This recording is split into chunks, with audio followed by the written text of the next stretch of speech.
Welcome back to Worlds of Proththea audiobooks. And if this is your first time, be warned.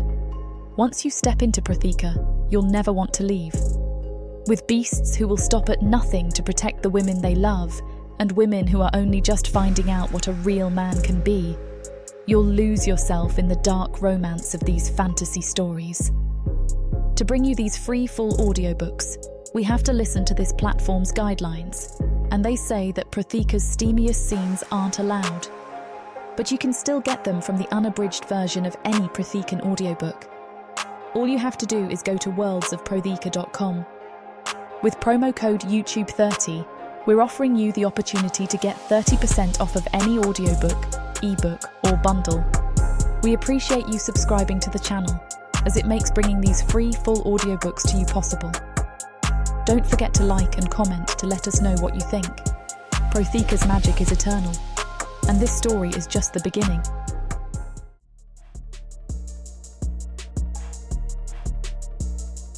Chapter 1. Lirienne. I grip the wooden reins so tightly my knuckles turn white. The cart rocks beneath me, wheels crunching against uneven gravel as it passes under the massive iron gates of the Orcish settlement. A cold wind blows across the high walls, tugging at my woolen cloak.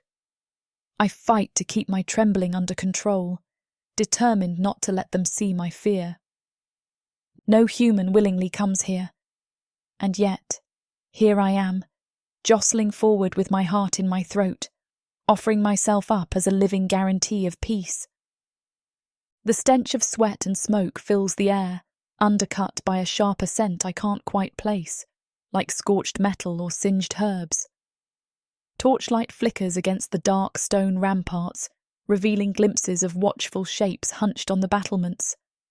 Those shapes are big, hulking, orcs. I can almost feel their burning eyes on me, studying each breath I take, deciding if I'm prey or some sacrificial token best tossed aside. But I chose this fate, for my village, I remind myself. My stomach churns at the memory of the council meeting where I stood before my neighbours, cheeks flushed with both terror and determination, and offered myself as tribute. The orcs' demands had been explicit. A representative from the village must be sent to negotiate a peace, or else the next raid would leave no survivors. Everyone assumed it would be an older widow or a prisoner, not me. But as soon as the elders started talking about it in hush-hush tones, volunteering a nameless scapegoat, a hollow ache bloomed in my chest. No one else was stepping forward. Not the mayor's grown sons, not any of the village's older men. Too frightened, too pragmatic, or perhaps too selfish. When I rose from my seat and said, "I'll go," it was as though a hush had stilled even the wind. Before I fully realised what I was saying, I'd made my vow. I couldn't bear the thought of children starving, or my younger sister, Mara, forced into some orc's captivity. The council seized on my volunteerism with desperate relief. Now, seeing the dark silhouette of the orcish fortress looming all around me, that council feels very far away. The gate slams behind us with an iron clang, cutting off my escape. A stooped figure at the head of the procession raises a torch, lighting the wide courtyard that stretches before us. A hush seems to grip the space, as though even the wind dares not stir. Shadows flicker across the high walls, revealing glimpses of intimidating spikes and battered shields mounted like trophies. It's a brutal aesthetic, a world so far removed from my tiny farmland that I suddenly feel small and terribly fragile. The orc driver brings the cart to a halt, and I swallow hard, the dryness in my throat threatening to choke me. He doesn't bother offering a hand to help me down. My left foot catches momentarily on the cart's edge before I find solid ground. A cluster of orc warriors approaches, their massive builds casting long shadows across the dirt.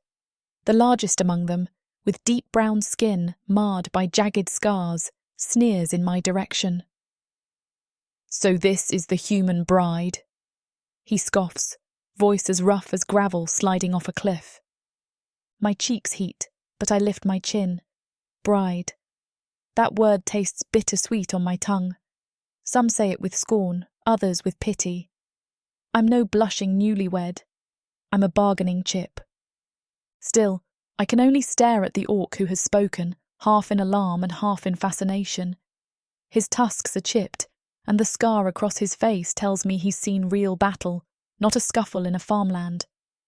He stands almost 2 heads taller than me. I hear my breath catch in my chest when he reaches out, as though to tug the cloak from my shoulders. I stiffen. "Watch it," he growls, before actually grabbing a handful of my cloak and yanking it aside. If he wants to see if I'm hiding weapons, he'll be disappointed. I have nothing but a small satchel of personal effects. I try to control my breathing, try to steady the wild beating of my heart. Yes, orcs are known for their aggression, but my father used to say we mustn't confuse savage appearance for a savage spirit. He believed peace was possible. Just maybe. I force myself to meet the orc's eyes, refusing to tremble in front of him. I begin, voice weaker than I intend. I cough and try again. "I come in peace." He snorts. "You come because your people are afraid." I can't deny that, so I hold silent, letting him feel victorious in his observation.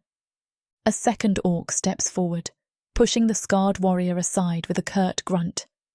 This newcomer is nearly as tall, with slate-grey skin and long, bristling black hair. He wears an insignia on his chest plate, an ornate symbol etched in gold that looks like jagged lightning. His eyes flicker, a slight orange gleam in the torchlight. He studies me for a moment and then motions for the warriors to form a half-circle around us. "We have our orders," he says, voice filled with authority. "Bring her to the main hall. The chieftain awaits." My throat constricts further. The chieftain, the one who announced, through a swiftly delivered message, that if the humans wanted peace, he demanded a bride to seal it. Some say the idea of forging an alliance through matrimony is progressive by orc standards. Others believe it's a humiliating insult. I have no illusions about how complicated this union will be, if it can even be called that. The orcs march me across the courtyard. Each step I take, my boots kick up dust that seems to swirl around my ankles.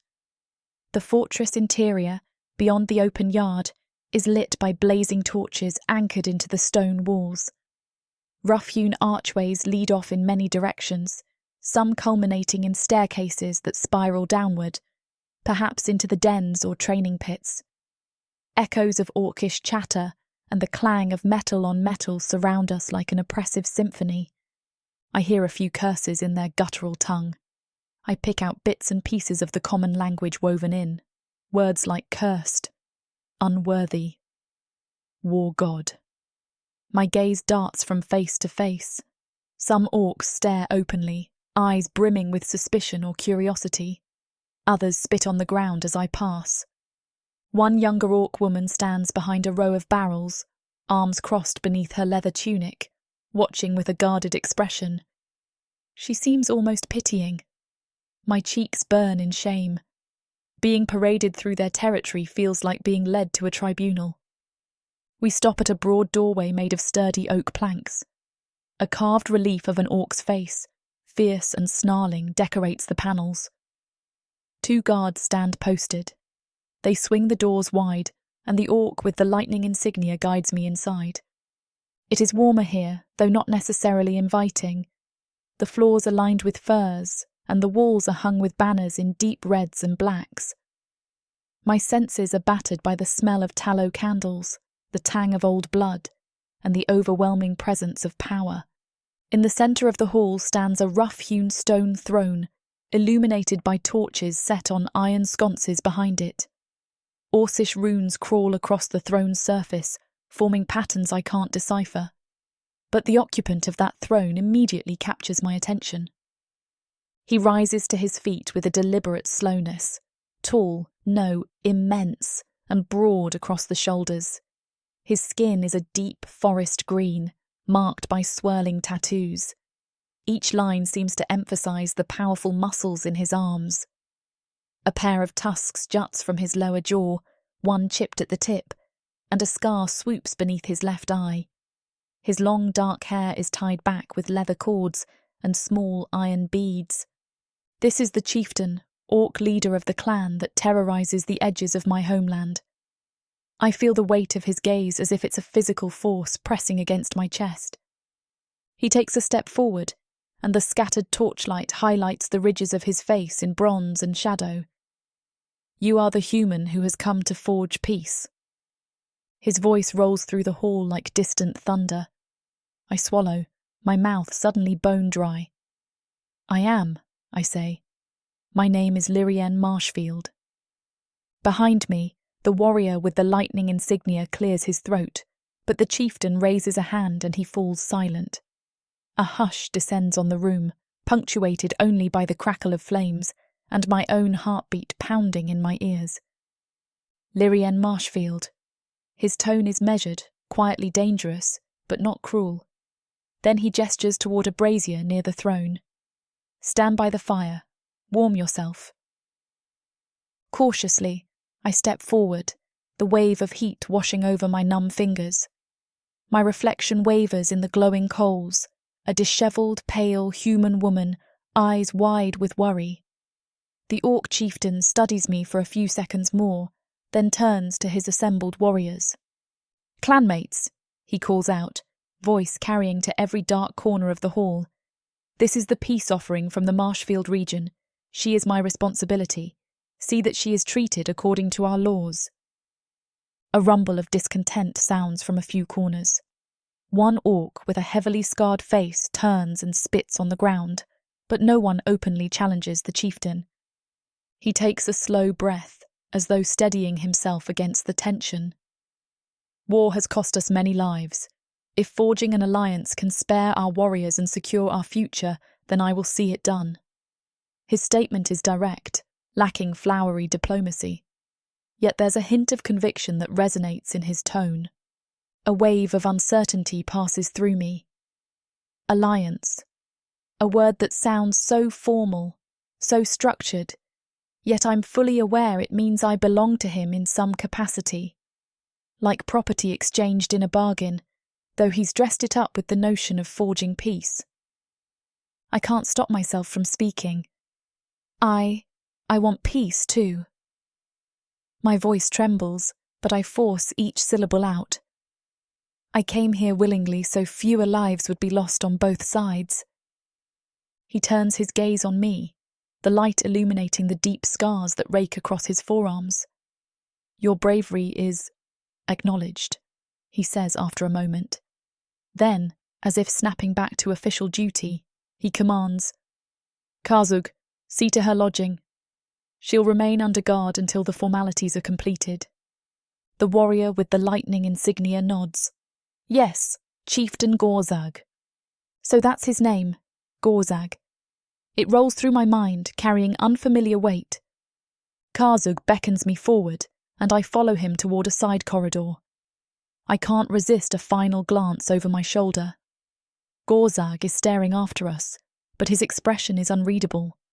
It's neither pity nor cruelty, just an intense, measured gaze that makes my cheeks flush for reasons I can't name. Is this how my life is going to be now? A captive in an orc stronghold, pinned under the scrutiny of a chieftain who's duty-bound to accept me, but whose people loathe everything I represent. I swallow hard and tighten my grip on the strap of my satchel. Karzug leads me through winding corridors lit by torches that cast dancing shadows on the walls. Orcish architecture is as imposing inside as the fortress walls suggest. Tall, vaulted ceilings, stone floors, heavy iron doors. Along the way, I catch sight of other orcs milling about. Most gawk at me brazenly, some snarl softly under their breath. A few younger ones simply blink, as if unsure what a human woman is even doing in their midst. My entire body is tense, coiled like a spring. We finally stop in front of a thick wooden door banded in iron. A guard stands watch, an orc with pale grey skin and wary eyes. Karzug inclines his head toward the guard, who grunts once in acknowledgement. This will be your quarters, Karzug says without meeting my eyes. He pushes the door open, and I peer inside. The room is larger than I expect, with a single narrow bed against the far wall. A thick tapestry hangs to the side, depicting what looks like a stylized orc warrior standing victorious over a battlefield. A small fireplace crackles in the corner. It isn't a dungeon, at least. More like a decent guest chamber if I ignore the iron bars on the window. Karzug ushers me inside. Before I can thank him or question him, the guard steps forward. "Hand over any weapons." I shake my head slowly, opening my empty palms. I have none, truly. Suspicion flickers in his gaze, but he waves me inside. "Do not wander," Karzug says sharply, standing in the doorway. "You have not been cleared to roam freely. There are places in this fortress not meant for your eyes." My chest tightens. I understand. "Someone will bring you food," he adds grudgingly. "And fresh clothes if you wish. Orc garments will be more practical than whatever it is you're wearing." I glance down at my simple homespun dress, patched and faded. Indeed, it isn't suited for a place like this. "Thank you." He gives a curt nod and steps back into the corridor, pulling the door closed behind him. I hear a heavy latch slide into place, and just like that, I'm alone. I move toward the fireplace, wrapping my arms around my torso. My breath catches as I survey my new living space. It's better than a prison cell, but not by much. The thick walls muffle the fortress's noises, reducing them to a low hum of voices and clanking metal. I force a deep inhale, trying to steady the swirl of emotions inside me. "Be strong," I whisper to myself. "For the village, for Mara." My sister's face flashes in my mind. Soft freckles, wide brown eyes, tears that welled the night I left. That memory solidified my resolve. My greatest fear was that I'd be mistreated here, or killed outright once the orcs decided they had no further use for a human bride. But the chieftain, Gorag, hasn't struck me as bloodthirsty. Stern, yes. Dangerous, undoubtedly. But there's a hint of weariness in his eyes, as though he too is carrying burdens. I wonder if he truly believes this alliance will hold. If so, what does that mean for me? Orc culture is a fog to me, dark, impenetrable. They worship the war god, that much I know. Rumour has it the war god demands constant tribute in blood, but even my people's knowledge of such rituals is laced with speculation and fear. Sighing, I pace the room. My gaze snags on a wooden chest set near the bed. Curiosity licks at me, but I have a feeling it might be empty or contain items specifically placed for my use. Could it be a test? I press my palm against the rough wood. It creaks open, revealing a neatly folded set of clothes, an orcish tunic and leather leggings from the look of them, and a pair of worn but sturdy boots. Practical indeed. A flood of relief and discomfort mingles in me. They're treating me more like a guest than a hostage, at least for now. I sink onto the edge of the bed. The straw mattress gives slightly under my weight. My mind drifts back to the chieftain's face, etched with scars and intensity. Gorag Stormborn. That name alone sounds like a thunderclap. The door latch scrapes, and I jolt. A timid knock follows. "May I come in?" comes a quiet, low voice. I stand quickly, trying to gather myself. "Yes, of course." The door opens to reveal a young orc, maybe not much older than me, carrying a wooden tray. Steam rises from a clay bowl of stew, and beside it are thick slices of dark bread. He wears a simple leather vest and has wide, curious eyes. I brought your meal," he says. He steps inside and awkwardly closes the door behind him. "Thank you," I manage, stepping forward to take the tray from him. Our fingers brush, and he flinches as though scalded. An uneasy silence stretches between us. Finally, he clears his throat. "I'm Tozu. I help the cooks. The chieftain said you were to be offered the same fare as the warriors." He glances at the stew, lips twitching in a quick half-smile.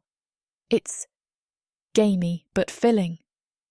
Thank you, Tozu, I repeat, carefully setting the tray on a small table near the fireplace. I can feel his gaze roaming over me, not in a lecherous way, but with blatant curiosity. You're really human. He shrugs, as if to say, well, that's obvious, but it's new to me. I nod. I am. He fidgets, clearly torn between politeness and interest. Is it true you're to mate with our chieftain? Warmth creeps up my neck again. That's what they've said. I manage to keep my voice steady, though a million emotions clash inside my chest. Tozu nods as if I've confirmed a rumour. Some in the clan think it's bad luck. They say you'll bring the war god's wrath. A flicker of concern crosses his face, like he isn't sure if he believes it. My shoulders sag. I've heard that too. He studies me for a moment, then takes a step back. If you need anything, well, maybe ask one of the guards. But you can ask me too, if you see me around the kitchens. He turns as if to leave, then pauses. And, don't take it personally. Orcs can be mean as a hedgehog's backside when they're uncertain, and everyone's uncertain right now. Thank you, I say again, forcing a small smile. The kindness in his voice reminds me that orcs aren't a monolith of hatred. I appreciate it. He ducks his head awkwardly, then leaves the room. The latch scrapes once more, locking me in. Alone again, I exhale slowly. My gaze falls on the steaming stew, and my stomach rumbles. The aroma isn't terrible, earthy, rich, with a hint of spice. I realise I'm ravenous. Carefully, I taste a spoonful, half expecting it to be bitter or inedible. To my surprise, it's quite good. Savoury with chunks of meat and vegetables I don't recognise. I tear off a piece of dark bread and dip it into the broth. As I eat, my eyes dart around the small chamber. The orcs have placed furs on the floor to soften the stone's chill. Heavy curtains can be drawn over the small window, sealing in warmth. Compared to the cramped huts of my village, this isn't so bad, if only it weren't for the thick iron bars across the window. That grim reminder makes my meal taste less satisfying, but I force myself to eat anyway. Strength, after all, will be crucial in the coming days. What now? I wonder. I have no illusions that I'll simply talk my way into acceptance here. I might have to prove my worth somehow. Orcs respect strength, both physical and mental. My father's stories come back to me once more, about orcish cunning and prowess in battle. If I can't match them in combat, perhaps I can show courage in other ways. Peace is possible, I murmur, pushing aside the half-finished bowl. It has to be.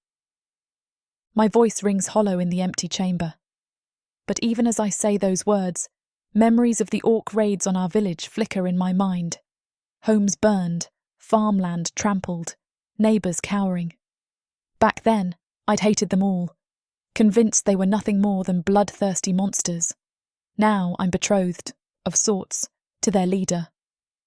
My heart hammers against my ribcage as I imagine what that actually means. The world feels like it has flipped upside down. The flicker of the fireplace lulls me, and the exhaustion of my long journey finally begins to settle in. But sleep seems impossible. Instead, I rise and move to the narrow window. I press my fingers against the iron bars and peer outside. Night has fallen fully. The courtyard below glows with torches, lighting the silhouettes of orc guards patrolling the perimeter. Their guttural voices float up in half-heard snatches. Beyond the walls, distant mountains crown the horizon, their peaks rimed with moonlit snow. It's bleak, desolate, beautiful in a raw, untamed way. The open sky reminds me of the farmland back home, how I'd stare at the stars on quiet nights with my sister, or slip into the orchard behind our house to watch fireflies dance among the apple blossoms. I ache with longing. Would I ever see home again? If there's peace, I might, I tell myself fiercely. But then comes the doubt. Peace demands acceptance. Acceptance of me by the orcs. Acceptance of them by my people. The gulf between our worlds feels immense. I let out a shuddering breath. Tomorrow, presumably, I'll meet with Gorag again, or at least someone who can explain what's expected of me. The wedding? The formalities Karzug mentioned? My mind reels. I'm in a precarious position. Too many things can go wrong. Despite the swirl of uncertainties, that fleeting image of Gorag's face roots in my thoughts. He's enormous, intimidating, exuding a quiet authority. Yet behind the stoic mask, something else simmers. A man, or orc, weighed down by responsibility, maybe even regret. Some part of me wonders if that faint spark of empathy could be the key to bridging our worlds, or if I'm foolish to hope for such a connection. Exhaustion eventually overcomes the chaos in my mind. I curl up on the bed, pulling a scratchy blanket over myself. The furs offer a decent cushion against the wooden frame, though I'm not used to their musky scent. My eyes drift shut, replaying every detail of the day. My trembling steps through the towering gates, the clan's accusatory stares, Gorag's deep voice echoing in the main hall. And overshadowing all else, that gnawing question. Can peace truly exist between my people and these orcs? Somewhere in the uneasy space between wakefulness and sleep, I vow, I will do everything in my power to make it possible. Outside, a distant horn sounds, a plaintive note echoing into the night. Orcish war calls, I think with a shiver. Or perhaps a signal changing the watch. My heart clenches with both fear and fascination. Eventually, the crackle of the dying fire lulls me into a fitful doze. And in that half-dreaming state, I hear my father's voice, remembering him whispering when I was a child. We are all creatures under the same sky. If there's a chance for understanding, we owe it to ourselves to try. Eventually, I will find out if that understanding can be forged, or if I'm merely the first casualty in a doomed truce. For tonight, all I can do is endure the weight of the fortress around me, the chill of foreign stone under my hands, and the flickering hope in my chest that maybe this gamble won't end in bloodshed.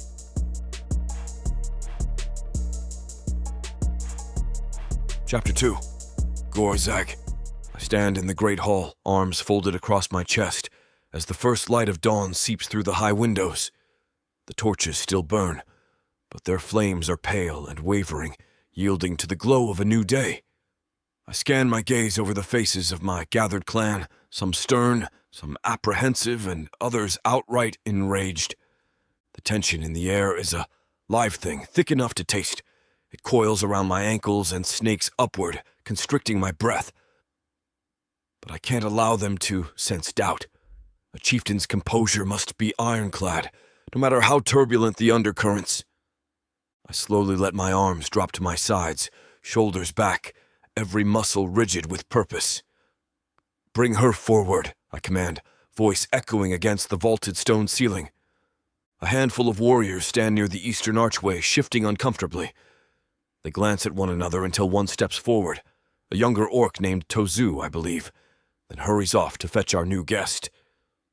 My ears twitch, alert to every muttered curse or scornful whisper from the crowd. Orcs of every rank are present, seasoned warriors bearing decades of scars, cunning elders with thick braids of graying hair, a few curious acolytes from the temple. A hush spreads across their number. They all know what's about to happen, and they've come to witness. I draw a steady breath, letting my gaze linger on the heavy banners that drape the walls. We chose them. I chose them to remind us of our clan's storied past. Crimson cloth embroidered with black glyphs tells of old victories. One tapestry shows the war god himself in swirling lines, brandishing a mighty blade against some half-forgotten foe. I remember a vision flickering in the back of my mind. The war god isn't known for granting direct audience to mere mortals, but sometimes, in the hush before battle, I sense a presence, an acute, burning awareness that guides my sword arm or steadies my heart. Lately, that presence has felt distant. Perhaps that is why these omens of misfortune spread so easily among my people. Too many remember the days when the war god's favor pulsed like a living shield around us, and they sense it slipping away. The crowd parts and my warriors escort Lirienne into the great hall. She looks both determined and uncertain, her hands clenched at her sides as though fighting an inner tremor. Even in the half-light, I notice how pale she is compared to orcs, her skin soft and fair, dotted with faint freckles. Her hair, a dusty auburn, frames her face in loose waves. There's something about her eyes, though, that draws me. I expect fear or resentment. Instead, I see a guarded sort of hope. She wears the same simple dress from the previous night, but I've heard she's been given orc leathers for future use, if she wishes. For now, the rough wool looks oddly out of place amid our clan's coarse fabrics and plated armor. Each footstep she takes on the stone floor seems far too light, a whisper where my people's boots thunder. I incline my head at her and speak in a voice loud enough for the entire hall to hear. "Come stand with me, Lirienne Marshfield." Her gaze flickers across the rows of orcs, all of them waiting for a reason to condemn her or chase her out. She swallows, raises her chin a fraction, and approaches. The hush in the hall thickens. When she stops an arm's length away, I turn my attention to the clan. By now, you all know who this is. She comes from the Marshfield region, the village at the edge of our territory. We have a compact with her people. A ragged chorus of grunts, hisses, and muttered curses ripples through the throng. Several warriors spit on the ground. I can almost hear hearts pounding, tension swelling like a gathering thunderhead. "Quiet," I growl, letting a hint of my authority show. The clamor dies down to a low rumble. We have lost too many warriors to fruitless raids, trading bodies for blood. Our fields suffer from unpredictable weather. Our resources spread thin by constant skirmishes. We need new ways to secure our clan's future. A broad orc with twin braids steps forward, arms folded over a battered leather cuirass. "And you think a human bride is the answer?" he snarls, tusks glinting in the flickering light. "This is madness, Gorag." I recognize him as Gorath, one of the older warriors who served under my father. His voice carries the weight of tradition, the stubbornness that values brute conquest over forging alliances. I meet his glare head-on. Madness or not, I will see this through. Lirienne shifts beside me.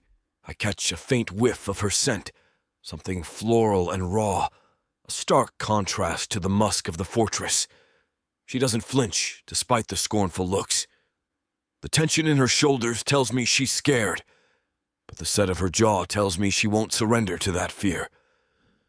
"And so," I continue, turning back to the gathered orcs, "I formally proclaim Lirienne Marshfield as my mate, my chosen partner, for the sake of forging a lasting pact with her people." The uproar is immediate. A few roar protest. Some pound their weapons against their breastplates in frustration. Others simply seethe in silence. One of the orc elders, leaning heavily on a carved staff, shakes his head and mutters something about cursed unions. I lift a hand, palm out. The whole falls silent once more. I do not make this decision lightly, but we cannot hold on to old hatreds forever if we are to survive. My words echo, stirring memories of battles fought for no real gain. At that moment, an imposing figure steps forward from the crowd, Druge the High Priest, his rich crimson robes draping over a wiry, muscled frame. Age has streaked his hair with silver, and intricate markings denoting service to the war god twist around his forearms. He never minces words. "Chieftain," he says, voice resonating like a deep drum, "have you considered the omens? The floods in the eastern pastures? The livestock falling ill without reason?" A ripple of foreboding passes through the hall. I notice Lirienne's brows knit together as she glances nervously at me. The talk of omens has been surging for days. "Speak, priest," I say tersely. Druz's sharp gaze darts to Lirienne, then returns to me. The war god is not pleased. Our watchers by the river say the waters are rising beyond any seasonal norm. Crops have rotted overnight, and last evening a calf was found dead. No visible wounds, but blood spattered around its muzzle as if it coughed life away. He pauses, letting the weight of his words hang in the torchlit space. We have read the signs, and they are dire indeed. The war god's disfavor hangs upon us. You bring a human woman to our midst under a vow of peace, yet the cost may be our clan's ruin. The hall erupts in a low, collective growl. Fear laced with anger. Some orcs demand to know how to appease the war god. Others curse in savage frustration. I refuse to be rattled. I step toward Druz, fists clenched. You interpret these events as the war god's condemnation of Lirienne? Druz meets my stare without wavering. The war god demands strength and victory. He scorns weakness. This arrangement could be viewed as a concession or a betrayal of our proud tradition. I feel Lirienne stiffen beside me. Betrayal, he says. The word cuts like a blade because I know that's how many orcs perceive it, forging an alliance with humans after centuries of conflict. I draw in a measured breath. We do not yet know if these misfortunes are truly the war god's doing, or simply cruel turns of fate. My voice thunders through the hall, tamping down the rising chaos. But heed me, I do not ignore your fears. We will seek clarity. We will consult the shaman further, investigate the matter thoroughly. But should the god of war truly be angry, comes a trembling voice from somewhere in the crowd, then no mortal can stand in his way. Chieftain, do not doom us because of a misguided plan. Resentment churns in my gut. Do they truly believe I would doom the clan I've sacrificed so much to protect? I glower at them, letting the old discipline from countless battles reassert itself. I have fought for this clan's future since I was old enough to wield a blade. I will not make reckless choices. Druz's mouth tightens into a thin line. We must perform the rites to ascertain the war god's will, and soon. A heavy silence follows, thick with tension. The crowd waits, hungry for a definitive answer, an act of appeasement or a scapegoat. My eyes flicks to Lirienne. Her pulse seems to flutter at her throat, but she stands firmly, refusing to appear cowed. Our eyes lock, and for a heartbeat, the roar of the hall recedes. You have my word, I say finally, lifting my chin. I will not turn a blind eye to these omens, but nor will I abandon our chance at peace because of rumors and fear. That is my decree. It hangs in the air, unchallenged yet bitterly received by many. One by one, orcs begin to back away, muttering under their breath, unsure whether to stand by me or add their voices to the chorus of anger. I raise my hand again, beckoning my second-in-command, Karzug, forward. He, too, wears the clan's lightning insignia, though less ornate than mine. Tall and lean, Karzug has a sharpness to his features, keen eyes, a confident stance. He once told me he'd follow me through any storm, no matter how fierce. Escort Lirienne from the hall, I murmur under the fading clamor. Ensure she isn't harassed. I'll remain to address the rest. Karzug gives a curt nod. Yes, chieftain. Lirienne turns to me, voice hushed. Gorag, is there anything I... She trails off, uncertainty flickering in her gaze. The fact she uses my name, without flinching at its guttural sound, surprises me. A quick hush falls around us as a few onlookers realize she dares speak to me directly. I tense, prepared to quell another eruption of protest. But the hall has mostly dissolved into pockets of orcs who are too busy complaining among themselves to focus on her. Stay in your chambers, I say quietly, though not unkindly. Let the priests and me sort this out. If we're to have peace, you can help more by ensuring you're not the target of their fury right now. A shadow crosses her features, perhaps disappointment or relief. Maybe both.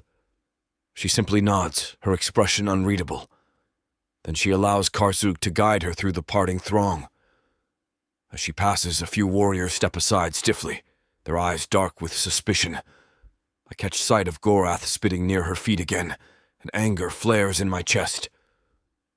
One sideways glare from me silences him, though, reminding him that defiance can have dire consequences. Once Lirienne is out of sight, I face Druze again. Speak your mind, priest. We cannot let fear tear the clan apart. His gaze is solemn, but not wholly unkind. Times are shifting like desert sands, Gorag. The war god's signs cannot be dismissed. We have the floods, the rotting crops, the sudden sickness among the livestock, all these in the span of a few short weeks. He lowers his voice. Our temple watchers claim these are warnings. The god of war doesn't want our blood mingled with humans. My tusks grind against each other. You and I both know the war god values strength. This alliance could strengthen us if it means fewer wasted battles. Or do you think the war god demands endless warfare until our clan is whittled away to nothing? That is not for me to decide, Druze retorts. I only interpret. But many in the clan see the timing of these calamities as no coincidence. The day you announce an alliance with the Marshfield village is the day we find half our eastern pastures flooded. Tell me that doesn't weigh on your mind. I rub at the scar on my chin, remembering old battles with dark elves, the hours I'd spent tending wounded orcs, burying my father's battered body. That bitterness still lingers, fueling my desire to spare my clan from more pointless bloodshed. It does weigh on me, I admit quietly. But I won't be ruled by superstition alone. Druze nods slowly, as if he recognizes at least the sincerity of my conviction. He steps back, letting me address the lingering crowd. Listen well, I command. Prepare for a gathering at dusk. I want the scouts and the shaman present. We will perform a preliminary rite to see if these signs truly reflect the war god's wrath, or if there's another explanation. If the war god must be appeased, we will find a way. A mixture of nods and uncertain growls ripples through the throng. It's the best I can offer them, a promise not to ignore the looming threat, coupled with an unwavering resolve to keep Lirienne as my mate. All of you, return to your duties, I bark, watching as orcs begin to disperse in uneasy pockets. Any attempt to harm our guest will be treated as an attack on my authority. Am I understood? A tension-laden silence follows, but I see no direct refusals. The clan eventually melts away into the corridor, leaving me standing in the echoing vastness of the great hall with only Druze, a handful of watchers, and the flickering torches for company. When the hall is nearly empty, I draw a slow breath and ascend the steps to the stone throne at the far end. Each step carries the weight of leadership, a weight I never anticipated inheriting so soon, but one that fate thrust upon me after my father's demise. The throne's surface is cold beneath my palms, carved from the same black stone that forms most of the fortress. A swirl of runic etchings decorates its back, depicting the war god's favored symbols: a sword, a raven, a coiled serpent. The seat is both a reminder of our clan's might and a burden that often feels too large for any one orc. Druze approaches quietly, staff thumping on the stones. His stern face softens a fraction as he regards me. You have chosen a difficult path. The war god rarely blesses an orc who appears to surrender to humans. I snort, draping one arm over the throne's armrest. This is hardly surrender. If we can broker a permanent peace, we can direct our strength where it truly matters, against the dark elves for one, or in rebuilding our clan's resources. His staff taps once. And if it proves the war god's disapproval? My muscles tense, a distant ache resonating in my old battle scars.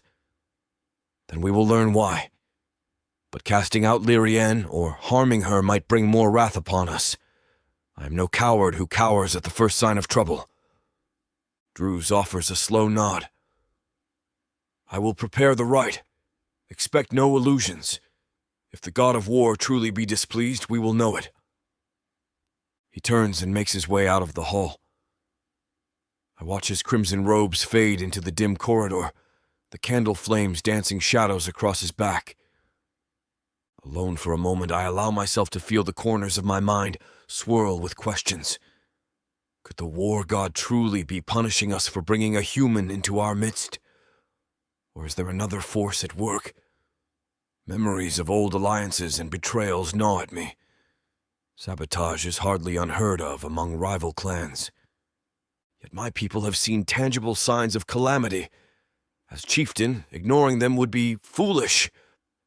The lines on my brow deepen, recalling the haggard faces of orc farmers who came to me in recent days, complaining about the withered crops. Is it truly just random ill luck, or something purposeful meant to sow doubt? I rub a hand over my mouth, recalling Lirienne's expression as she stood beside me in front of the entire clan.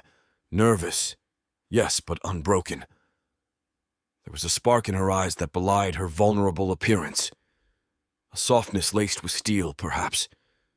The orc in me admires that spark, even if I'll never admit it aloud. In truth, I hadn't expected to feel anything toward the human. This is a pact, a coldly calculated strategy to keep us from another pointless raid. But some quiet corner of my heart warms at the idea that perhaps she isn't a meek lamb resigned to slaughter. She walked into the fortress with her head held high, even when older warriors sneered. A frown tugs at my lips. The memory of Gorath spitting near her feet roils my stomach. Disrespect toward me is one thing. I can handle challenges to my leadership, but humiliating or threatening her for merely existing under our roof is another. If we're to have peace, she needs to be safe here. I exhale and rise from the throne. The war god's effigy carved above me looms in the torchlight, its red eyes an eternal judging glare. We shall see, I mutter, turning away. Outside in the corridor, I find Karzug waiting. His posture is rigid, a sign of unspent tension. "Chieftain," he greets quietly. "How is she?" I ask, without preamble. Karzug's brow furrows. "As well as one can be, thrown into a den of angered orcs. She's in her chamber. I posted 2 guards. No one will get near her without your permission." A small nod. "Good. Make sure they rotate at the first sign of fatigue. I don't need any slip-ups." He grunts in acknowledgement. We fall into step, boots echoing on the stone. Servants pass, carrying crates of supplies or steaming pots from the kitchens. Every orc we encounter averts their gaze in respect or possibly fear. Word travels fast through the fortress. They already know I'm doubling down on this alliance. As we walk, Karzug lowers his voice. "Are you certain this is wise, Gorag?" I shoot him a sideways glance. We've known each other since we were barely old enough to swing wooden swords. If there's anyone here whose counsel I might trust, it's him. "You sound like the rest." He shakes his head, dark hair rustling against the leather of his armor. "I believe in your leadership, but I see the storm coming. The clan is restless, and that business with the war god's disfavor, it fuels their fear." "I know." My fingers drag through tangled strands, loosening a few iron beads that clink softly. Fear can be more dangerous than any blade. If they convince themselves Lirienne is to blame, it won't matter whether it's true. He nods. "And the sabotage angle. Are you still considering that possibility?" My mind jumps to the times we saw suspicious damage to our supplies, like fences torn down in the night, seeds rotted before they could sprout, water sources inexplicably fouled. "I suspect sabotage could be at play," I say slowly, "but we've no proof, and no orc in this clan would dare such a thing openly. Unless they were backed by someone else, or promised something greater," Karzug murmurs. "Dark elves have long sought to weaken us." Dark elves. The possibility tastes like poison. They're cunning, manipulative. If they want to sow discord, making it appear as though the war god himself curses us is a clever way to do it. My steps quicken. "We'll keep an eye on those who protest most vehemently. If any sign emerges of outside interference, we clamp down immediately." Karzug inclines his head. "Agreed." When I reach my private chambers, I dismiss Karzug with a brief wave. The corridor near my door is quiet except for a single guard standing at rigid attention. My quarters overlook the fortress courtyard, high windows that let in more natural light than most rooms. I prefer it that way, a small relief from the stone gloom. I light a fire in the hearth, stirring the coals until they crackle and jump. The warmth spreads across my skin, reminding me that I've been cold for too long. My father's old battle axe hangs on the wall opposite the hearth, its blade nicked and scarred from countless fights. Sometimes I imagine I can still sense his presence lingering around that weapon. He would have disapproved of this union, no doubt. My father believed wholeheartedly in brute force and conquest. But his zeal led us into a catastrophic battle with the Dark Elves, one we only barely survived. I lost him that day, and I vowed never to sacrifice orc lives so carelessly again. If forging peace with humans spares even a handful of warriors from an early grave, it might be worth the stigma. But the war god, am I truly incurring his wrath? My jaw clenches. Orcs have always valued strength, yes, but we are not mindless beasts. The war god might test me, demand that I prove our clan is still fierce, still ready to fight if threatened. Perhaps that test is simply beginning. I pace before the fire, the tension in my chest refusing to subside. I recall Lirienne's pale face and her resolute stance in the great hall. A part of me wants to dismiss her entirely as a naive human. Another part recognizes a spark of something I didn't expect to find, an earnest desire for peace, a quiet determination.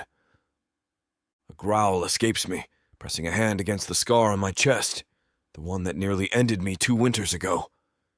Could she truly be part of our clan's salvation? Or am I sowing seeds of deeper disaster? There's no easy answer. All I can do is press forward and see that the war god's supposed wrath is either put to rest or proven false. My eyes drift to a small shelf where a carved stone idol of the war god sits, a figure with broad shoulders, a conical helm, tusks, and intricately detailed armor. I scoff inwardly. If you have something to say, war god, I mutter, say it clearly. Silence. Only the crackle of flames, the whistle of wind through the high window. Realizing my anger is pointless, I comb frustration through my hair. This is just the beginning of the trials to come. If the clan is unsettled now, they'll be in full fury once we perform the official rituals to confirm whether our union with a human is truly cursed. One day at a time. I inhale, letting my spine straighten. In a few hours, I'll meet with Drews to plan the evening's rite. Then I'll see how Lirienne fares. She must be reeling, thrust into a place where nearly everyone believes she's a harbinger of doom. But if she can endure the clan's scorn, if she truly longs to create peace, then maybe we have a chance. I stare into the dancing flames, the memory of her wide eyes flickering in my thoughts. My mind turns over a realization. Not once, despite all the glares and threats, did she break down or beg to return home. She stood her ground. A kernel of reluctant respect settles in my chest. Orcs appreciate displays of fortitude. Perhaps my clan will see that in her, eventually. For now, I focus on leading them through the war god's uncertain omens. A chieftain's duty demands that I stand firm, both for my people and for the woman who's pinned all her hopes on a tenuous alliance. Let the war god cast his judgment, I say to the empty room, voice echoing off the stone. I will not be found wanting. And with that, I leave to gather the priests, ready to confront whatever is stirring beneath the surface of these so-called dire signs. Though doubt knots in my gut, I have no choice but to press forward and see whether the war god's wrath is real, or if something far more sinister lurks in the shadows, determined to sabotage us all. Chapter 3. Lirienne. The morning sun has barely begun its climb when 2 stern-faced orc warriors appear at my chamber door.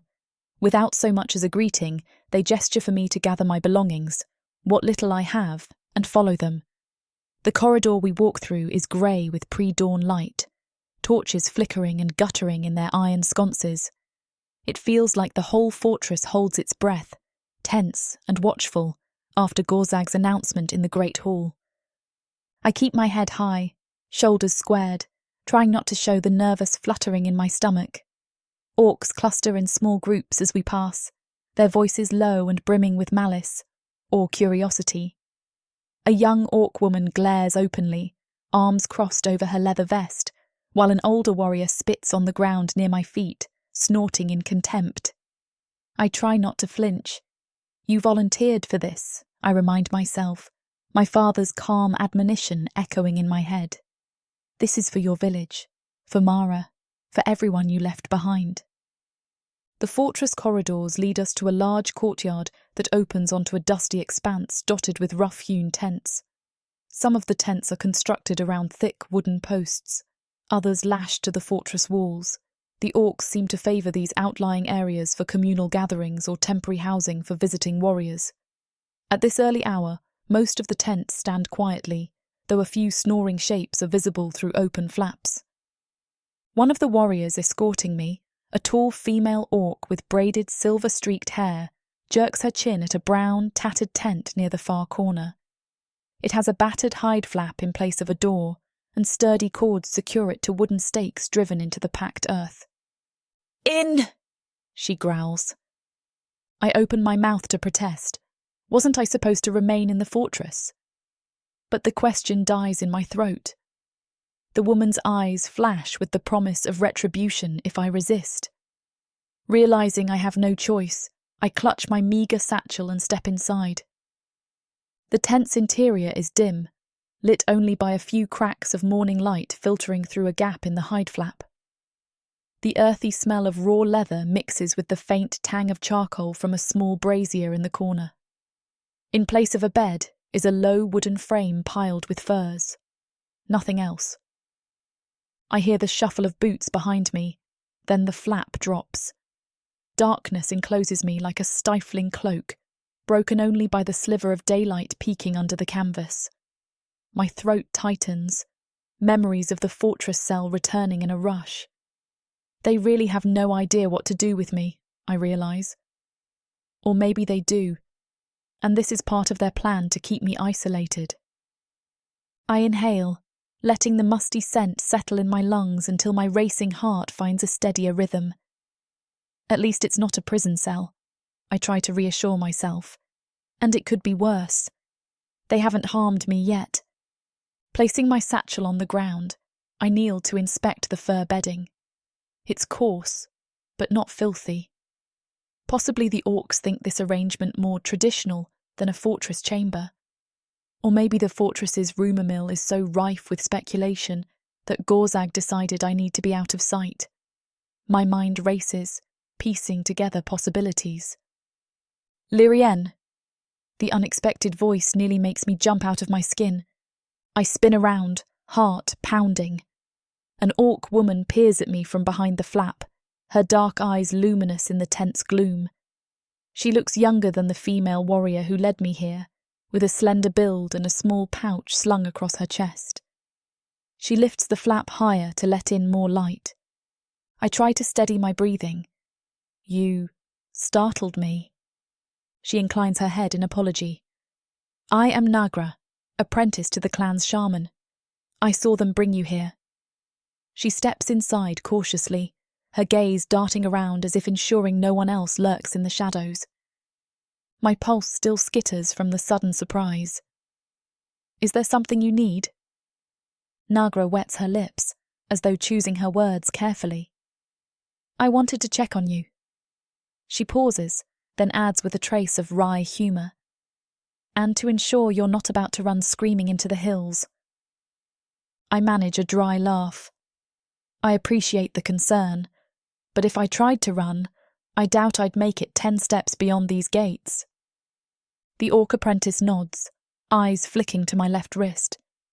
"They haven't chained you or forced a guard to hover over your shoulder, but the clan is watchful. Many blame you for the war god's disfavour." I tighten my grip on the edge of the makeshift bed. "I heard.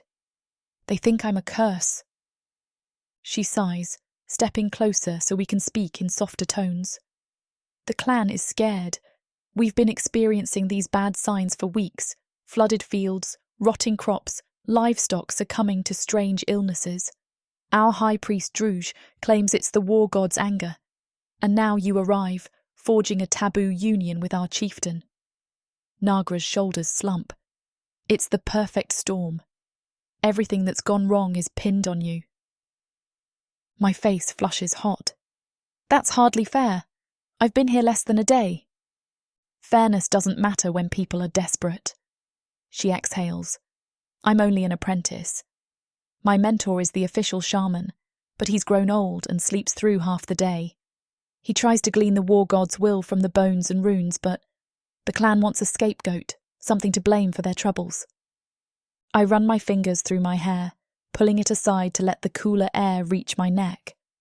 So, because I'm a human, an outsider, I'm the easiest target for their rage. Nagra offers a half smile, half grimace. That's how it often goes. Orcs don't like external meddling, especially from a people we once fought on sight. She hesitates, searching my face with keen curiosity. Why did you come then? Knowing you'd be stepping into a den of hostility. The question churns in my chest, dredging up guilt and pride and fear all at once. My father's gentle voice slips into my thoughts, reminding me of the farmland I left behind. My village was threatened with a devastating raid, I explain, voice tight with emotion. They needed a volunteer to appease the orcs. I couldn't let them force some unwilling girl into this. Nagra's eyes soften. So you sacrificed yourself? In a way, yes. I force a shaky breath. But part of me also believed or hoped that this alliance might do some good, spare lives on both sides, perhaps bring a chance for peace. Her expression shifts, as though my words strike a chord. You're either very brave or very foolish. I huff a small laugh. Probably both. She places a hand against the wooden pole supporting the tent's roof. Bravery and foolishness often wear the same face, as the war god's legends say. In any case, you'll find few allies here. Orcs are a proud people, and Gorag's decision to marry you, for lack of a better term, has ruffled many tusks. My heart flutters at the memory of Gorag's imposing figure in the great hall, the quiet authority he wore like a second skin. He said it was for the clan's future.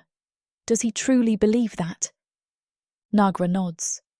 Yes, Gorag isn't reckless. He's never been. He's more open-minded than most, but that's also what troubles the elders.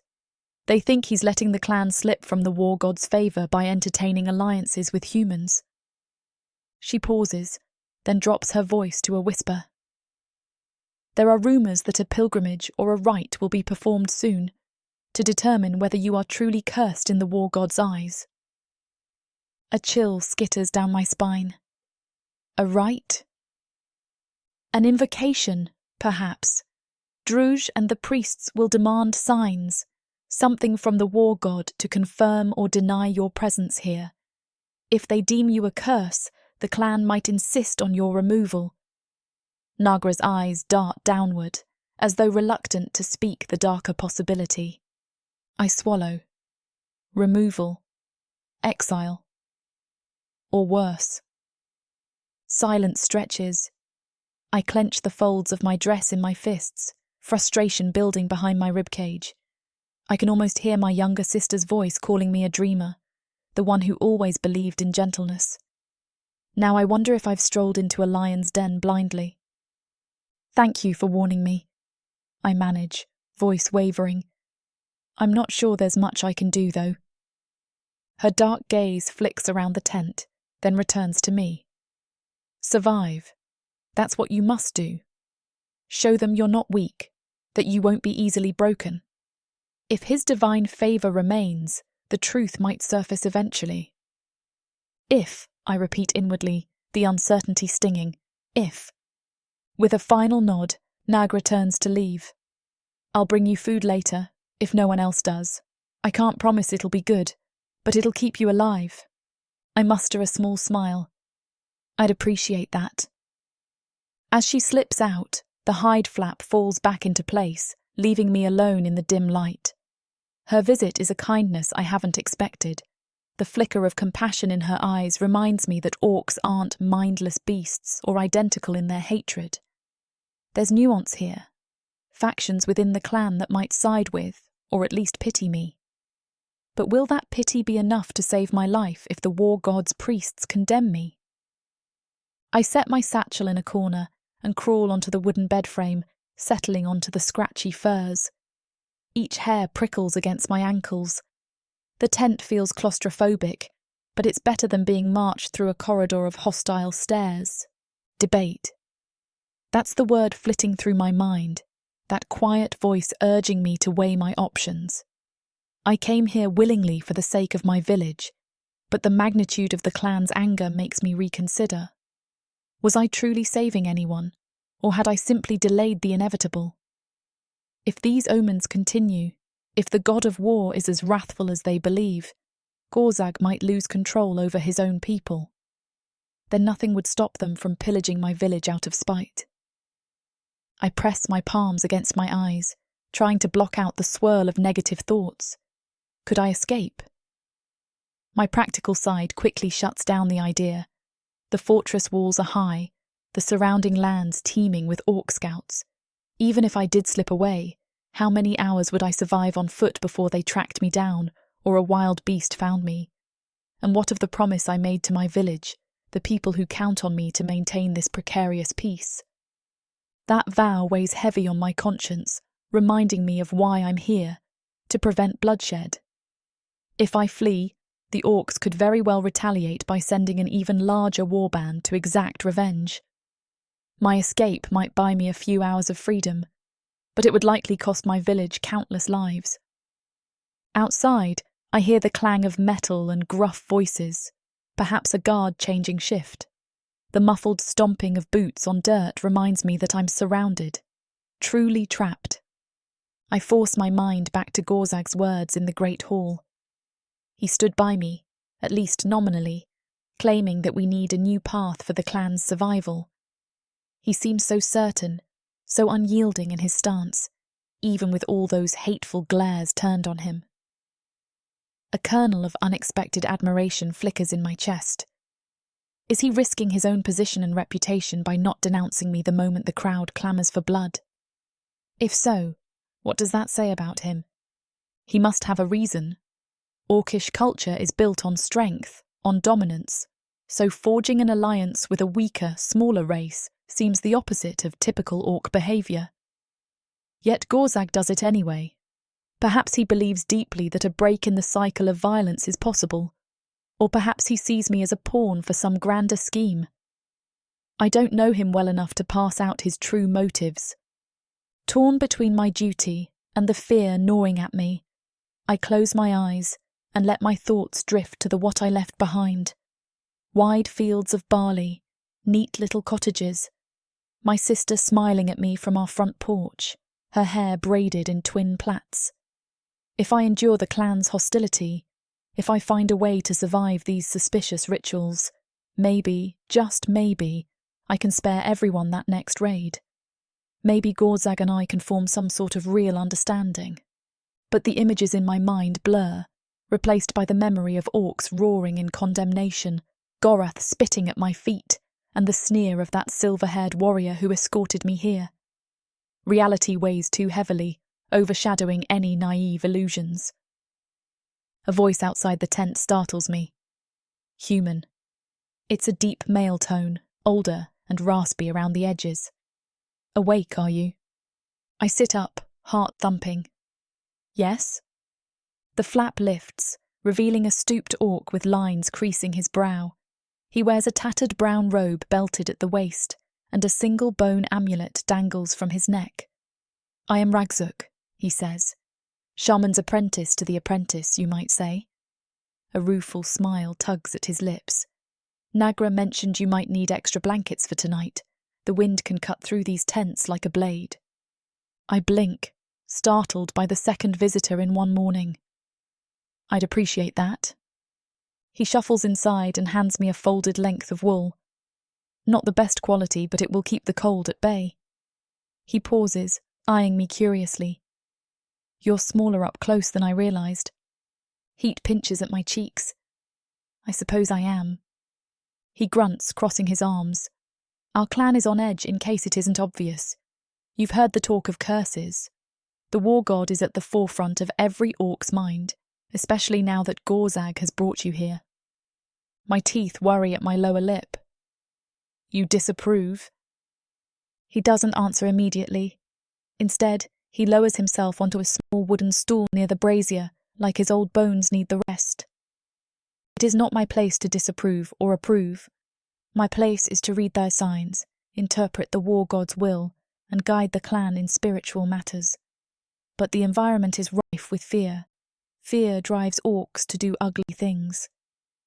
I pull the wool blanket over my lap, the scratchy texture grazing my fingers.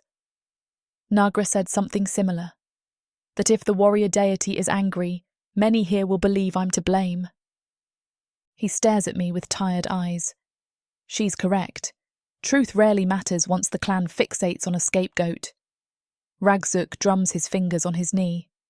But not everyone is convinced. Gorag, for one, believes we must uncover the real cause of these disasters, whether they're divine or man-made. If it is indeed the war god's wrath, we will see it in the upcoming rites. I feel a wave of unease roll through me. These rites, what happens if they declare me cursed? His wrinkled face tightens. Best not dwell on that just yet. Often such rites are inconclusive, or at least open to multiple interpretations. Druj, our high priest, might push for a definitive outcome, but the war god can be subtle or contradictory. That said, if too many ill omens appear, the clan could demand your banishment, or sacrifice. My breath stills, terror lancing through me. Sacrifice? Ragzuk stares at me. Do not mistake me. Gorag isn't keen on harming you, or we'd not be having this conversation at all. But if the clan unites in their belief that your presence is dooming us, they might override his will. The possibility sends my thoughts spinning in all directions.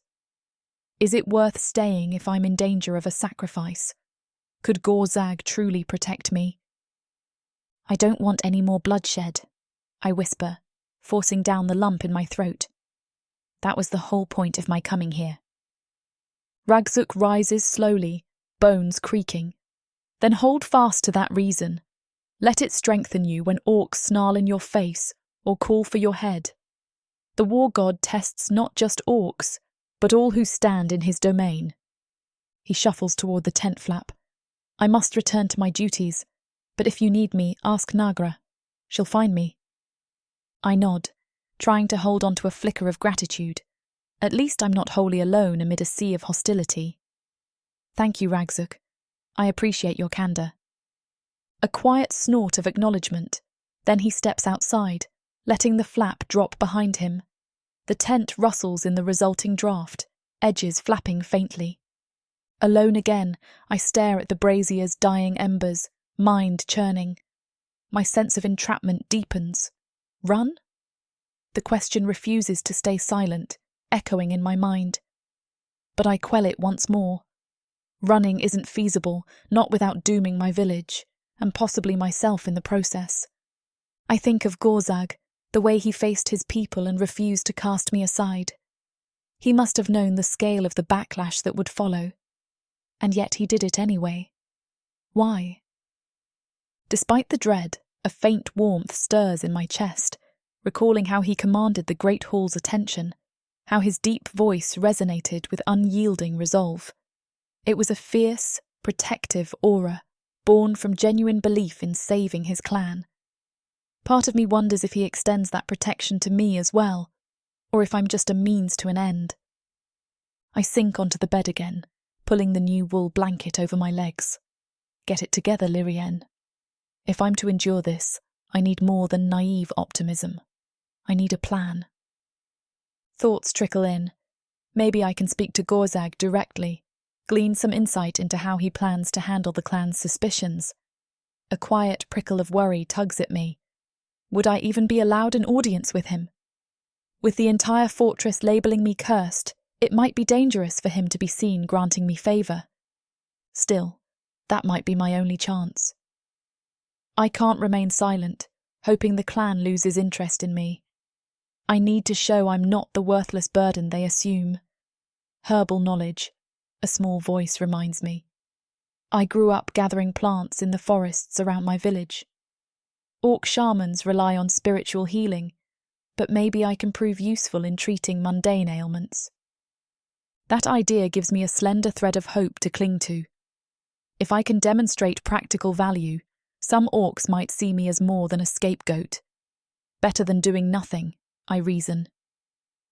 A sudden clamour outside the tent startles me, shouts, the clang of metal. My pulse jumps and I lurch upright, bracing for the worst.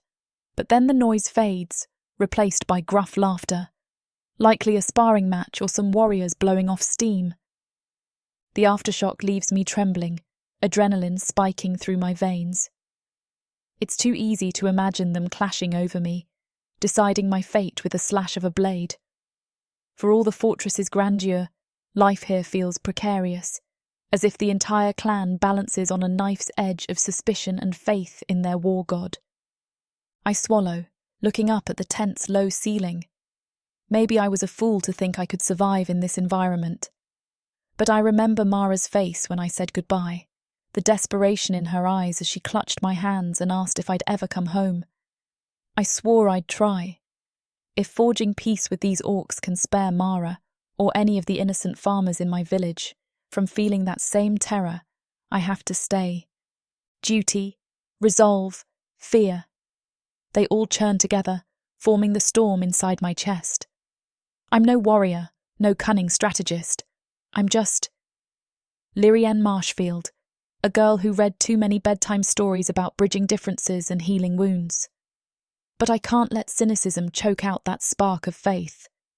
If Gorag is willing to stand against his entire clan's outrage, then I can endure the hateful glares for my people's sake. I draw in a shaky breath, forcing calm into my limbs. This arrangement is worth the risk, I murmur to the empty tent, voice trembling with the weight of my decision. Because if I don't try, who will? The words settle into my bones with surprising steadiness. I press a hand over my heart, letting the beat remind me I'm still alive, still capable of choice. Maybe Gorag's unorthodox leadership can pave a new path.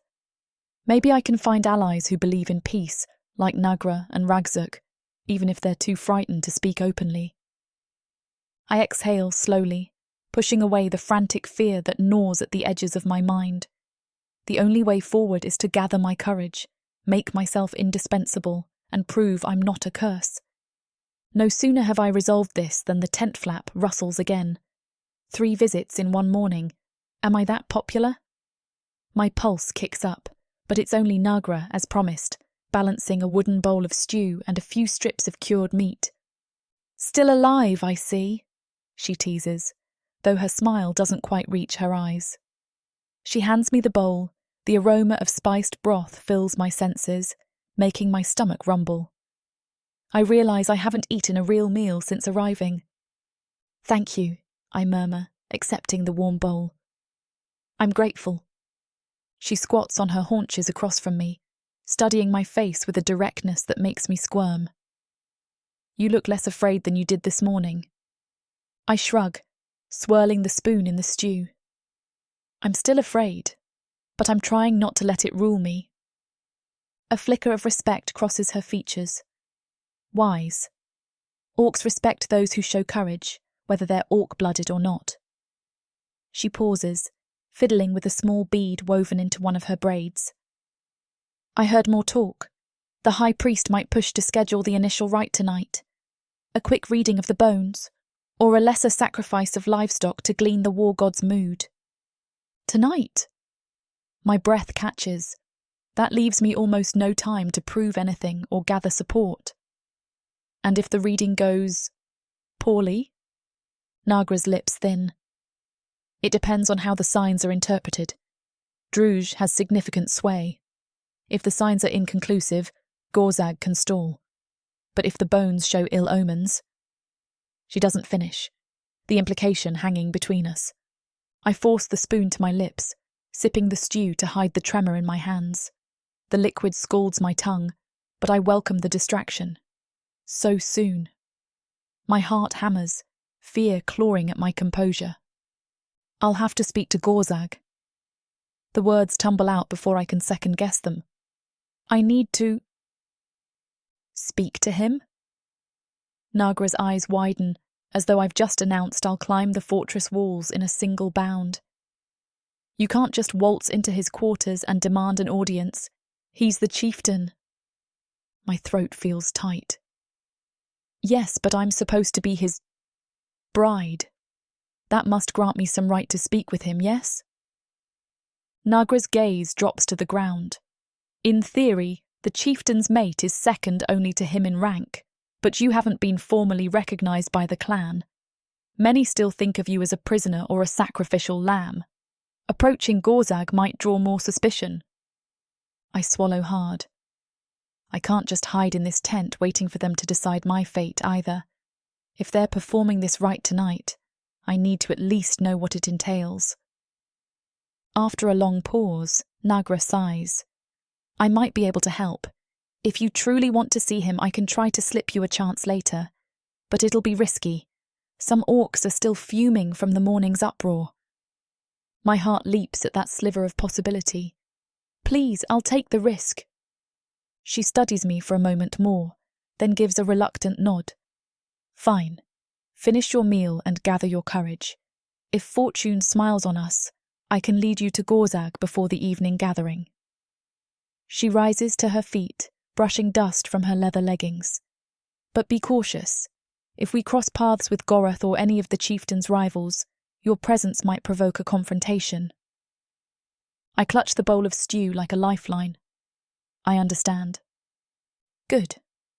She starts to leave, then pauses at the flap, tossing me a fleeting, sympathetic look. Do you regret coming here, Lirienne? You must have known it would be hard. A wave of conflicting emotions wells inside me. Fear, nostalgia, longing for the simplicity of my old life, but also a stubborn spark of determination. Sometimes I do, I admit, but regrets won't fix anything. I have to see it through. She inclines her head, an almost grin tugging at her mouth. You might survive, human. You have the right spirit for it. With that, she slips out into the daylight, leaving me alone with my racing thoughts and the stew steadily cooling in my hands. I lift the spoon again, sipping absently. I have the right spirit, I repeat to myself, half in amazement. No one has called me strong or fierce before, but maybe, in this brutal place, a seed of defiance is blooming inside me. I press my palm against my sternum, feeling my heartbeat and reaffirming my vow. I'll do whatever I can to make this arrangement worth the risk, to protect my village, and maybe even to show these orcs that not all humans are their enemies, and that I'm not the scapegoat they think I am. Outside, the fortress thrums with activity, the clan preparing for the day's tasks and the looming evening rite. I set aside my bowl, square my shoulders, and draw in a lungful of the tense, leather-scented air. The debate in my mind, the one that pulls me between fleeing and standing my ground, has reached its conclusion. I stay. I endure. Because if I don't, everything I've sacrificed will be for nothing.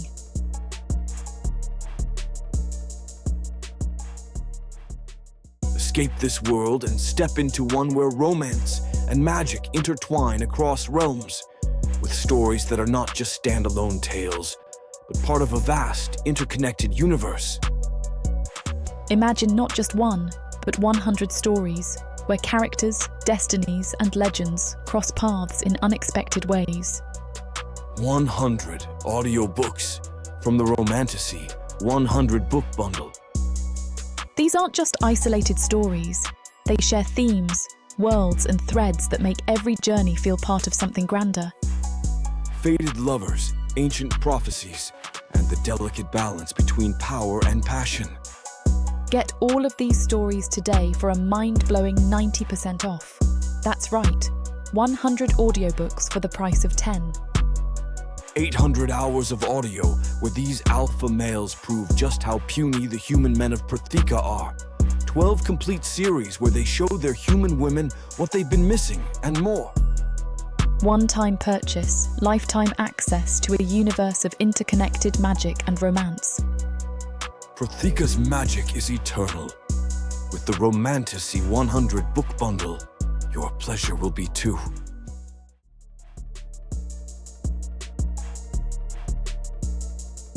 Chapter 4. Gorag. Dawn breaks with pale light creeping through the high windows of my private quarters. I stand near the narrow balcony overlooking the clan's courtyard, arms folded as I survey the fortress below. Orcs bustle about, some preparing the morning's training sessions, others hefting crates of supplies or tending small fires for cooking. From up here, the scene appears almost orderly, as if the tension roiling within the clan is hidden beneath the routine. But I can feel the undercurrent of unease like a low, thrumming drumbeat. My gaze drifts to the far corner of the courtyard, where a cluster of rough tents sprawls in haphazard rows. Somewhere among them, Lirienne has been taken. I tell myself the arrangement is only temporary, that I'll find a more suitable space for her once the initial uproar dies down. Yet guilt tugs at me, a persistent, nagging bite. A small human woman, my mate supposedly, tucked away in a drafty tent under watchful, often hostile eyes. It isn't the alliance I pictured when I first offered the proposal to her people. It feels precarious. A firm knock on my chamber door interrupts my brooding. "Enter," I rumble, pulling away from the balcony's edge. The door swings open to admit Karzug, my second in command, clad in his usual leather armor etched with lightning insignias. His face is as tight as a drawn bowstring. "Chieftain," he says by way of greeting, inclining his head briefly, a gesture for him to speak. "What news?" He lifts one hand holding a small wooden carving, a whittled figurine shaped like a raven, but the edges are darkened, scorched by flame.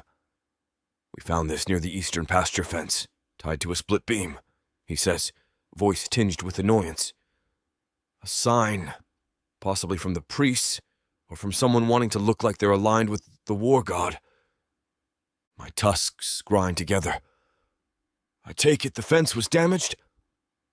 He nods. "Broken during the night, and the water channels that feed into the eastern fields look tampered with, rocks piled, deliberately diverting the flow. Could explain the flooding that's ruining crops."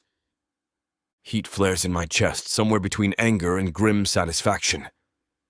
I've suspected sabotage for days, but each new discovery makes it harder to ignore. "So not a natural overflow," I say quietly, turning the figurine over in my hand. The scorched wood smells faintly of pitch. Someone wants the clan to believe these disasters are divine punishment. Karzug's mouth twitches, and we both know the clan is more than willing to believe it. Cursing the human woman is simpler than accepting that someone within our ranks could be betraying us. My fists clench around the figurine. This confirms the roiling doubt I felt since last night's confrontation. The omens might not be the war god's doing, but a deliberate ploy. But by whom and why? It could be some misguided orc who loathes the idea of an alliance with humans, or a more sinister outside force, like the dark elves, sowing discord among us. I exhale, setting the wooden raven on a nearby table. "Have you confronted the priests about this?" Karzug shakes his head. "Not directly. Druge is preparing tonight's rite. You know how he is? He'll say this sign is yet another warning from the war god. We'll have no proof it's otherwise, not unless we catch someone in the act." A bitter taste fills my mouth. Druze has preached about these cursed omens with fervor, only fueling the clan's paranoia. "And how are the people responding?" I ask. His gaze flicks to the floor, then back up. Some are panicked, worried about losing more fields. Others are furious. A few talk in hushed tones questioning your judgment for bringing a human under the war god's roof. Karzug hesitates, then adds, Goroth's been stirring up dissent again. I overheard him telling a group of younger warriors that you've doomed us to watch our children starve. I growl. Goroth has long been a thorn in my side, a staunch traditionalist who believes alliances weaken Orcish pride. If he incites open rebellion, you know what to do. Karzug nods. Of course, but I'd prefer not to spill orc blood over rumors. So would I mutter. Better to root out the real saboteur before the clan devolves into chaos. Karzug shifts his weight. There's another matter. I saw the shaman's apprentice Nagra slip into the human's tent earlier. She left in a hurry, looking worried. A spark of curiosity rises. Nagra's young, but she has sense. Possibly she's sympathetic. I won't fault her for that. A wry twist touches my lips. At least it means Lirienne isn't entirely alone out there. He studies me a moment, brow furrowed. If you plan to keep her safe, best do it soon. This evening's rite could turn the clan even more against her if Druze claims the bones speak ill. I square my shoulders, tension radiating through them. I intend to stand by my decision. If a handful of runes or bones declare otherwise, I'll question the interpretation. Let them call me heretic or fool. I won't cast Lirienne aside to appease superstition. A flicker of approval lights Karzug's eyes. Then we should be prepared. Some of the more devout might see that as defying the war god's will. I can't suppress a small snort. The war god values strength. Allowing my clan to be manipulated by fear is the opposite of strong. If he truly scorns this alliance, let him strike me down himself. But something about these omens reeks of mortal hands. Karzug inclines his head. What's our next move, Chieftain? I glance again at the charred raven figurine on the table. My thoughts churn. The clan stands at a crossroads, remain locked in old feuds, and die a slow death, or try a new path that risks angering tradition. In my heart, I've already chosen. I turn to my second-in-command, letting the quiet flame of resolve show on my face. Summon a meeting of the trusted warriors, those who haven't publicly opposed this alliance. Tonight, after the rite, we'll compare notes. No more waiting for signs to solve our problems. We find the saboteur or the conspirators ourselves. Karzug's mouth curves into a grim half-smile. As you command. Shall I send a guard to bring Lirienne into the fortress before the rite? An image of Lirienne crosses my mind, her slight form standing defiantly in the great hall, eyes wide with a mixture of fear and resolve. I recall the hush that fell when she spoke my name without hesitation. Yes, I say, I want her present. If we're forging a genuine peace, she deserves to witness how we do things and to defend herself if needed. Karzug salutes and turns to go. Before he reaches the door, I speak again, my tone softening. One more thing. He pauses, glancing back. Ensure no harm comes to her on the way in, I order. If Goroth or any of his cronies try to intimidate her, remind them that I've forbidden such actions.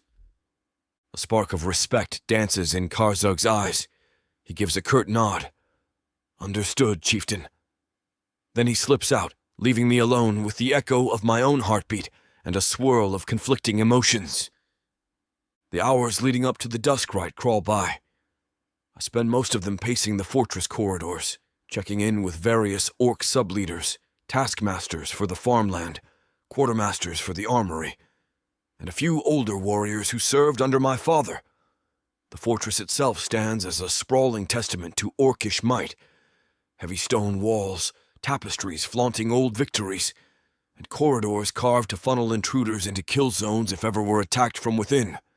Despite the imposing architecture, cracks of worry are visible everywhere. In the storerooms, sacks of grain have been soaked by the incessant flooding, leaving them mildewed. The armory's forges face delays because a section of the fortress roof near the smithy still leaks from the last rain, corroding tools. The sense of creeping crisis weighs on the air like an invisible chain, binding every orc's mind to the question, is the war god punishing us? I grind my teeth. If I believed that entirely, I wouldn't bother suspecting sabotage. Yet the more I examine the damage, the deliberate stacking of rocks and irrigation channels, the systematically broken fences, the more I feel sure. This is the work of an orc or a group of them, possibly with outside help. If that comes to light, the clan's faith in the war god's condemnation will shatter. But until then, they'll keep scapegoating Lirienne. In the early afternoon, I stop by the training yard, where a throng of younger warriors spar with wooden staves.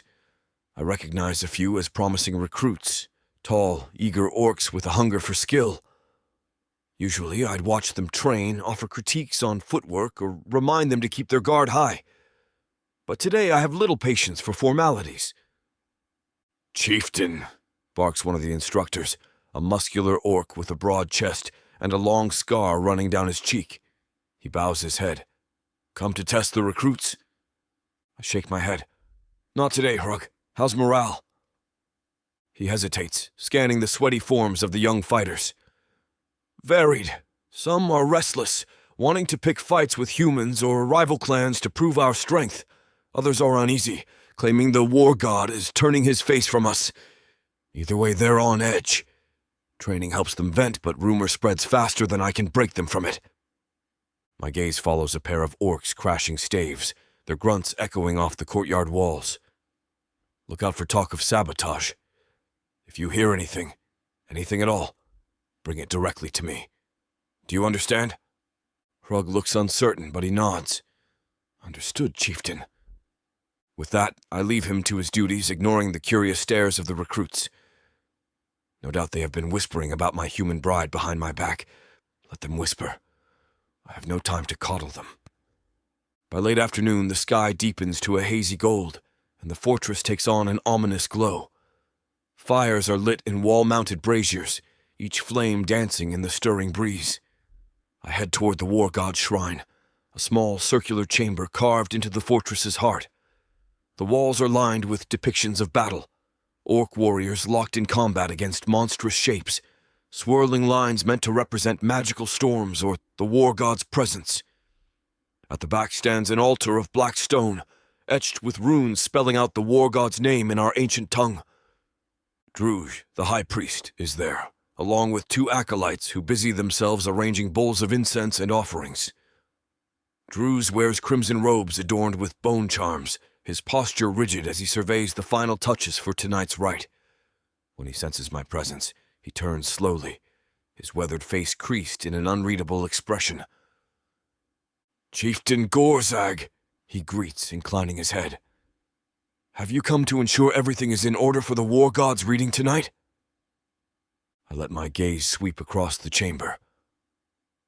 "I want to understand how you plan to interpret these so-called signs. My clan is on the brink.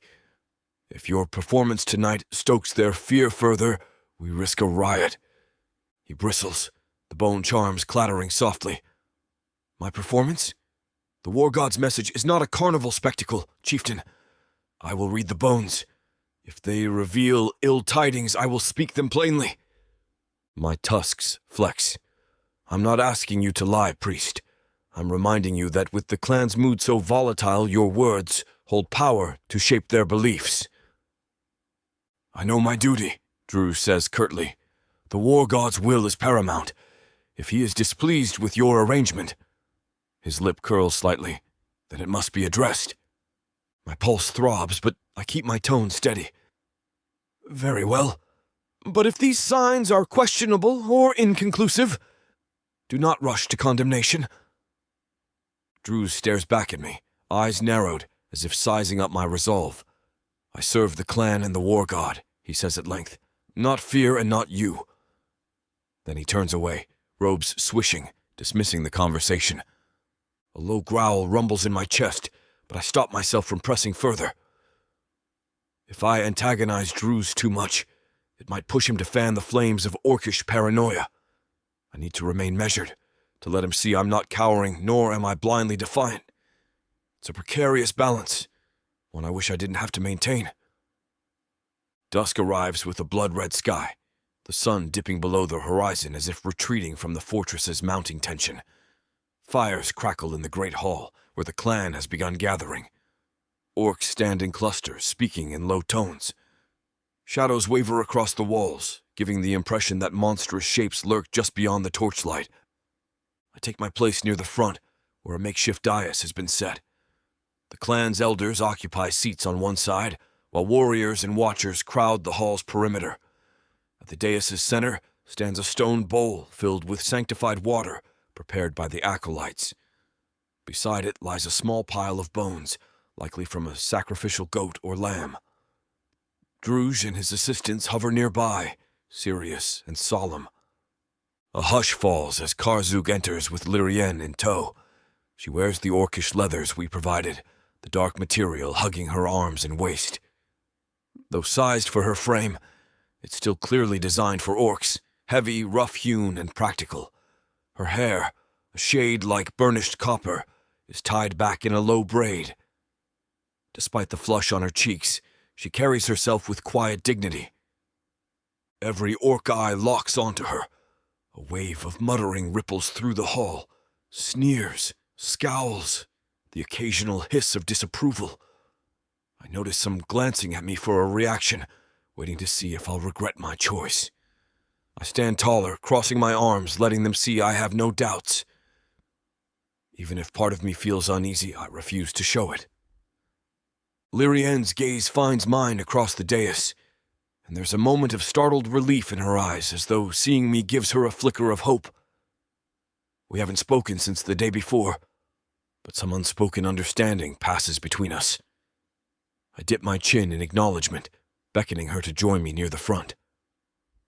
Karzug escorts her the rest of the way, ignoring the clan's hostile stares. An elder's staff thumps against the floor, signaling the official start of the rite. Druj steps onto the dais, arms extended, the bone charms on his robes tinkling. "Gather, children of the war god," he intones, his voice resonating off the walls. "We come to seek clarity amid these troubling signs. The war god alone knows whether the curses be real or contrived." He turns to me, beckoning me forward with a crooked finger. "Chieftain Gorag Stormborn, present your cause." I advance, Lirienne following close behind, her posture taut. I can feel the clan's collective stare drilling into us both. "I stand here," I declare, voice echoing, "to reaffirm my commitment to forging peace between our clan and the human settlement.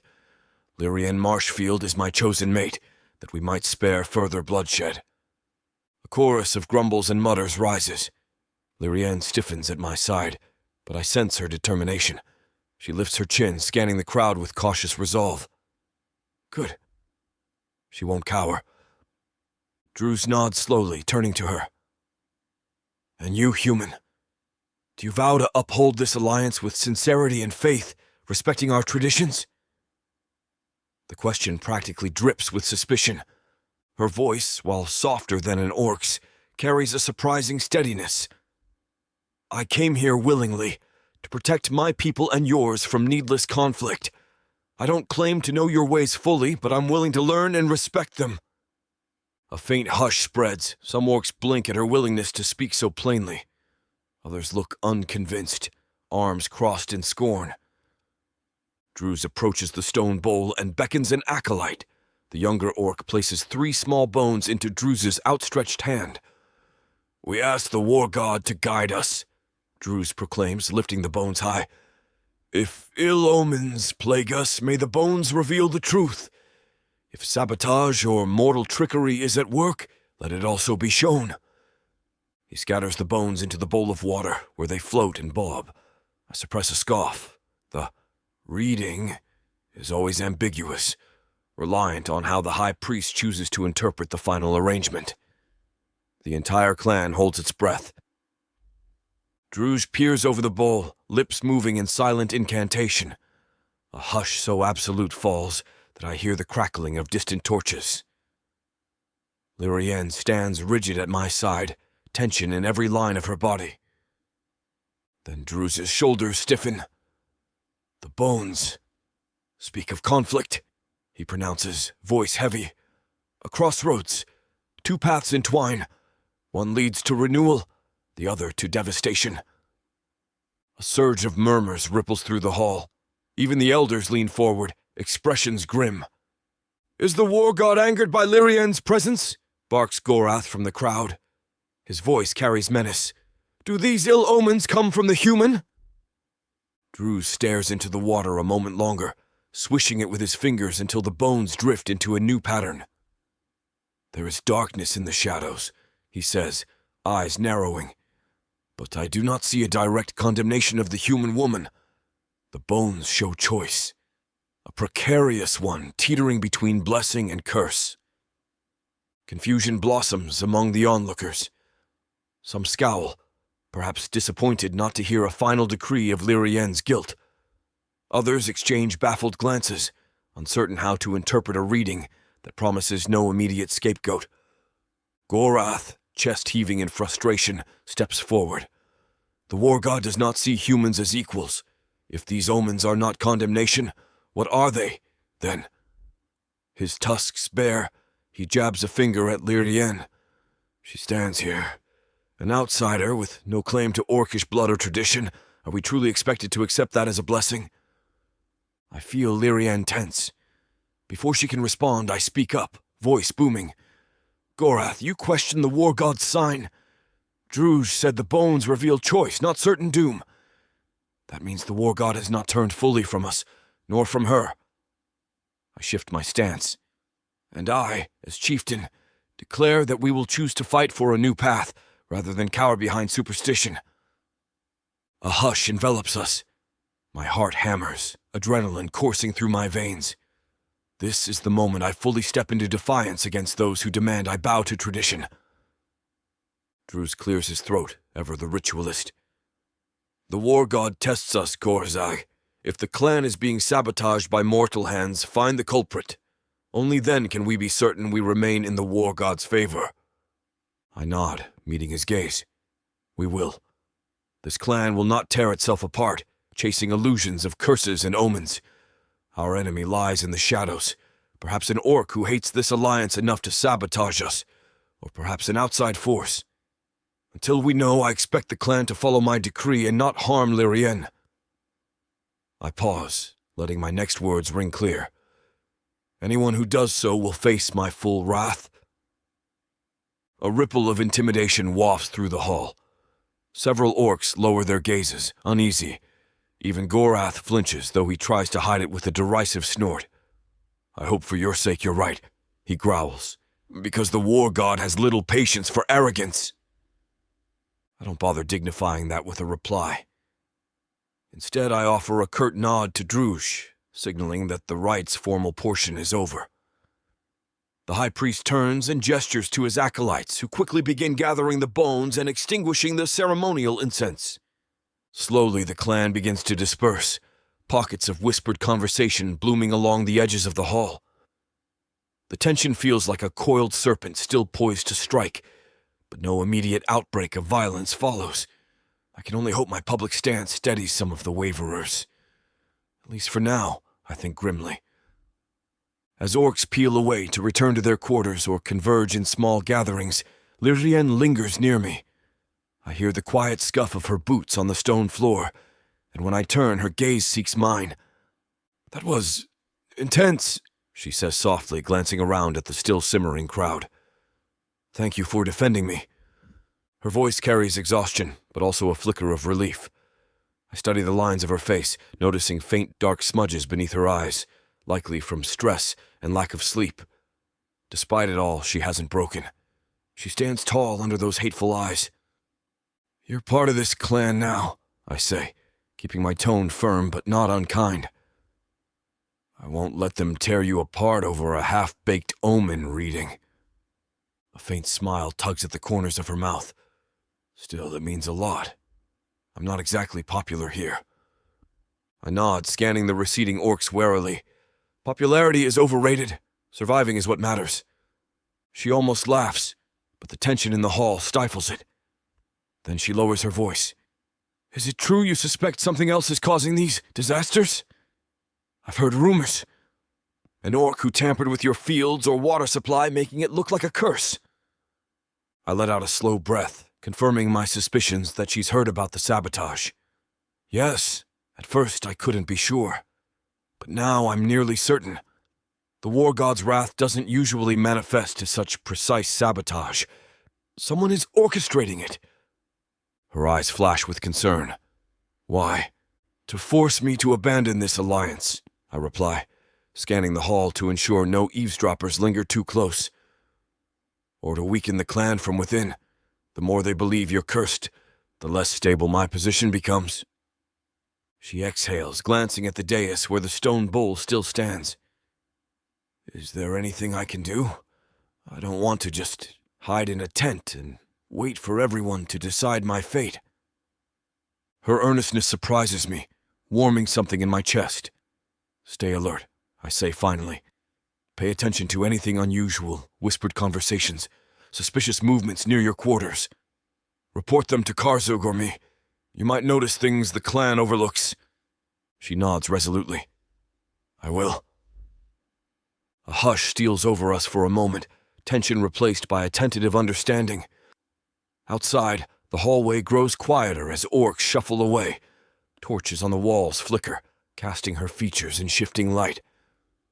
There's a softness to her eyes that tugs at a guarded corner of my heart, a corner I've sealed off since I first took up the mantle of chieftain. Focus, I scold myself silently. Now is not the time for such distractions. I clear my throat. You should return to your tent. I'll have Karzug or one of my warriors escort you. A trace of disappointment flickers across her face, gone in an instant. Of course. Thank you. Before she steps away, a thought emerges. I lower my voice. If you'd rather not stay in that tent, I can arrange quarters in the fortress. It might be safer. She weighs her response carefully, then offers a small, grateful smile. I'll keep that in mind. For tonight, I'll bear with the tent. No sense stirring more gossip. I give a curt nod. As you wish. She hesitates, as if she wants to say more. Then she turns, heading toward the archway where Karzug waits. I watch her go, that swirl of conflicting emotions following me like a shadow. On one hand, this is a political move, an alliance. On the other, I can't deny the unexpected pull of her presence, the flicker of admiration in how she faces a hall full of enemies without collapsing. When the hall is nearly empty, I catch sight of Druze conferring with a pair of elders. Their discussion is hushed, but as I approach, they fall silent. The elders bow stiffly to me, stepping back. Druze folds his arms, chin tilted. I'm relieved you did not interpret the bones as condemning Lirienne, I say quietly. It would have made things complicated. He gives me a long, contemplative look. Do not thank me yet, chieftain. The war god's will is far from settled. If these calamities continue, and if we find no proof of mortal sabotage, the clan will demand a heavier sacrifice. My jaw tenses. We will find the saboteur. He dips his head, an ambiguous gesture that might mean agreement or doubt. Let us hope so. Much later, the hall stands empty, its torches burned low. The fortress corridors echo with a quieter hush, broken only by the occasional footsteps of guards on patrol. My mind whirls from the evening's events, the half-victory of not condemning Lirienne, the knowledge that sabotage still festers within our walls, and the question of how quickly I can expose it. I pause in a shadowed alcove, leaning against the cold stone. A memory tugs. My father, battered and bleeding on the battlefield against the dark elves, his final words urging me to keep the clan strong. I remember my own vow not to waste Orcish lives chasing feudal conquests. This alliance, unorthodox as it is, feels like the only path that might halt the endless cycle of war, if I can keep Lirienne safe and the clan from devouring itself. I straighten, exhaling a long breath that reverberates in the still corridor. My path is clear, if treacherous. Find whoever is manufacturing these omens. Expose them before they goad the clan into turning on me and on her. And the god of war is watching. Let him see that orcish strength isn't always about blind aggression. Sometimes it's the courage to break from old patterns and fight for a different future. Chapter 5. Lirienne. The new day's light filters through the thin canvas walls of the tent, sending dappled shadows across my face. I stir, blinking awake to the realization that my bedding is too coarse to ever be mistaken for the soft straw mattress of my home. I can't pretend I'm anywhere else but here, in the midst of an orc fortress, an outsider precariously balanced on the edge of acceptance and hostility. I exhale a shaky breath and sit up, rubbing the sleep from my eyes. My mind swirls with lingering tension from the previous night's rite. The High Priest's ambiguous reading of the bones spared me from outright condemnation, but it leaves the clan teetering on a knife's edge. A crossroads, he called it, one that could tip into catastrophe with the slightest nudge. As I stretch, the tent flap rustles. Nagra's familiar silhouette appears, blocking the early morning sun. "You're awake," she greets, her tone gentler than the typical orc gruffness. I press a hand to my chest to quell my startled heartbeat. "I am?" A rueful smile graces my lips. Not much chance for deep sleep under these circumstances. Nagra steps inside, letting the canvas fall behind her. She carries a small bundle of cloth that smells faintly of roasted grains, and something sweet. "I brought breakfast," she says, handing it over. "Figured you'd need your strength today." My mouth waters at the scent. Gingerly, I unwrap the cloth to find a piece of dense, nutty bread drizzled with a bit of honey and a small wedge of dried fruit. A wave of gratitude washes over me. "Thank you," she shrugs, as if to brush off any notion of kindness. "Eat. Then if you're feeling up to it, Ragzuk wants to see you." I recall the older apprentice, though he seems more like a half-shaman in his own right. My heart gives a faint lurch. "Why does he want to see me?" Nagra folds her arms. "You've been asking how you can help. He thinks he has a task for you. Something about gathering herbs for a wounded warrior. The official clan shaman is too old to traipse around the outskirts, and Ragzuk's knees won't carry him far these days." She pauses, then adds, "It's not a trick, if that's what you're wondering. This warrior's been complaining of an infected cut that the usual salves can't fully fix. Ragzuk believes some local plants might help. Your knowledge could prove useful." I take a bite of bread, the taste brightening my mood for a moment. "I'd be happy to help," I say, swallowing carefully. "I do know a bit about herbs. Back in my village, I used to gather them for our local healer. She taught me which ones can disinfect wounds." Nagra's lips curve into a small smile. "Then maybe you can do some good here. Show the clan you're not just a burden. Finish eating. I'll wait outside and we can head to Ragzuk together." I step out of the tent to find the fortress courtyard already bustling with morning activity. Orc warriors lug crates of supplies, blacksmiths stoke their forges, and a few younger orcs spar in a makeshift ring. Each clang of metal sets my nerves on edge, but I remind myself that not everything here revolves around me. Orcs have daily lives and chores too. Still, I feel stares prickling my back as Nagra leads me along a winding path between tents. Some orcs openly glower, others mutter under their breath. A few merely regard me with guarded curiosity, as though unsure if I might sprout fangs any moment. We soon reach a low stone structure attached to the fortress's eastern wall, near a small herb garden enclosed by crude wooden fencing. Inside, the building is dimly lit, smelling of dried flowers and pungent spices. Bundles of leaves dangle from the rafters, swaying gently in the draught. Earthy mortar and pestle sets line a wooden workbench. Ragzuk sits on a three-legged stool in the centre of the room, poring over a stack of thin, tattered parchments. He glances up at our approach, his wizened face creasing into something like a smile. "Ah, Lirienne, good to see you in one piece." I muster a wry grin. "I can say the same to you." He chuckles, a raspy sound. I heard you endured quite the spectacle last night. Druj can be dramatic when invoking the war god's will. Nagra casts me a sidelong glance, then slips away, presumably to handle other tasks. I step closer to Ragzuk, eyeing the parchments. They are covered in scrawls, orcish runes, maybe notes on different healing techniques. Nagra said you needed my help with an injured warrior. He nods, setting the parchments aside. Yes, one of our scouts has a nasty gash in his calf. He claims the standard poultices aren't helping, that the wound remains hot and inflamed. Ragzuk shrugs. I suspect it's infected more seriously than we realised.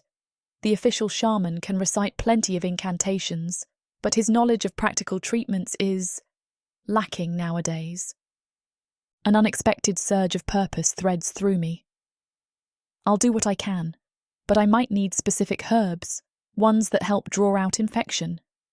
In my village we used golden seal or something similar. Ragzuk taps a crooked finger against his chin. Golden seal.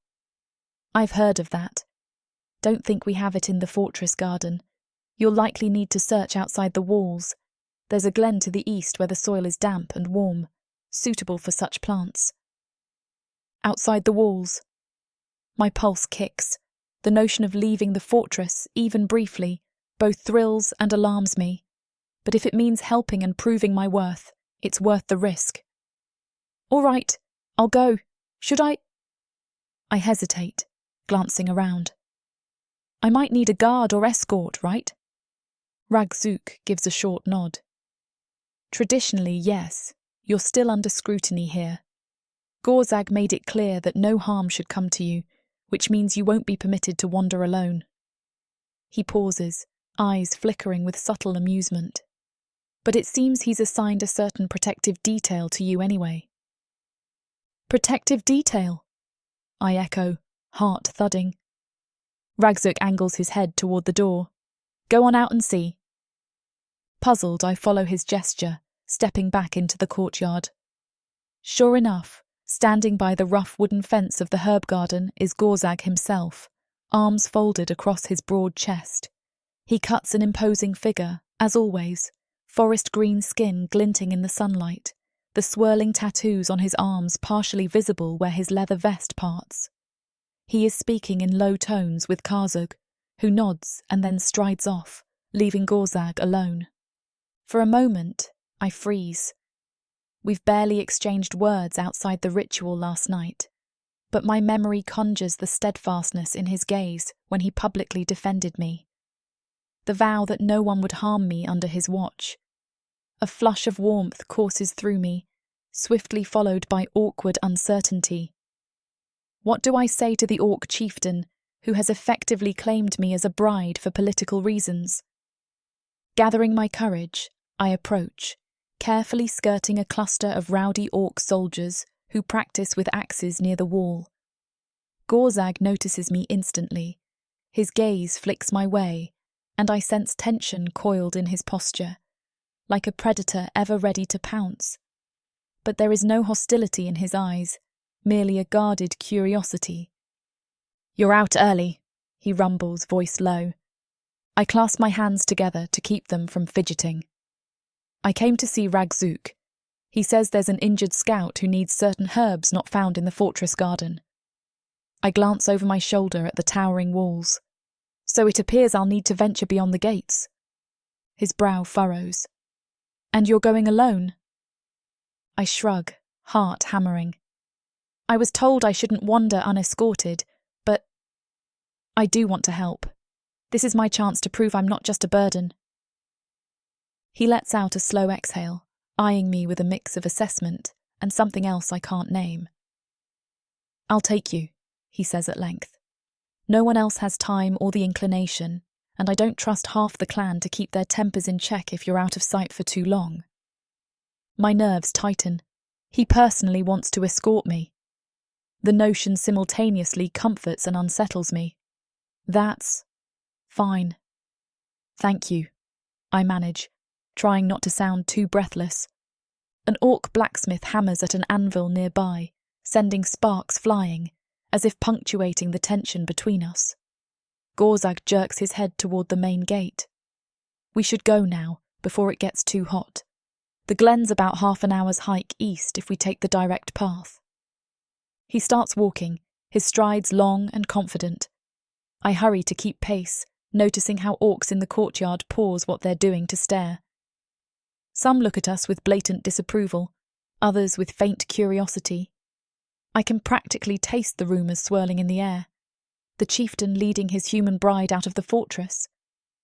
But Gorag doesn't seem to care. He moves through the fortress with single-minded purpose, and orcs part before him like he's a force of nature. I swallow my nerves, grateful for his commanding presence. At least no one dares harass me with him around. Crossing the fortress gate feels like stepping into another world. Where the courtyard teems with noise and the pungent smells of orc life, the landscape beyond is a rugged stretch of rolling hills and patches of windswept grass.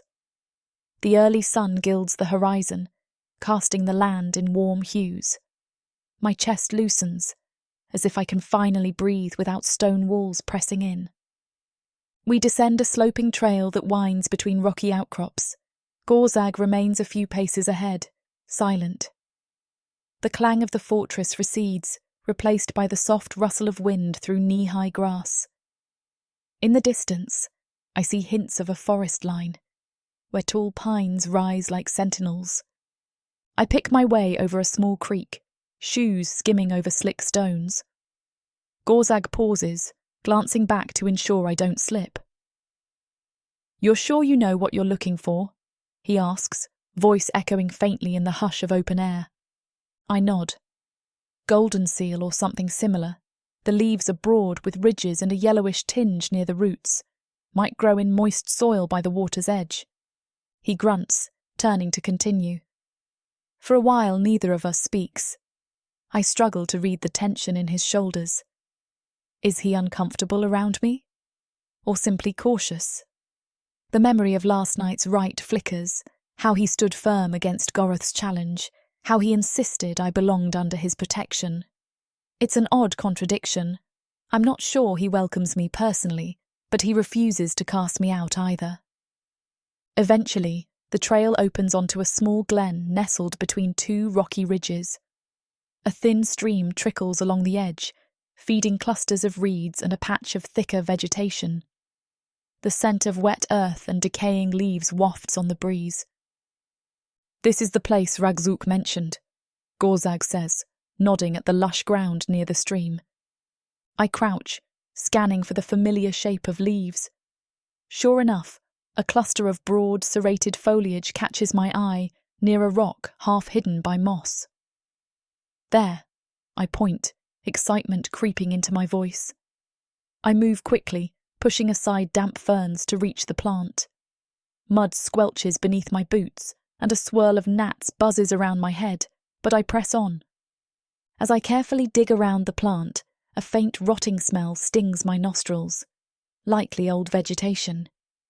I retrieve a small knife from the belt I borrowed. Gorag watches from a few steps away, arms folded. His presence weighs on me, but not unpleasantly. "Do you truly believe these herbs will help?" he asks after a moment. I glance up. I do. If the infection is bacterial or festering, this plant, or something close enough to golden seal, can help cleanse the wound. In my village, we used it to make a poultice that we'd apply to cuts, especially if they started turning red or swollen. He studies me, the vertical lines of his forehead easing slightly, though he doesn't smile. We rely on spiritual healing and simpler salves, but clearly we're missing something if the infection lingers. "It might not always be about missing something," I say gently, extracting the root with care. "You do have a shaman who can use incantations, but sometimes good old-fashioned herbs can complement that, especially if your magic is weaker these days." The mention of orc magic, long diminished, I've heard, seems to strike a chord. His mouth presses into a line, as if I've touched on a sore subject. Our clan's magic waned generations ago. the war god's blessings have mostly turned to spiritual guidance and martial strength. I pause, uncertain whether to probe further, but I want to understand. So the shamans, they still practice incantations, but they don't have the raw healing power they once did. He shifts, glancing at the horizon. Exactly. Rituals, blessings, reading signs, these remain, but they can't regrow limbs or cure lethal wounds by chanting a phrase. Some orcs resent that loss. They see it as the war god's punishment for failing him in the past. Others claim it's a natural ebb and flow of power. I carefully place the uprooted herb in a small leather pouch, wiping mud from my fingers on a rag. And do you have an opinion on it? He hesitates. I think we shape our own destiny more than we realise. Relying on divine magic alone can weaken a clan. We must adapt, learn, and survive by our own means if necessary. A faint smile warms my lips. He's more pragmatic than I expected. I rise to my feet, slinging the pouch over my shoulder. Surveying the glen, I spot a few other plants that look promising. Small clusters of wide leaves with red berries. That might be useful too, I murmur, stepping closer. Before I can bend down, my foot slips in the slick mud near the stream's edge. My arms flail, heart jolting. A muddy tumble threatens, but Gorag's reflexes are swift. He lunges forward, his large hand grasping my forearm, steadying me before I can go sprawling face first into the muck. His grip is firm, almost bruising in its strength. My breath catches at the sudden contact, and I look up into his face. Despite his gruff demeanour, concern flickers in his eyes, swiftly replaced by that guarded stoicism. "Careful," he admonishes, releasing me once I've found my balance. Heat creeps across my cheeks. Thank you. Slippery. My voice comes out softer than I intend. He merely nods, stepping back. But the moment lingers, an undercurrent of awareness crackling between us. My pulse thuds, not entirely from the near fall. I duck my head, focusing on the next plant. Right. Let's gather a few more, then head back. He grunts agreement, yet I sense his gaze lingering on me. A strange warmth settles in my chest, a quiet spark of gratitude that he caught me, and something else, a swirl of unspoken tension. This is the orc who basically claimed me as a strategic mate, I remind myself. He's bound to me by necessity, not necessarily by affection. But in that moment, it's easy to forget the complexities. We spend the next half hour collecting assorted roots and leaves from the glen's shaded nooks. I show Gorag which plants might serve as antiseptics, and he helps dig them up with the efficient skill of a warrior who's spent his life handling blades. Soon, my pouch bulges with greenery, the smell of damp soil clinging to our hands. "We should return," he says, scanning the sky. "The clan will be suspicious if we're gone too long. Besides, these should be enough to attempt Ragzuk's poultice." I nod, wiping sweat from my brow. The sun climbs, the day's warmth growing insistent. My boots squelch in the mud as we make our way back up the rocky trail toward the fortress. At first we walk in silence, but I feel a subtle shift in Gorag's posture, a lowering of tension, like he's no longer quite so prepared for ambush. Or maybe that's my wishful thinking. I never expected to be rummaging through plants with an orc chieftain, I admit with a tentative laugh. But thank you for coming with me. I'm sure you have more pressing matters. He gives me a sidelong look, tusks gleaming in the midday light. Protecting the clan is my duty. If this helps keep a warrior from losing his leg, or stops further suspicion from the clan, then it's worth it. Right duty. I swallow the faint sting of disappointment, but I can't blame him for seeing everything through the lens of leadership. "I'm still grateful," I say quietly, "for letting me do something useful." He doesn't reply, but a glimmer in his gaze suggests he hears me. We continue on, cresting a small rise. The fortress walls loom ahead, the dark stones stark against the bright sky. My mind drifts to the scout's injury, how I'll mix the herbs into a poultice. An opportunity to prove, if only in some small measure, that not all humans are worthless in orc eyes.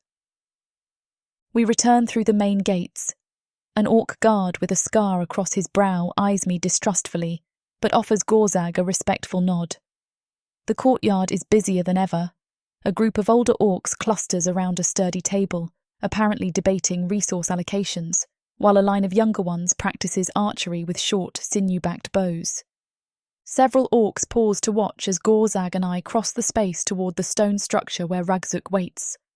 Their stares cling like burrs, but Gorzag's presence keeps them at bay. No one dares approach or hiss curses at me when he's by my side. Inside the herbal workspace, Ragzuk looks up from grinding a paste. He exhales in relief. I wondered if you'd managed to find anything. I hold up the bulging pouch. We found quite a bit. The ground near the stream was perfect for these plants. He beckons me over to a rudimentary work table.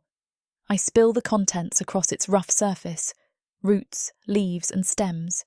Immediately, the pungent aroma fills the room, earthy and slightly bitter. Ragzuk's brows rise. Impressive haul. Now let's see if it does any good. With Gorag standing near the door, arms folded, I set to work separating the pieces I recognise. A cluster that resembles golden seal, some broad-leafed plants with berries that might enhance the antimicrobial effect. I explain to Ragzuk how to crush them into a moist poultice. He grunts in acknowledgement, occasionally sprinkling in bits of dried Orshish herbs I don't recognise. We have a thick greenish paste that smells sharp enough to clear anyone's sinuses. Ragzuk nods in satisfaction. That should do. Let's apply it now. He beckons me to follow him into an adjoining chamber, smaller and darker. A single cot rests against the wall, occupied by a young orc warrior with a bandaged leg propped on a rolled blanket. His skin is clammy, his breathing shallow, and pain etches deep furrows in his brow. This is Kratun, Ragzuk says quietly. He took a blade to the calf during a scouting mission. The wound was shallow, but something got into his bloodstream. Kratun glances at me with glazed eyes, confusion and a tinge of hostility flickering across his features. Human, he rasps. Well, what? She's here to help, Ragzuk says firmly, cutting off the orc's protest. Trust me, you'll want any relief you can get. I kneel by the cot, heart pounding at the sight of the bandage stained with yellowish seepage. The stench of infection makes my stomach turn, but I force myself to remain calm. Carefully, Ragzuk and I unwind the bandage, exposing angry red flesh around a swollen cut. Kratun hisses, jaw clenching. My mind races with the steps we'd take in my village. Cleaning the wound, applying the poultice, changing dressings regularly. We'll need clean water, I say, turning to see Gorag in the doorway. The fact that he's followed us in gives me a strange sense of reassurance. He nods, stepping out to fetch water from a barrel in the main room. Ragzuk hands me a small rag while I gently dab at the edges of the wound, trying not to cause more pain than necessary. Kratun watches me warily, but he doesn't protest. Perhaps he's too exhausted to object. When Gorag returns with a bucket of water, I rinse away the worst of the pus. Then, using a wooden spatula, I spread the herbal paste across the wound. Kratun lets out a guttural groan, fists gripping the cot's edges. I murmur apologies, applying just enough pressure to ensure the mixture adheres. Ragzuk hands me fresh strips of cloth, which I use to wrap the leg snugly. My hands shake slightly, a swirl of adrenaline and empathy churning in my gut. In my village, I did small treatments, splinters, minor cuts, but never something this dire. Still, I have to try. After we finish, Ragzuk places a palm on Kratun's forehead, murmuring a low incantation in Orcish. The rhythmic chant rises and falls like a drumbeat, infusing the cramped chamber with a sense of solemnity. Even Gorag inclines his head, as if acknowledging the spiritual effort. Though I don't fully understand the language, I recognize a plea for healing, for the war god's oversight in the warrior's recovery. The chant ends, and Ragzuk exhales slowly. "Rest," he tells Kratun, who drifts to a half-conscious state, sweat beading on his brow. "We'll reapply the poultice in a few hours if needed." I rise, wiping my hands on a clean rag. My knees feel shaky from crouching, and my heart hammers with relief, tangled with lingering uncertainty. Have I done enough? Gorzag's gaze finds mine, unreadable in the dim. "Impressive," he says quietly. "I've seen orc healers flinch at a wound that foul." Something in my chest flutters, a spark of pride. I press a hand to my own chest, steadying my breath. I only hope it works. Ragzuk gestures for us to leave the chamber, letting Kratun rest. We step back into the main workspace, the aroma of drying herbs replacing the stench of infection. Gorzag's presence looms at my side, an unspoken tension passing between us. Outside, the day is well underway, the fortress buzzing with the clamour of orc life. Ragzuk clears his throat. "I'll keep watch on Kratun's condition. With any luck, we'll see improvement by nightfall." He turns to me, a hint of genuine respect in his eyes. "That knowledge of herbs. You may have saved him from losing that leg." I swallow, touched by the wave of gratitude. "I'm glad I could help." The older orc nods, expression thoughtful. "It's easy to see why Gorzag offered you protection. You might prove more valuable than most here realise." Then after a pause, he adds in a lower voice, "And not all is as it seems with the war god's displeasure. Keep that in mind, Lirienne. Fear is often twisted by those who benefit from it." My pulse ticks faster. "You suspect sabotage too, don't you?" He shrugs non-committally, but his gaze flicks to Gorzag. "One can interpret ill omens many ways. Sometimes, if we look deeper, we find mortal hands behind the disasters. Our clan's future hinges on discovering the truth." I absorb his words, remembering Gorzag's suspicions from the previous night. Ragzuk's tone suggests a caution, that the war god's name could be invoked to mask manipulations from within. The thought makes me uneasy and oddly determined.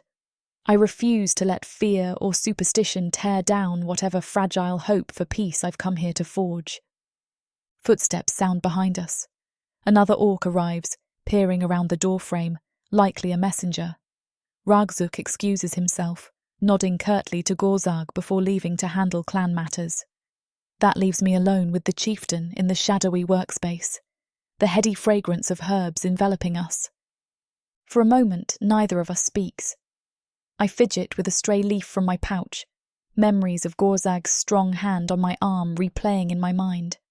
The silence feels charged, as though something simmers beneath the surface, an unspoken curiosity neither of us quite knows how to address. He breaks the quiet. "You did well," he says again, quieter than before. "Kratun owes you thanks, though he may not admit it until he's in less pain." I manage a small laugh. "I'm just glad I wasn't useless." He studies me, brow creasing slightly. "You think I consider you useless?" I shake my head, heat creeping over my cheeks. I'm not sure what you consider me," I admit honestly. "Our arrangement isn't exactly built on normal circumstances." His mouth presses into a line. "No, it isn't." A pause. "But I won't deny that your knowledge surprised me, and perhaps the clan needs that. We've grown too reliant on old rituals. If fresh ideas can help save lives, so be it." My heart thumps a little faster at the hint of acknowledgement in his tone.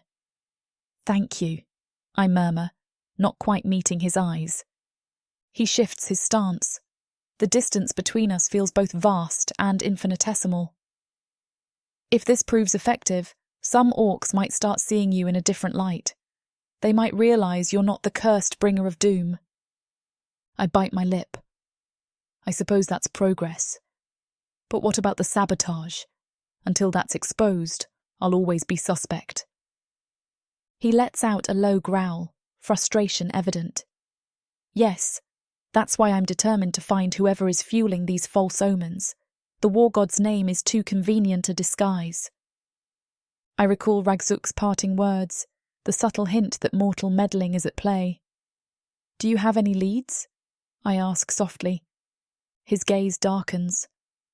Not yet, but I suspect some among my clan with reason to resent me or resent the peace I'm trying to build.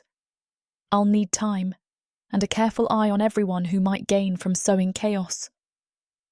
My pulse pounds at the gravity of his task. I'll help however I can, I offer, voice barely above a whisper. He appears taken aback for a fleeting instant, but then a flicker of something, a grateful acceptance maybe, lights his eyes. I appreciate that. We linger there, the hush thick with possibility. Outside, an orc barks orders at a worker hauling crates, jolting me from the moment. I clear my throat, stepping back. I should clean up, I say, gesturing to the bits of leaves and soil on my hands. He nods, tension easing from his shoulders. I'll ensure no one disturbs you. Then more softly, if you find yourself threatened, come to me or Karzug. Don't trust anyone else's protection. Though his words are brusque, a note of genuine concern underpins them. I offer a small smile. I understand. With that, he moves toward the doorway and steps aside so I can pass. As I slip by, the proximity of his large frame makes me acutely aware of his physical presence, warm, solid, a potent reminder of how easily he outmatches me. Yet somehow, in that moment, it doesn't feel terrifying. It feels safe. My heart flutters, confusion and gratitude warring within me. I have to remind myself that this is the same orc who, days ago, demanded a human bride as part of a peace bargain. And now, here he stands, ensuring I find my footing, figuratively and literally, within his clan. I continue outside into the courtyard. The midday sun feels brighter than ever, and I squint against it. Even so, a small smile lingers on my lips, an ember of hope flickering in my chest. Maybe orcs aren't all monsters. Maybe Gorag, stoic as he is, truly wants unity. As I head back toward my tent, my mind swirling with the events of the day, I can't help noticing that some passing orcs give me narrower glares than usual. The rumour mill will churn, no doubt, whispering about how I aided in healing a wounded warrior. Perhaps that tiny shift in perception will grow, one saved life at a time, one conversation at a time. And in that swirl of hope, I realise something. I want them to accept me, not just to keep me alive or spare my village, but because a part of me believes that bridging our worlds might be possible. If he is not cursing us, if sabotage lies behind these omens, then maybe the dark gulf between orcs and humans can shrink enough for something genuine to form, including perhaps a deeper bond with the fierce, complicated chieftain who caught me before I could fall.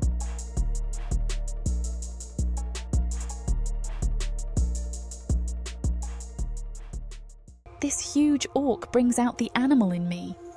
In a world where humans have been driven underground, living like rats is the only way to stay safe from the marauding orcs. All my life, my only job has been to make sure I have enough to eat. These orcs of the Burning Sun clan will vow to keep their human mates safe. There is a nobleness to these giant savages, alpha male warriors who will protect their women at all costs. Get this complete series of books following the Burning Sun clan for 70% off. Each book is a full-length monster romance that features a giant orc with eyes for his beloved, curvy human. Happily ever after guaranteed. Prothea's magic is eternal. This bundle will show you that size really does matter.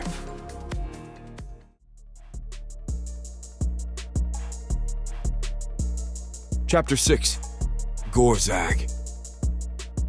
I stand at one of those windows, leaning on the rough sill as I survey the courtyard below. Orc warriors move in steady rhythms, some returning from night patrol, others stoking fires in preparation for the day's meals.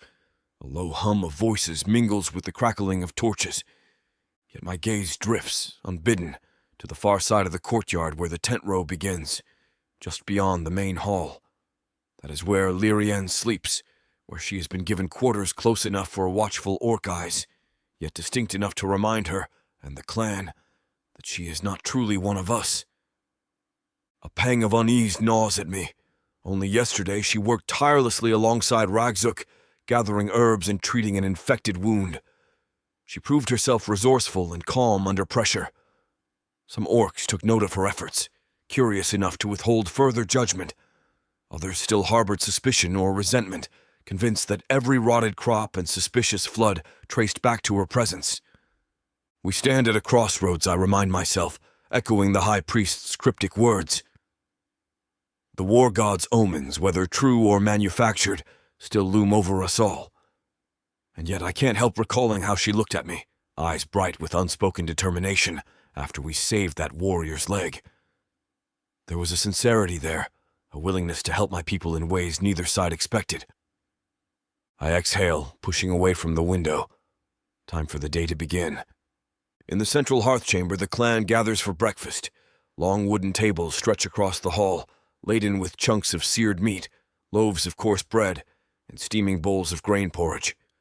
Typically, this is a lively affair, orc voices booming in conversation, utensils clanging against metal plates. But as I step in, an undercurrent of tension flickers through the crowd. Conversations dip in volume, eyes darting my way with a mixture of respect and unease. I ignore the hush that follows me and claim my usual seat at the head of a table near the hearth. Karzug sits to my right, picking at a hunk of roast with methodical bites. Across from me, two older warriors murmur in low tones, pausing when I arrive. I offer them a curt nod and they incline their heads in return, acknowledgement, but not warmth. A moment later, the crowd parts near the entrance, and Lirienne appears. She wears the same practical orc leathers we provided days ago, now dusted with faint streaks of earth from her herb-gathering exploits. As soon as she enters, the hall's noise dips further, nearly to silence. She stands uncertainly, glancing around, as if unsure where to seat herself. A handful of orc children crane their necks to see her better, one youngling whispering something to his mother. Some warriors openly glower, while others show grudging neutrality. My jaw tightens. I can't have her shunned at every meal. So I raise a hand, beckoning. "Lirienne, sit here," I say, my voice carrying over the hushed hall. She hesitates only a heartbeat, then moves toward me. The clan's stares weigh heavily on us both, like a tangible presence pressing on my shoulders, but I keep my expression neutral. A chieftain doesn't cower before disapproval. I learned that lesson early. She takes the seat beside me, offering a polite inclination of her head to Karzug, who returns it with a terse nod. "Good morning," she says quietly, her voice swallowed by the hall's looming silence. I tear off a chunk of bread and hand it to her. "Eat," I say. "You'll need your strength today." Karzug clears his throat, making a show of focusing on his own meal. "We have training exercises scheduled this morning," he says, glancing my way. "The younger warriors are honing their axe technique." "Good." I seize on the opportunity. "Lirienne should see them.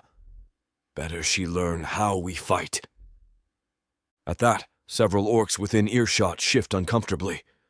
One of the older warriors snorts, leaning forward with an audible creak of his leather armor. "Why let a human watch our combat drills?" he rumbles, tusks protruding. "She could be feeding information to other humans." His name is Vargul, a staunch traditionalist who believes all humans are weak and cunning in the worst ways. I meet his gaze without flinching. "If we're forging an alliance, there should be no secrets," I say evenly. "If you trust me, you trust my judgment in inviting her." Vargul grunts, scowling at his plate. Lirienne's posture goes rigid, but she says nothing, merely taking a small bite of bread as if it might steady her nerves. Trying to diffuse the tension, I turn to her. Orc training can be intense. I want you to see it firsthand so you understand what it means to survive in this clan. She nods, swallowing carefully. I appreciate the chance. A young orc child, no more than 8 summers old, sidles up to the table, eyes wide and curious. She clutches a worn wooden spoon in her hand, evidently too shy to speak. Her gaze flicks between me and Lirienne. Lirienne notices. Smiling softly, she greets the girl. Hello? The girl's cheeks darken, a flush that, on orc skin, takes on a faintly mottled hue. Ah, hello, she stammers, then darts away. An amused murmur ripples among a few of the onlookers. Children are often less encumbered by prejudice, and seeing that small interaction, I can't help feeling a flicker of hope. Maybe in time the clan could view Lirienne without suspicion. But the hush that follows reminds me we're not there yet. The clan is deeply divided, and it will take more than a few cordial exchanges to mend centuries of distrust. After breakfast, I lead Lirienne to the open-air training grounds adjacent to the fortress's east wall. A tall wooden palisade encircles a wide, packed dirt arena, where orcs practice in rotating drills throughout the day. Dark scuff marks on the earth bear testament to countless hours of sparring, and a rack of dull practice weapons stands at the arena's edge. A dozen orc warriors, mostly younger, newly blooded fighters, are already there, brandishing wooden axes or padded spear staves in short, brutal arcs. Now and again, a barked correction from an older instructor rings out, punctuated by the dull thud of weapon against shield. As soon as Lirienne and I step into view, the activity pauses. Orc gazes land on us with an almost physical weight. A few warriors scowl, but most simply stare with cautious curiosity. I clear my throat. Continue, I order. We're here to observe. Slowly, the drills resume. Lirienne drifts toward the perimeter, and I walk beside her. She watches closely as pairs of orcs circle each other, testing footwork. They look so precise, she whispers. I've seen brawls in my village, but this is different. It's disciplined. Pride flickers in my chest. We train from the time we can lift a blade, so that discipline becomes second nature. Without it, orcish ferocity can devolve into chaos. We stop near the weapons rack. Lirienne's gaze flicks over the battered training axes, the broad-bladed spears, the shields bearing chipped paint. She reaches out, almost hesitantly, to run her fingertips along the haft of a wooden axe. A moment later, she draws her hand back as if uncertain. I've never wielded something like this, she admits. Would you like to try? I ask, the idea forming before I can think better of it. She blinks, surprise and a hint of apprehension crossing her features. Around us, I sense the attention of the younger warriors intensifying. They pause in their drills, openly watching now. I'm not sure I'd be any good, she says softly, glancing at the watchers. Besides, I came here to observe, not to disrupt. My mouth curves into a faint half-smile. Observing is one thing, understanding is another. Then, louder so the onlookers can hear, I add, bring me a practice axe. One of the instructors, a lean orc with braided black hair, hastens to comply. He hands me a wooden axe weighted to mimic the heft of steel. I test its balance, satisfied, then offer it to Lirienne. She hesitates, glancing around at the scowls and whispers. But when she meets my gaze, she takes a breath, steadying herself, and accepts the axe. I recognize the flicker of determination in her eyes. She might be wary, but she won't back down from the challenge. Hold it like this, I instruct, stepping behind her and guiding her grip. Keep your elbows slightly bent. Her posture is stiff, tension thrumming through her small frame. The handle, even in its practice form, likely feels heavy to someone unaccustomed to orcish weapons. She tries to adjust her stance as I direct. A muted ripple of chuckles rises from a few of the younger warriors. One mutters, She's going to drop it on her foot. Lirienne's cheeks color. I shoot the warrior a warning look, and he clamps his mouth shut. Then I turn back to her. Ignore them. Focus on the feel of the weapon. She exhales and tries a tentative swing. It is clumsy, unbalanced. The blade of the wooden axe wobbles. A fresh wave of snickers arises. Lirienne winces but braces her stance. Again, I say. She swings again, a bit more controlled this time, though still too slow. Loosen your shoulders, I coach. You're holding your breath. Let it flow. Her next attempt improves, the wooden head slicing through the air in a ragged arc that at least resembles a proper strike. Some of the onlookers seem bored, but others watch with grudging interest. She's persistent, Karzuk remarks from the sidelines, having arrived to oversee the drills. I can't help a small nod. Lirienne's brows furrow in concentration, and sweat beads at her temple under the morning sun. She refuses to give up, even as her arms tremble with the unfamiliar weight. That's enough, I finally say, placing a hand on the haft to lower the weapon. We're not trying to make you an orc warrior, just letting you feel what it's like. Relief and disappointment mingle in her expression. She hands the practice axe back, cheeks flushed. Thank you, she murmurs, voice breathless. I appreciate you letting me try. I incline my head. Courage isn't about being the strongest. It's about facing what you fear anyway. Her gaze flicks to mine, softening. A moment passes between us, awareness crackling like static. Then I turn my attention back to the training yard. All right, I bellow, addressing the assembled warriors. Form pairs! Let's see standard drills. Practice your timing. Listen for your opponent's breathing. Watch their footing. At once the orcs snap into motion. Wooden axes clash against wooden shields, staves thud in practiced rhythms. Lirienne stands beside me, still catching her breath, observing the synchronized chaos. They take this very seriously, she notes, scanning the fighters. We must, I reply. Life in the clan isn't gentle. If we don't hone our skills, we perish. Orcs have survived this long because we won't be outmatched. Not by beasts, not by humans, not even by dark elves. She nods, a distant shadow crossing her features at the mention of dark elves, likely recalling the clan's history of bloodshed against them. And yet, you're trying to make peace with humans, she says softly, as though the contradiction lingers in her mind. I tense. Humans aren't the only threat out there. If forging peace with your kind keeps my clan from bleeding itself dry, I'll take that chance. Her expression gentles. That's admirable, Gorag. I shrug, uncomfortable with praise. We'll see if it holds. When the sun crests overhead, the training session ends, and the warriors disperse to cool down or fetch their midday meal.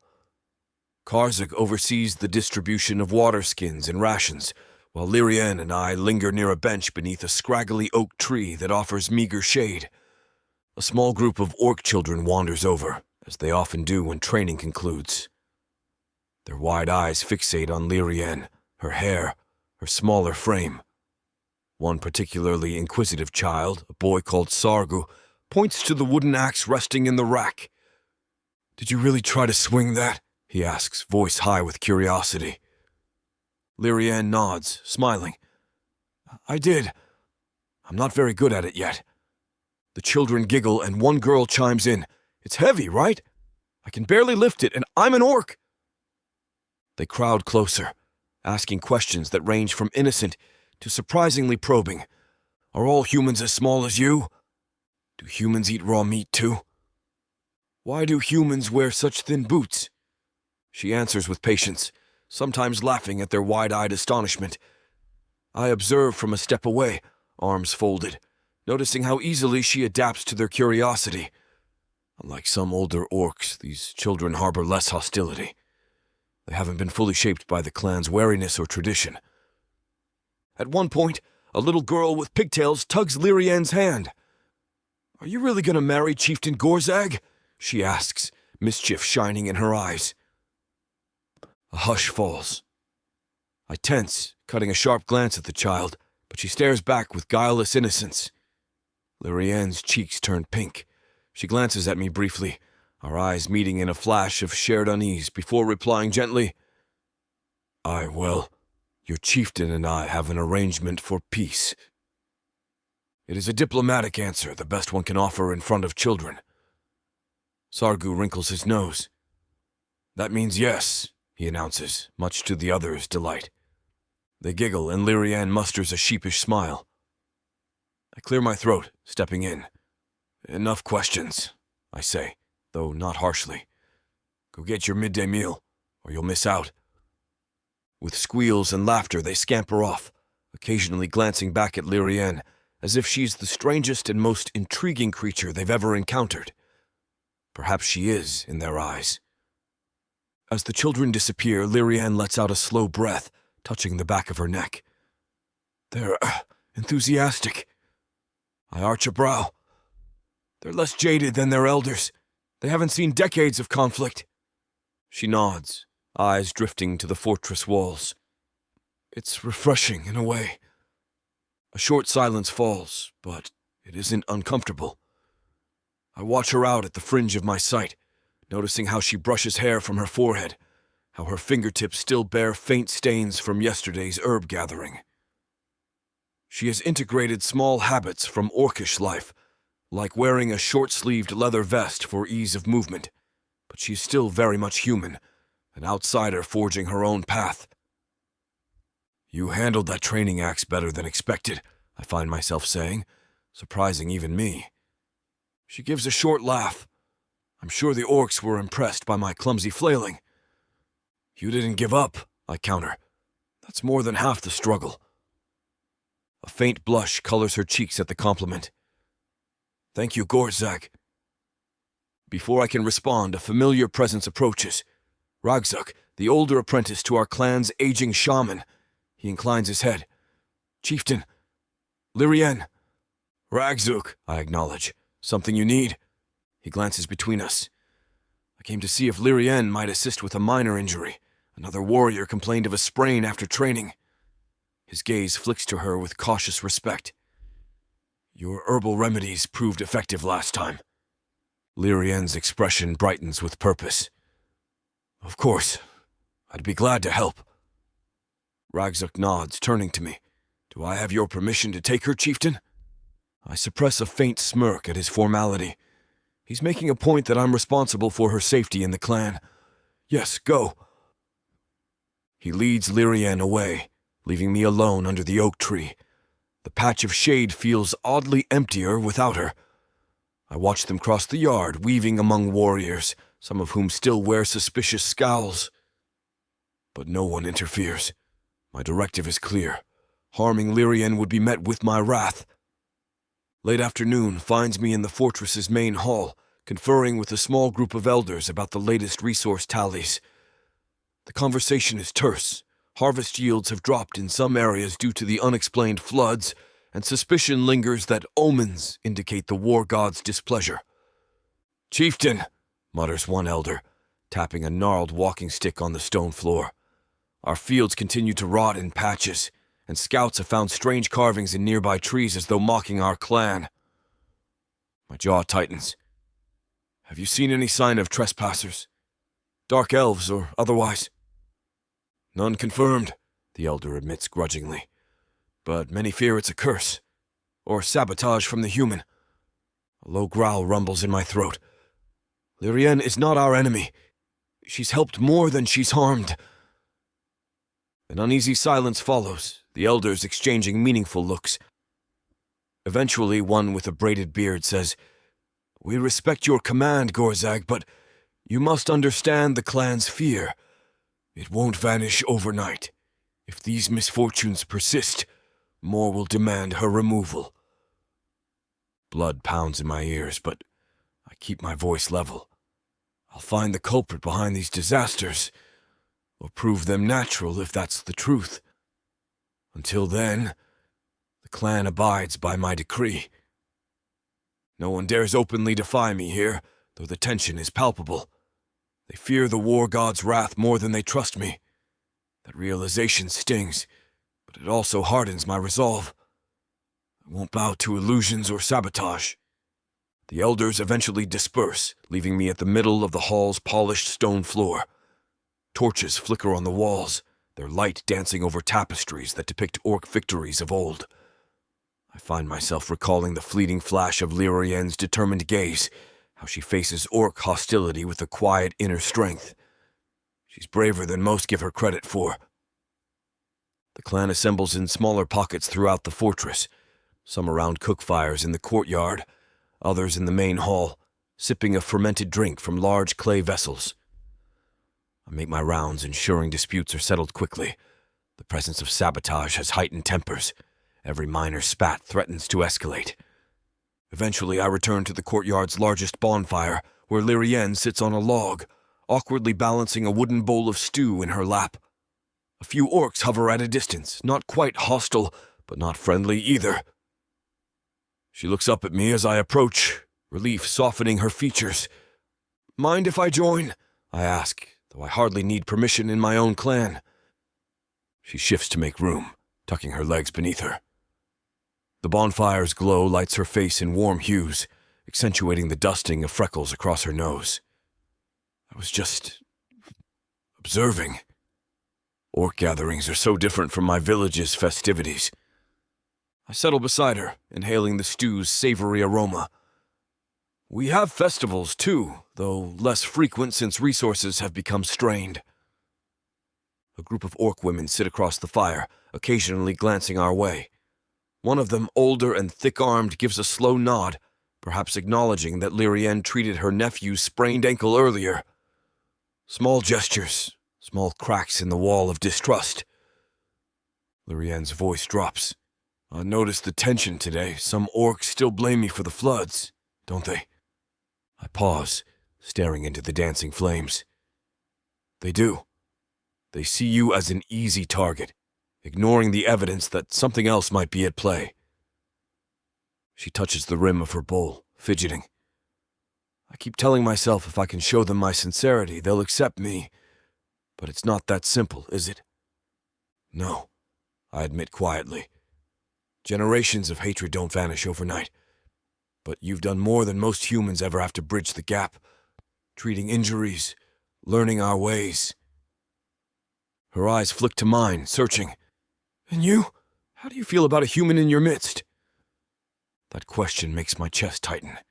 How do I feel? Torn, perhaps, between duty to my clan and a growing admiration for her tenacity. I recall the moment earlier when she tried the practice axe, her refusal to buckle under the warrior's scorn. She has courage. I made this alliance for strategic reasons, I say, voice deliberately steady. But I don't regret it. At least not yet. A faint smile tugs at the corner of her lips. High praise, coming from an orc chieftain. I feel the corners of my own mouth lift, a wry amusement stirring. Don't let it go to your head. The crackle of logs and the low murmur of orc voices surround us, creating an almost intimate bubble of conversation. She finishes her stew, setting the bowl aside. Thank you, she says suddenly. For what? For giving me a chance. For letting me watch the training. For not tossing me to the wolves the moment your clan demanded it. A pulse of guilt mingles with pride in my chest. If you prove an asset to the clan, you deserve a place here. It's as simple as that. She nods, her expression pensive. The conversation lulls, replaced by the crackling of the bonfire and the distant sound of an orc flutist playing a low, haunting melody. The tune tugs at old memories of nights spent in war camps, preparing for battles that cost us too much blood. Am I leading us to a better future now? Later, when the flames have died down and most orcs have retired to their tents or rooms, I find myself standing near one of the fortress ramparts. The wind carries the faint scent of pine from the forests beyond. Far below, I see the outline of our walls, the watchtowers lit by intermittent torches. Footsteps sound behind me. Gorag approaches, posture rigid. "Chieftain," he greets, stopping a pace away. He stares out over the ramparts alongside me, the two of us silent for a moment. "You disapprove of my letting Lirienne watch the training," I say, reading the tension in his stance. He exhales sharply. "I wouldn't say disapprove, but I'm cautious. Many orcs are complaining that you're giving her too much leeway. They fear she'll betray us." I grunt, and yet she's done nothing but help. If the clan can't see that... "I understand your perspective," Gorag cuts in, voice measured. "But you're pushing them faster than they're ready for. They need time, reassurance, and the sabotage continues, fueling their fear." I drum my fingers on the stone ledge. Fear can be more dangerous than any real threat. I won't pander to it.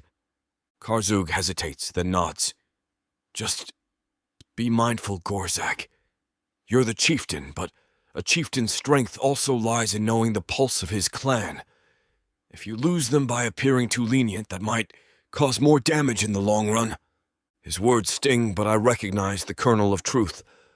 I'll keep that in mind. He lingers a moment longer, as if wanting to say more, then bows his head and leaves. The hush of night reclaims the ramparts. I lean against the cool stone, thoughts churning. Scenes from the day replay in my mind. Lirienne's awkward presence at breakfast, her grit while hefting the practice axe, the way the orc children flock to her with wide-eyed questions. Quiet courage, I muse. She doesn't have the brawn or aggression typical in Orcish life, but she has a resilience I can't ignore. Despite the clan's division, something about her presence feels right, or at least necessary. Perhaps the war god's true test is whether we can break old patterns of fear and hatred. A test for both orcs and humans.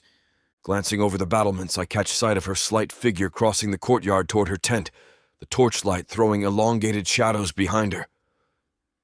She pauses once, turning as if sensing my gaze on the ramparts. Even from a distance, I imagine I see the brief reflection of torchlight in her eyes before she slips inside. A slow exhale escapes my lips. We stand on uncertain ground, I think.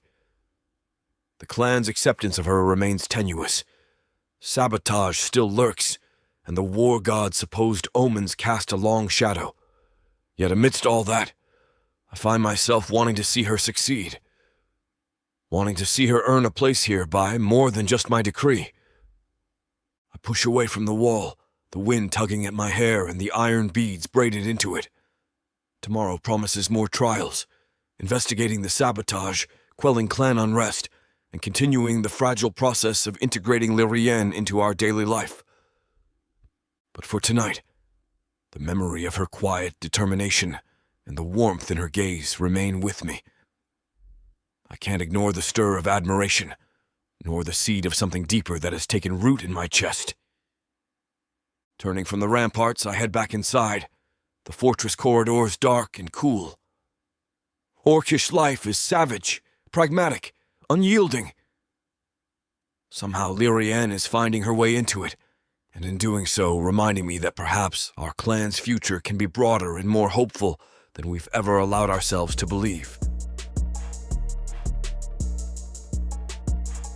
Chapter 7. Lirienne. I wake to the hollow echoes of wind murmuring across the fortress walls. Pale morning light seeps through the small gap in my tent flap, revealing the modest space I've come to call my own. The previous day's events play over in my mind. My awkward attempts at wielding an orcish practice axe, the children's unabashed curiosity, the lingering stares of suspicious warriors, and most of all, the quiet moments I shared with Gorag. Tension still clings to me. Each passing day reminds me that my presence here is precarious. Yet for the first time since arriving, I feel something like cautious optimism.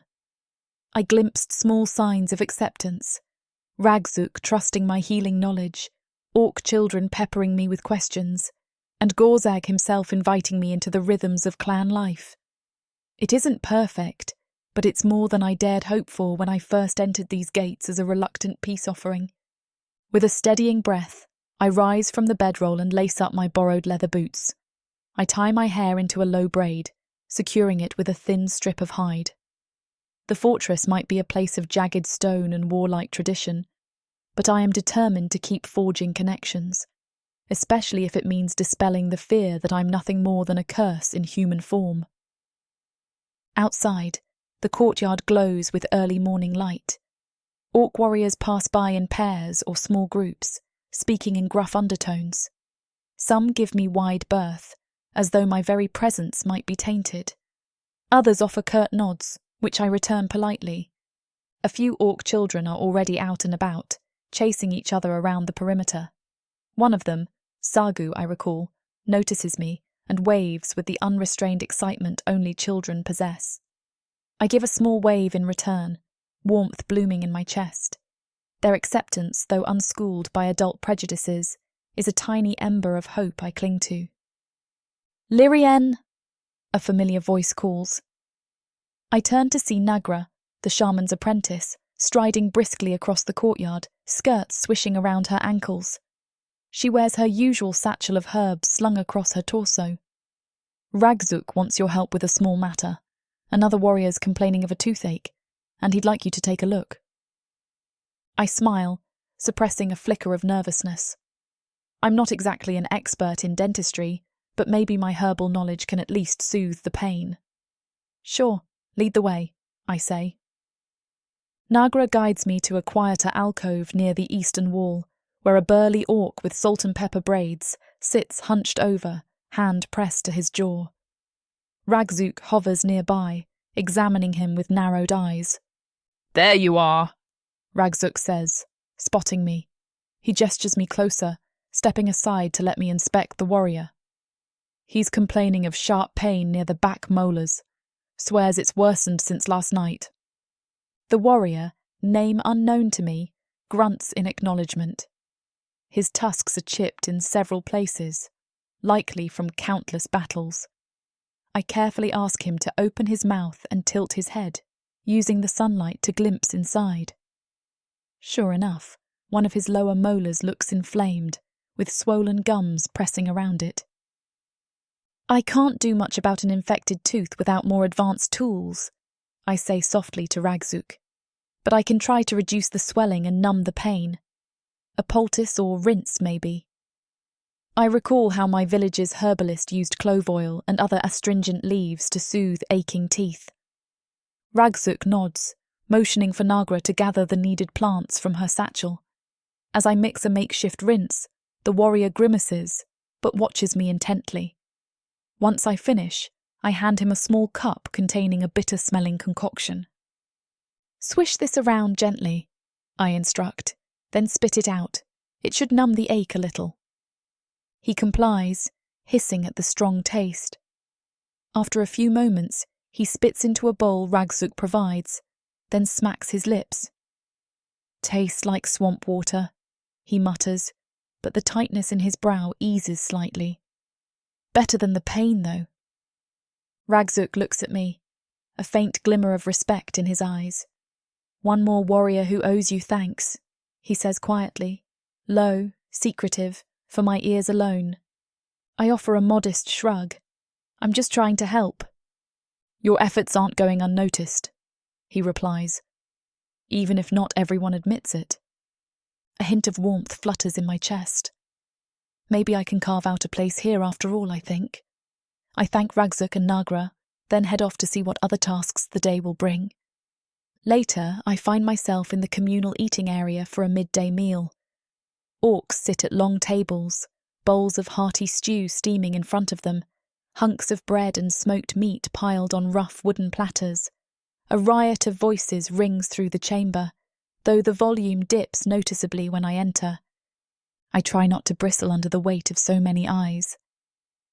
They won't all accept you overnight, I remind myself. Focus on the ones who've shown even a shred of openness. Spotting a small space on a bench near the end, I make my way there and slide onto the seat. A few orcs shift uncomfortably, but don't protest. I murmur a quiet greeting, receiving stiff nods in return. An orcish woman with scars crisscrossing her forearms glances at me sidelong. "Heard you fixed old Hargir's tooth," she says, her voice gruff but not hostile. I swallow a spoonful of stew before replying. "Tried to, anyway. He should see the shaman if it gets worse, though." She gives a considering grunt and returns her attention to her food, apparently content with my answer. I let out an inward sigh of relief. A warrior from across the table, face shadowed by an old burn scar, eyes me but says nothing. As I eat, the conversation around me gradually resumes, though now and then I catch snatches about omens and bad harvest. Occasionally, my name drifts through the low hum, sometimes with curiosity, sometimes with skepticism. I keep my gaze on my bowl, focusing on finishing the meal, while projecting an air of calm I don't fully feel. At length, I notice Gorag enter the hall. His presence commands attention. Hushed conversations pause as he crosses toward me. Without ceremony, he claims a seat beside me, muscles coiled beneath his leather armour. Orcish eyes shift to watch. The chieftain sitting with the human is hardly a common sight. "How's the stew?" he asks, voice quieter than the wind. "Better than I expected," I admit, offering a small half-smile. My nerves flutter under the scrutiny of everyone else, but I cling to the memory of Gorag's unwavering support in the training yard yesterday. He nods, grabbing a bowl for himself. We eat in silence for a while, yet the silence around us feels thick with unasked questions. Eventually, the normal hum of mealtime resumes, albeit more muted than before. It is a small victory. At least they're not collectively glaring at me anymore. As we finish, Gorag wipes his mouth with the back of his hand. "I need to check on the orchard," he says abruptly. "A section of it was damaged by floods. Some claim it's the war god's wrath. Others suspect sabotage. Come with me." A surge of nerves dances in my stomach. "All right, I'll come," I answer, ignoring a few raised eyebrows from nearby orcs.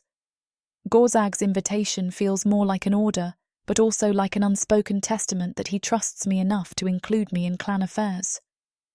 The orchard lies beyond the main fortress gate, nestled on a gentle slope where rows of stunted fruit trees struggle to grow in the rocky soil. Evidence of the recent flooding mars the ground, channels of mud cut through the orchard, some trees leaning precariously where their roots have been partially washed out. A few orc farmhands, or as close to farmhands as orcs allow themselves, inspect the damage.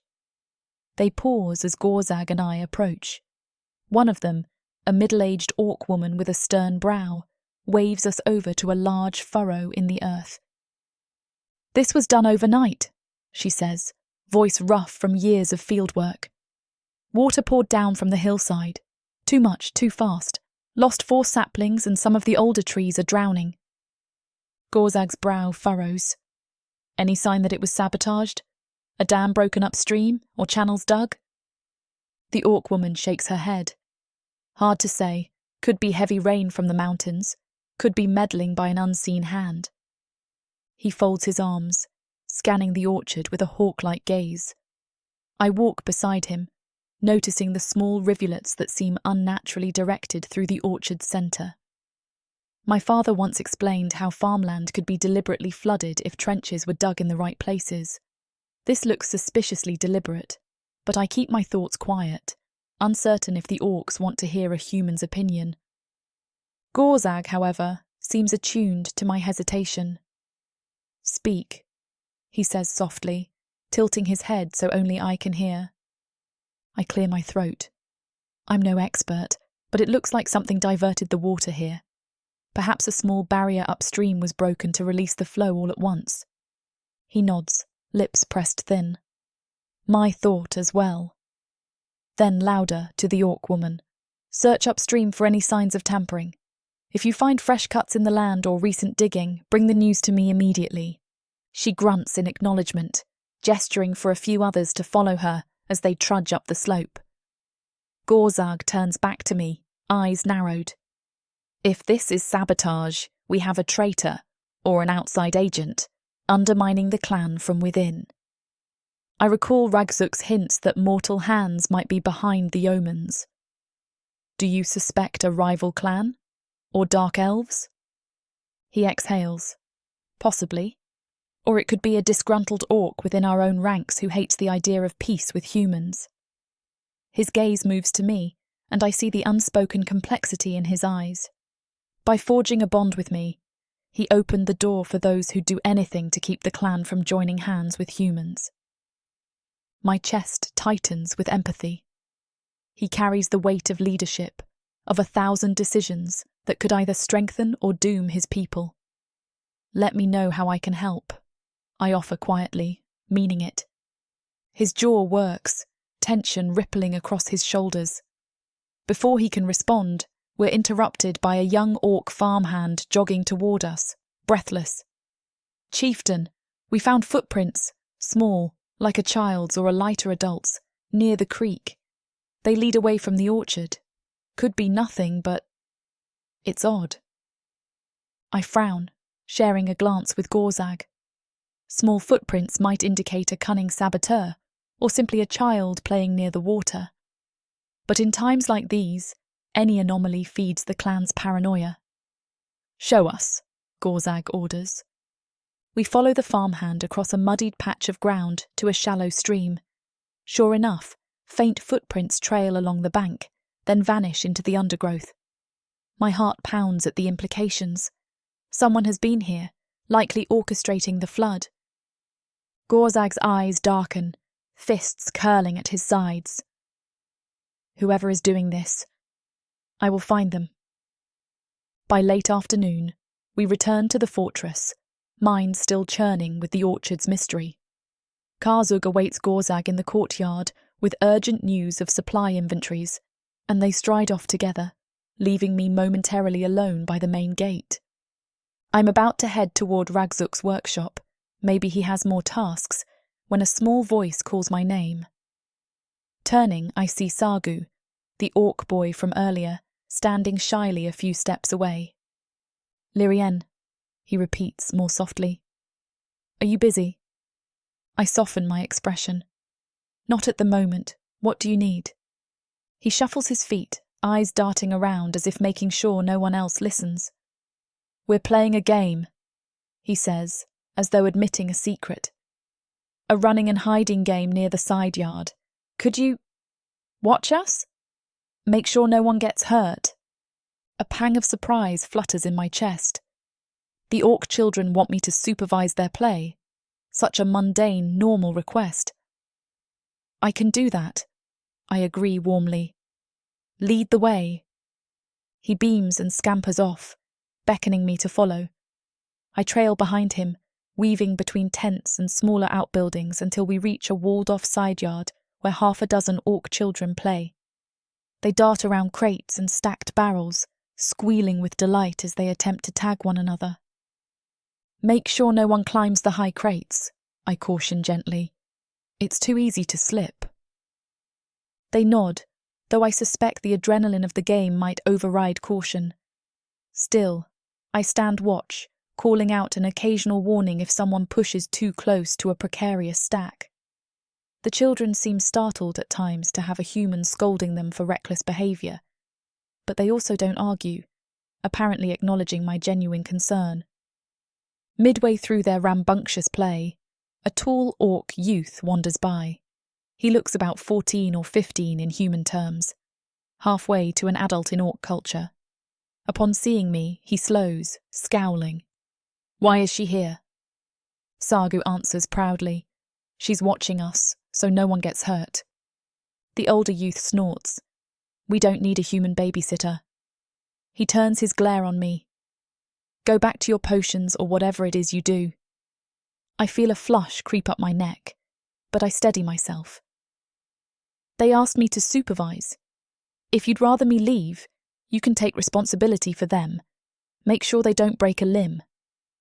He falters, uncertain. Looking at the younger kids, he shrugs dismissively. Fine, do what you want, he mutters, stalking away. The children don't seem fazed. They resume their game immediately, chasing each other in circles. It's a start, I think, exhaling slowly. It isn't acceptance, but at least he hasn't tried to chase me off or pick a fight. Little by little, I'm coming to see that orcish aggression often masks deeper emotions: pride, insecurity, fear of the unknown. As dusk falls, the children drift back to their families.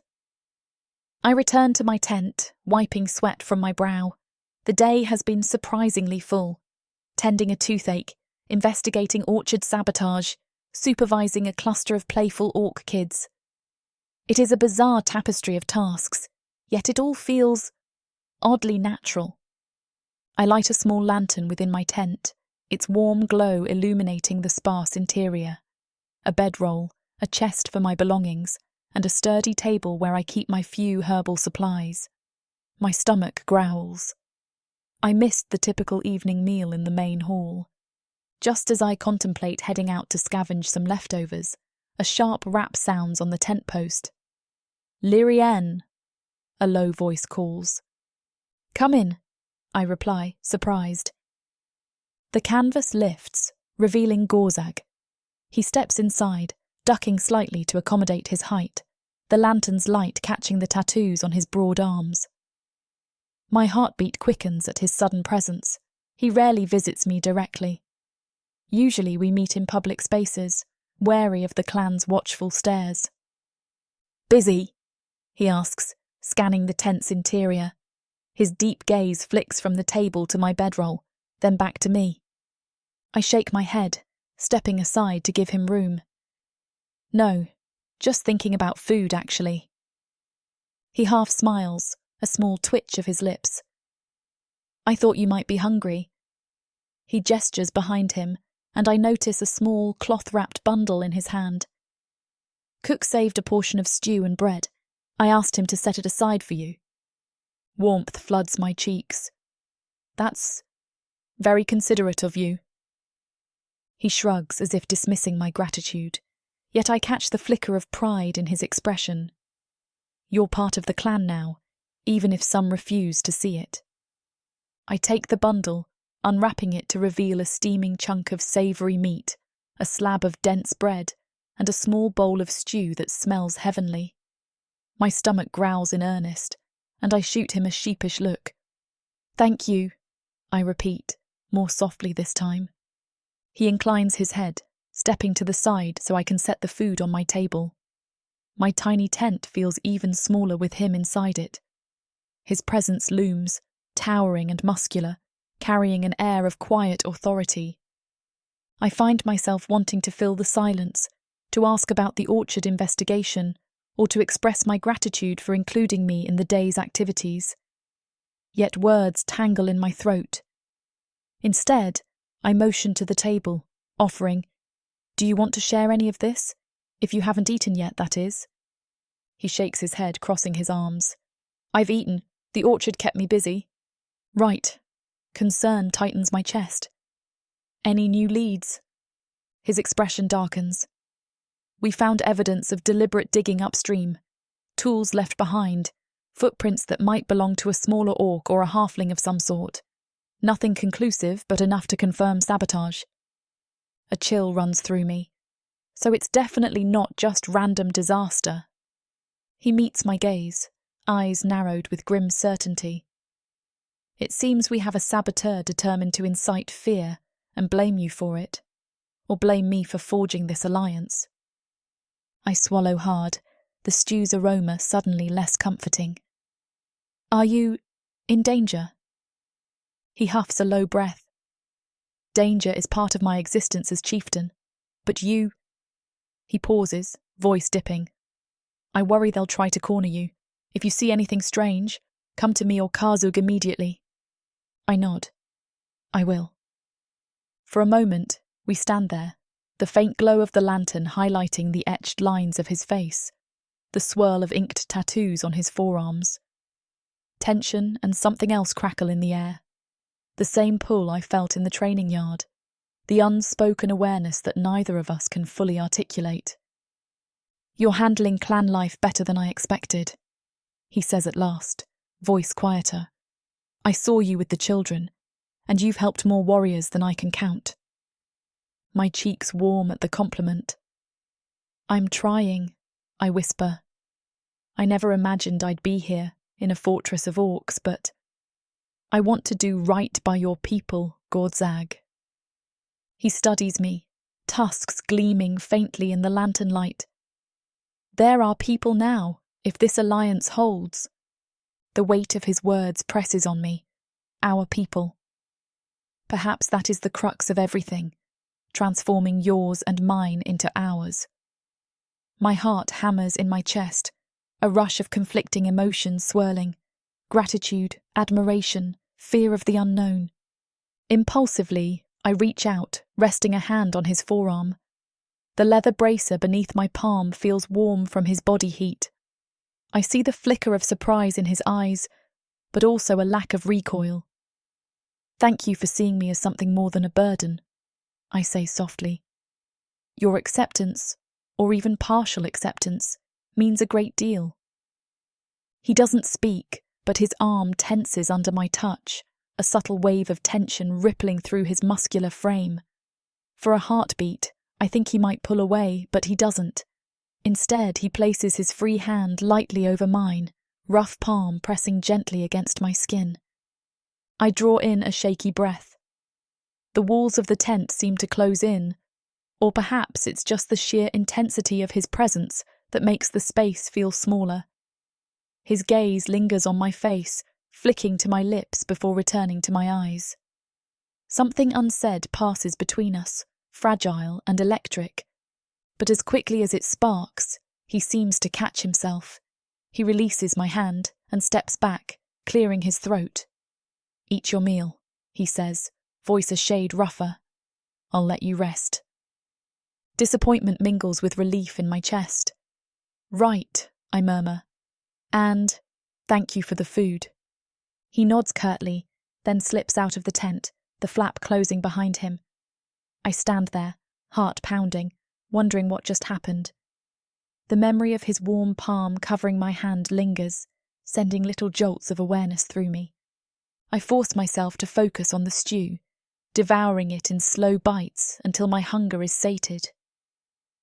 Outside, the fortress quiets as night settles in, a hush broken only by the distant clang of a smith working late, or the low murmur of orcs conversing near the watchfires. Eventually, I settle onto my bedroll, lantern flickering softly. My thoughts spiral around Gorag's visit, his cautious acceptance, the vulnerability in his eyes when he speaks of sabotage. He is a chieftain, burdened by responsibility. Yet he brought me food, took a moment to check on me personally. He's a puzzle, I muse, untying my braid and letting my hair fall around my shoulders. An orc shaped by battle and tradition, yet open-minded enough to risk forging peace with a human. He admires strength, and I'm learning to show him I have my own brand of it, quiet determination in place of brute force. Sleep tugs at me, promising a respite from the day's tensions. But as I drift off, I can't help remembering how his hand felt against mine, strong, calloused, and unexpectedly gentle. In that fleeting touch, I sense a spark that goes beyond mere alliance, stirring an odd mix of hope and apprehension in my heart.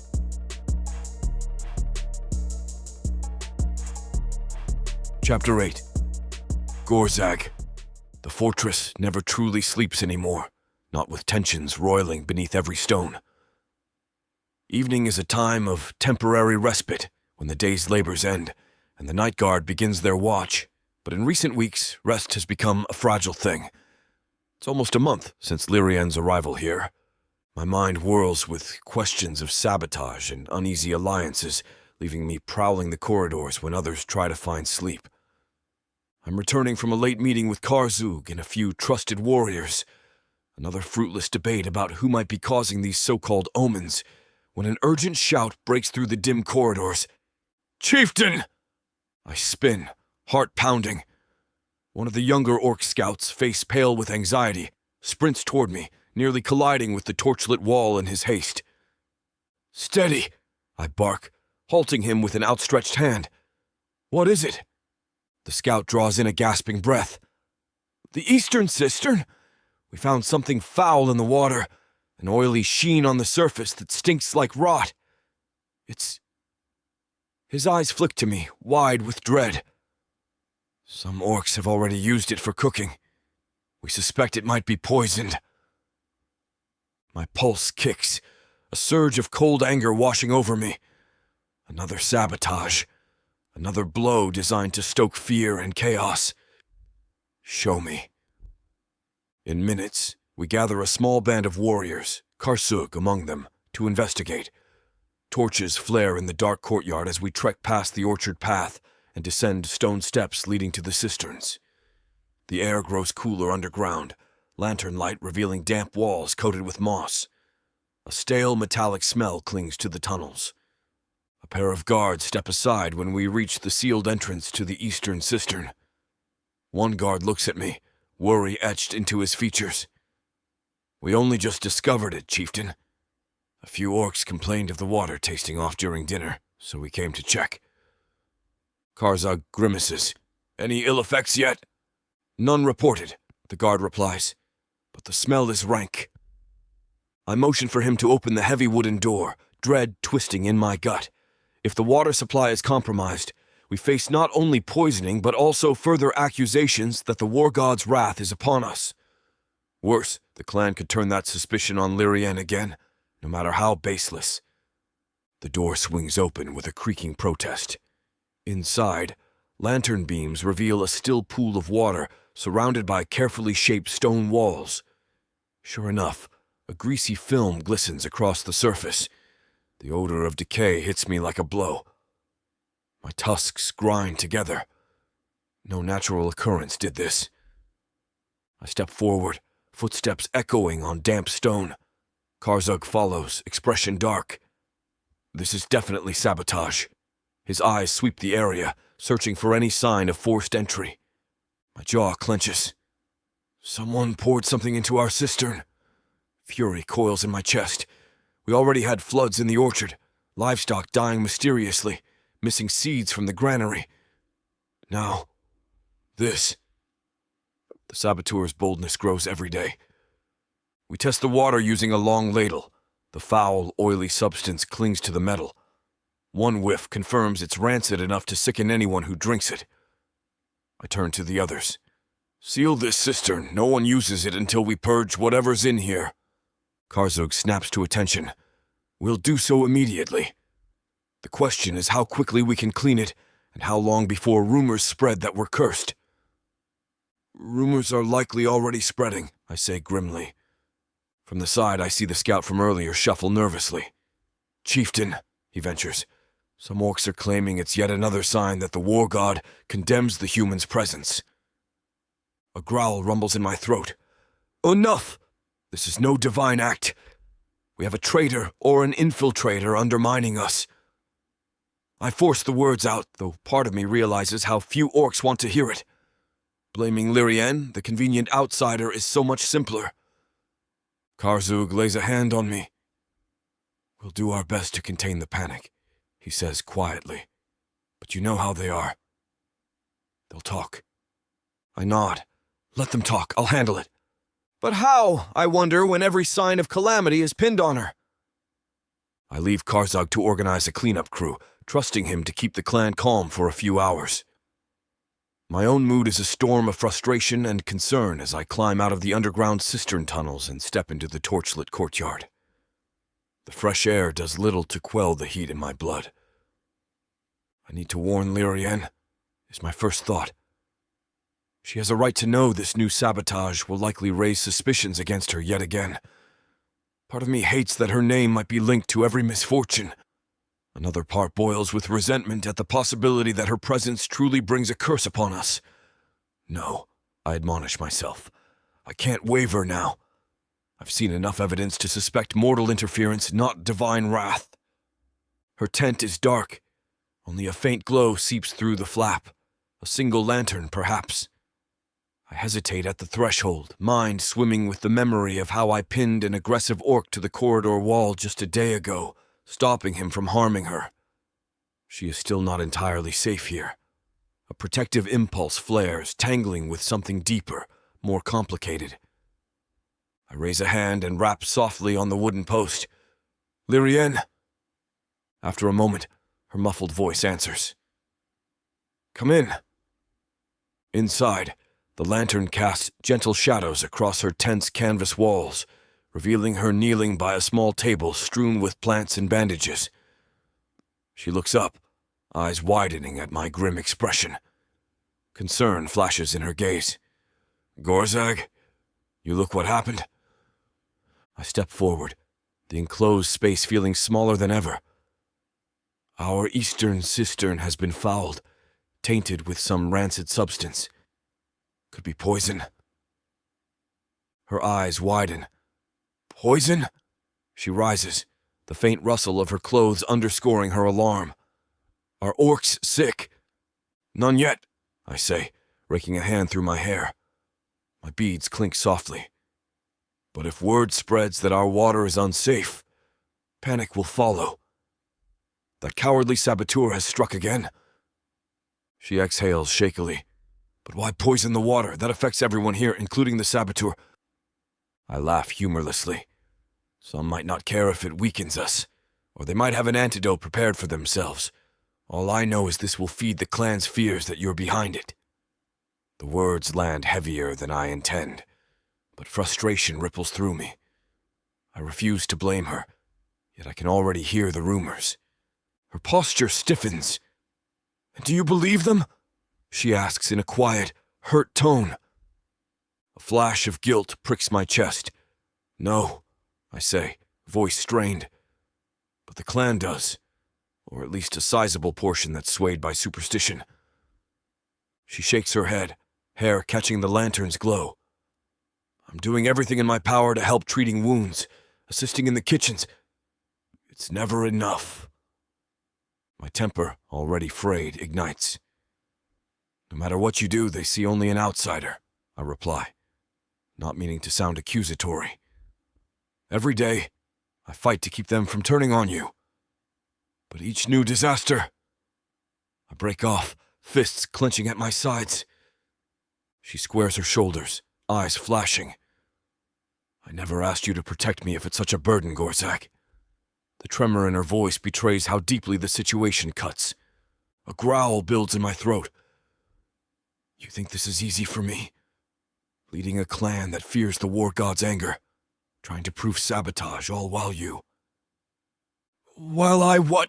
She demands, stepping closer, indignation flaring. Live at the mercy of orcs who might kill me at any moment? Try to be useful while half the clan hisses curses behind my back? Our gazes lock, tension crackling in the confined air. Torchlight flickers across her features, highlighting the defiance in her wide eyes. My anger wars with an overwhelming surge of protectiveness. She's braver than most orcs I know, daring to stand up for herself even when she's dwarfed by orcish power. She is not the enemy, I remind myself, but frustration batters me from every side. The sabotage, the clan's suspicion, my own inability to end this crisis swiftly. My chest tightens as I struggle to form words. Our raised voices fill the tent, the argument swirling from sabotage to the deeper undercurrents of mistrust and fear. At one point, my tusks bare in anger, but she doesn't back down. Instead, she glares at me, chin tilted high in a show of stubborn resilience. You accuse me of bringing chaos, she says, cheeks flushed. Yet you're the one who demanded this alliance. You pushed for peace, so stop blaming me for the consequences. I'm not blaming you, I grind out. I'm blaming the saboteur. But you... My breath comes in ragged bursts. Words fail as raw emotion wells up, frustration knotting my throat. This is impossible. She exhales a trembling breath, tears glimmering in her eyes. I'm trying, Gorag. I'm trying so hard. That vulnerability cuts through my anger like a blade. Suddenly, the reality of how precarious her position is caught between orcish hostility and her own desire to save her village slams into me. I stare at her, chest heaving. My pulse hammers. She stands so close, her mouth parted with unspoken words, and I can't tear my gaze away from the softness of her lips or the faint sheen of tears threatening to spill. The tension builds to a breaking point. Anger, fear, and an undercurrent of something pulsing deeper, some gravitational pull we've been fighting for weeks, collide in a flash of reckless urgency. I hear myself growl low in my throat before I reach for her. Sorry for the interruption. I know you were gearing up for a steamy scene, but it's way too hot for this platform. If we want to keep sharing our stories for free, we have to abide by this platform's guidelines. To get the full unabridged audiobook, go to worldsofproththea.com. Browse through unabridged audiobooks, countless ebooks and bundles offered at a discount. If the thought of me whispering all the dirty details into your ear isn't enticing enough, use discount code YouTube30 to get 30% off of all digital products. Story after story, audiobook after audiobook, the worlds of Proththea are waiting for you. Prothea's magic is eternal. But unabridged, it's unforgettable. Stepping out into the courtyard, I find the night sky cloaked in stars, serene contrast to the storm in my heart. The fortress stands in shadowed vigil, torches flickering along the walls. Every watchful gaze seems to burn into me, as though the sentries sense the shift that just occurred. I clench my fists. Focus. There is no place for guilt or second-guessing, not when the clan needs leadership. I move to the main hall, where I expect to find Karzug and other warriors finalizing plans to cleanse or seal the cistern. As I pass a group of orcs huddled by a brazier, their conversation stills, eyes tracking me with an intensity that prickles my skin. One orc, a woman named Raga, frowns openly. "Chieftain," she greets, yet her tone is loaded with unasked questions. "Trouble?" I demand, stopping short. She hesitates, exchanging looks with her companions. They're saying the war god grows more wrathful each day. First the orchard floods, then the livestock deaths, and now the water. She shrugs, voice dropping to a hushed note. "Some think your decision to keep the human is provoking his anger." My temper flares. I force it down, giving a tight nod. "We have an enemy among us, not the war god's anger. Spread the word. Anyone found stirring panic will answer to me." Her eyes flick away, uncertain. "As you command." I leave them behind, aware that no matter how firmly I deny the war god's displeasure, many orcs want to believe in a curse. It's easier to blame the unknown than to accept that one of our own might be a traitor. I reach the main hall to find Karzug pacing before a large wooden table spread with maps of the fortress. A group of warriors hovers, faces drawn with fatigue and worry. At my entrance, Karzug glances up. "Chieftain," he says in relief, stepping aside so I can see the maps. "Any progress?" I ask, scanning the rough sketches of tunnels and cistern networks. He shakes his head. "We've blocked off the eastern cistern. A few orcs will begin draining and scrubbing it at first light, but rumors are already churning. Some claim the war god himself spat into our water." My teeth grind. "Let me guess. They blame Lirienne?" A tense silence answers. At last, one older warrior clears his throat. "They do. Even some who were neutral before. The idea of curses runs deep among our people." I pin him with a glare. "She's not the cause. We suspect foul play. Keep searching for footprints, hidden passages, anything that might reveal how someone accessed the cistern." The warrior nods reluctantly. "Yes, Chieftain." Karzug's gaze flicks over me, faint suspicion in his eyes, as though he senses a shift in my demeanor. "You were absent earlier," he says, measured. "We could have used you to calm the initial panic." I stiffen. "I was checking on something," I answer curtly. The memory of Lirienne's tent, her body pressed against mine, flares hot in my mind. I force my expression neutral. "Now I'm here." An awkward pause, then Karzug turns back to the maps. "All right, we'll keep searching." The others quietly disperse, leaving me and Karzug alone in the vast hall. Torches sputter on the stone walls, their light dancing across the tapestries that depict orcish victories of old. Karzug studies me for a long moment. "Gorag," he says at last, voice low enough not to echo. "Be cautious. The clan is on edge, and anything you do, anything that appears soft toward the human, will magnify distrust." My jaw tightens. "I know." He tilts his head, eyes narrowing. "Is there something else going on with her? You seem more unsettled than usual." A spark of protectiveness flares. I force a scoff. "I'm unsettled because of sabotage, Karzug. That's all. Stick to your duties." He exhales, clearly wanting to press but refraining. "Understood." Then he turns, leaving me alone with the flickering torches and the weight of my own secrets. I prowl the fortress corridors, checking on guard posts, quietly listening for rumors. Everywhere I go, I find the same undercurrent of unease, whispered speculations about what might be driving these omens. Some orcs voice open hostility toward Lirienne, saying the clan should cast her out and appease the war god. Others pin their hopes on me to uncover a mortal saboteur. Uncertainty gnaws at my insides, fueled by the memory of the frantic, consuming desire I just shared with Lirienne. A single night's passion doesn't magically solve anything.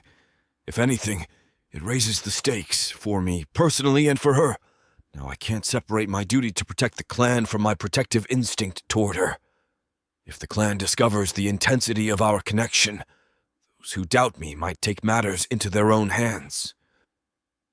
But walking away from her now, pretending we haven't just shared something profound, feels impossible. I won't lose her to their ignorance or fear. That vow burns in my chest, fueling my determination to root out the saboteur once and for all, no matter the cost. Chapter 9. Lirienne.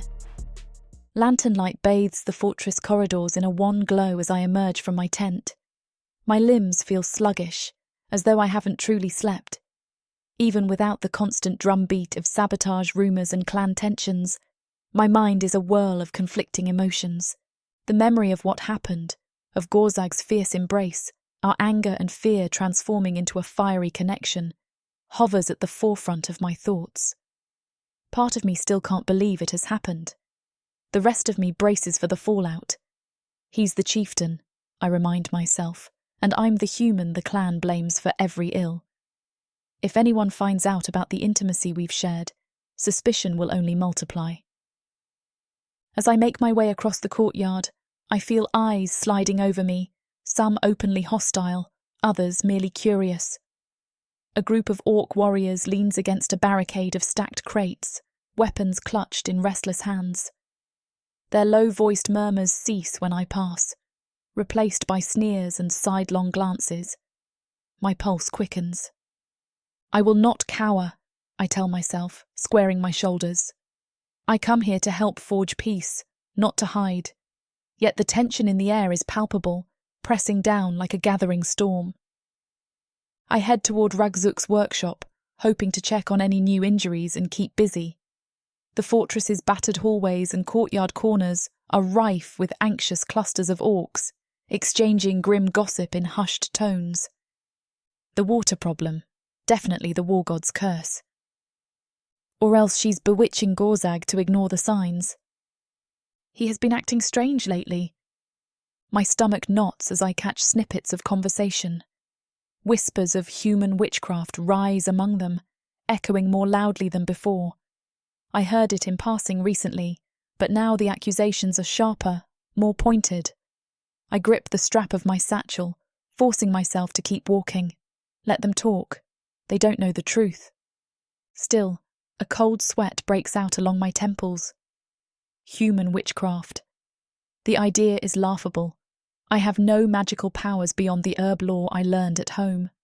But to orcs, who believe in curses and the war god's wrath, such a rumour might be dangerously plausible.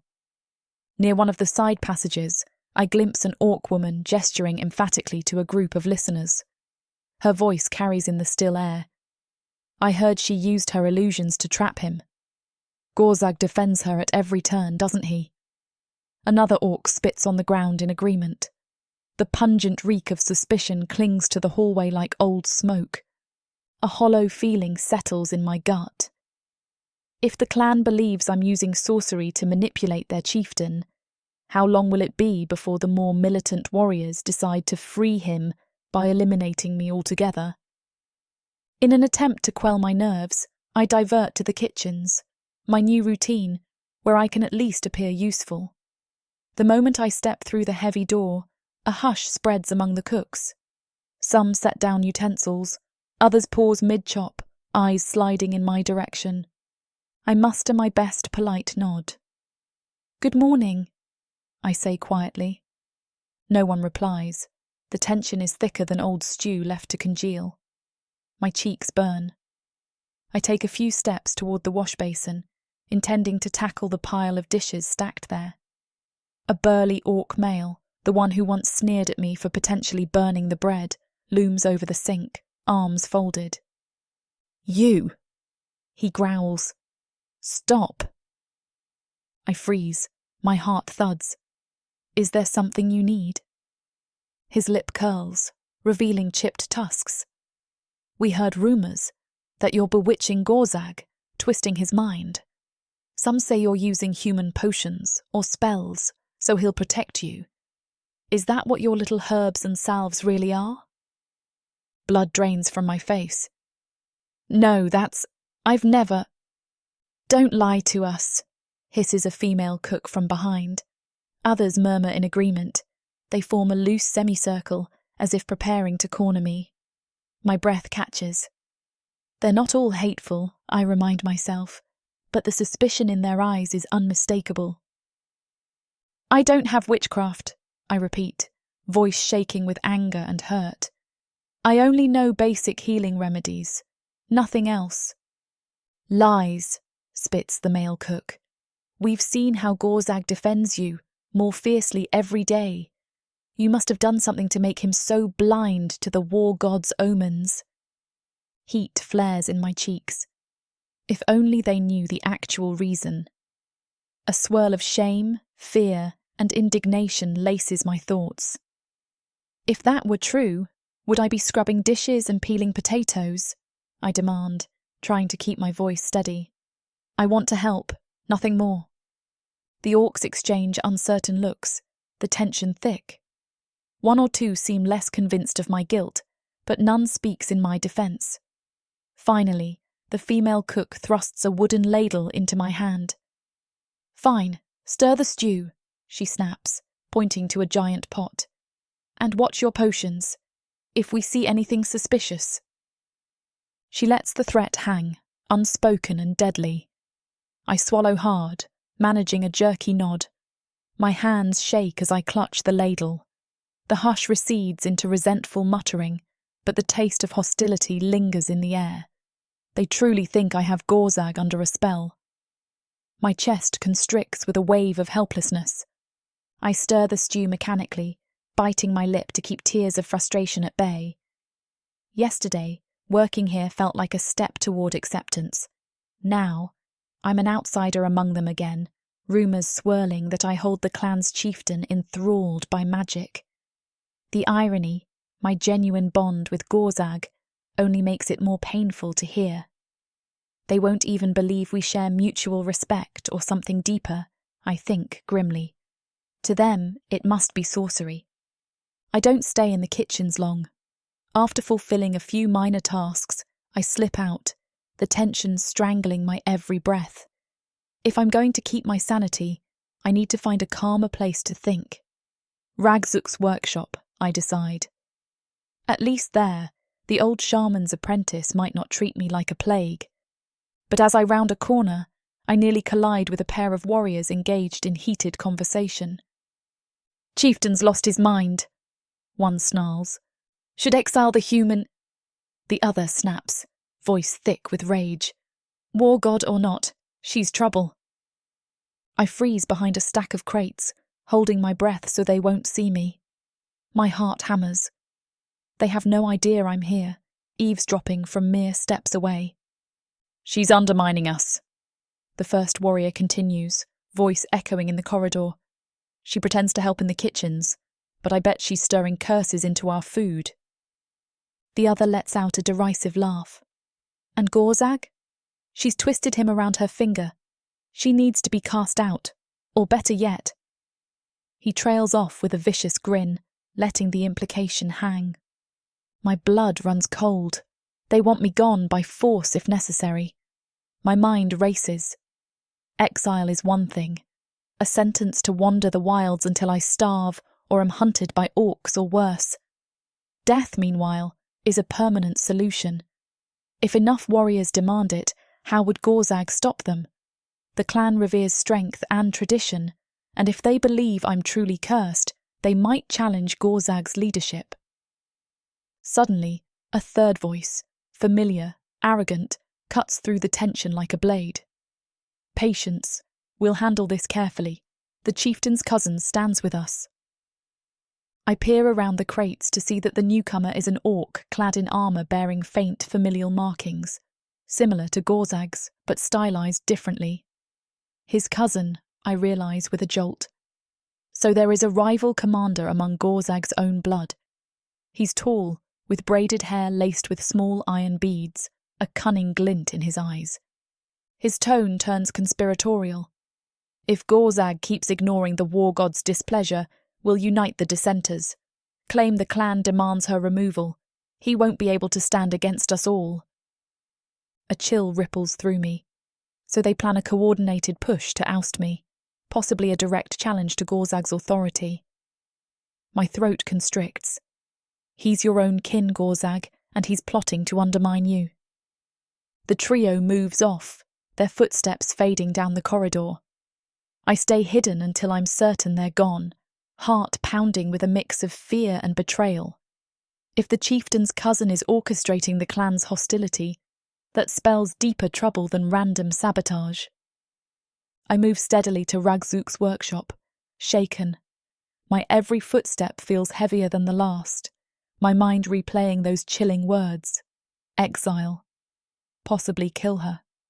Twist Gorag around her finger. Fear throbs at my temples like a headache I can't shake. I push open the workshop door to find Ragzuk hunched over a table of herbs, carefully sorting dried leaves into neat piles. He glances up, watery eyes narrowing. "Ah, Lirienne," he says softly, voice raspy with age. "You look unsettled." I draw a shaky breath, shutting the door behind me. "You could say that. Where's Nagra?" "Out gathering supplies," Ragzuk replies, gesturing me forward. "But you're trembling. Sit." I sink onto a low stool, resisting the urge to bury my face in my hands. If I tell Ragzuk everything, will that place him at risk? He's been relatively sympathetic to me, but is he loyal enough to stand against Gorag's cousin if it comes to confrontation? He must read the turmoil on my face. "I may be old, but I'm not blind," he says, setting aside his herbs. "What's happened?" I force my voice to steady. "Some of the warriors are calling for my exile. They think I'm using witchcraft to control Gorag. I overheard them plotting with someone claiming to be Gorag's cousin." A flicker of alarm crosses Ragzuk's features. His cousin. That would be Gorbod. Ambitious orc, always jockeying for position. He drums his bony fingers on the table. He's never openly challenged Gorag, but if the clan truly believes the war god's wrath is upon us, Gorbod might see an opportunity to unseat him. My chest constricts. And it's all pinned on me. A wave of hopelessness swells. If Gorag can't protect me, if the clan storms my tent, they'll kill me, Ragzuk. I won't even have a chance to defend myself. He shakes his head, eyes grave. Gorag is strong. He'll stand against them. But the clan's fear is a powerful weapon. Gorbod's cunning enough to exploit it. My heart twists at the memory of last night's intimacy with Gorag, the sense that we'd forged a bond transcending orc-human boundaries. Now, that bond is being used as evidence of my manipulation. "So what do I do?" I whisper. Ragzuk sighs. "You have few choices. You can try to flee, but that would confirm their suspicion that you're guilty of something. Or you can trust Gorag to shield you while we keep searching for proof of sabotage, something that convinces the clan it's not the war god's wrath. I hesitate, tears burning the backs of my eyes. What if the sabotage continues? They'll only see more omens, more reason to blame me. A haunted look crosses his face. Then we must hope we catch the saboteur soon, or the clan will inevitably turn on you. His blunt words sting, but I appreciate his honesty. I spend the next hour helping Ragzuk with minor tasks, though my mind is elsewhere. The hum of the fortress beyond the workshop's walls is a constant reminder of the rising hostility. My trust in Gorag, once so resolute, is wobbling. Not because he's abandoned me, but because the forces arrayed against him are so formidable. Can he truly protect me from his own cousin, from a good chunk of the clan? The question gnaws at my insides. Part of me flares with a stubborn faith in him. Another part whispers that I might be condemning both of us to ruin if I stay. Eventually, I can't stand the workshop's walls any longer. The cloying scent of herbs makes me dizzy. Bidding Ragzuk a subdued farewell, I leave, hoping to gather my courage and find Gorag to discuss what I've overheard. He needs to know about Gorbod's plotting. I find him in the main hall, standing near a cluster of warriors who pore over maps of the fortress's water supply. They speak in low tones, expressions grim. My pulse quickens at the sight of him, tall, muscular, tattoos swirling across his green skin. Memories of last night's heated embrace flicker, but I shove them aside in the face of urgent danger. He glimpses me at the edge of the meeting and holds up a hand to pause the conversation. The warriors exchange glances, some scowling as I approach. I force myself not to shrink under their gaze. "Lirienne," Gorag says, voice calm but tinged with concern. "Is something wrong?" My throat feels tight. "I need to speak with you." My eyes flick to the watching warriors. Privately. A faint tension ripples across his jaw. He nods, dismissing them with a curt gesture. They retreat, though not without suspicious glances at me. Gorag leads me to a quieter alcove near the hall's corner, where a flickering torch casts warm light on the stone walls. "What is it?" he asks, crossing his arms. Though he tries to appear stoic, I sense the underlying worry in his eyes. I swallow. "Your cousin, Gorbod. He's plotting with some warriors, stirring them against me. They're saying I've bewitched you, that every calamity is the war god's punishment for your decision to keep me." His expression darkens, tusks gleaming under the torchlight. "Gorbod," he growls, voice laced with disdain. I suspected he might try to use the clan's fear for his own gain, but to openly threaten you. "They want me exiled," I whisper, recalling the orc's vicious grin. "At best, at worst, they're discussing more violent solutions. I overheard them say you're being too soft and that I've enthralled you with human magic." A muscle in Gorag's jaw flexes. His hands ball into fists. "They dare?" I exhale sharply. "I'm telling you because I need to know. Can you truly protect me from them? If Gorbod gathers enough support, will you stand alone against your own clan?" His eyes bore into mine, an unspoken challenge. "You doubt me?" I flinch, shame coiling in my gut. I don't want to. But the clan's hostility grows daily, and I saw how big that group was. They called for my exile. Some demanded blood, if it comes to an open revolt. His nostrils flare in a harsh exhale. I'll fight them if I must. A swirl of emotions, relief, fear, gratitude, wars inside me. "You can't do this alone," I say softly, "and I can't keep living in fear of every shadow.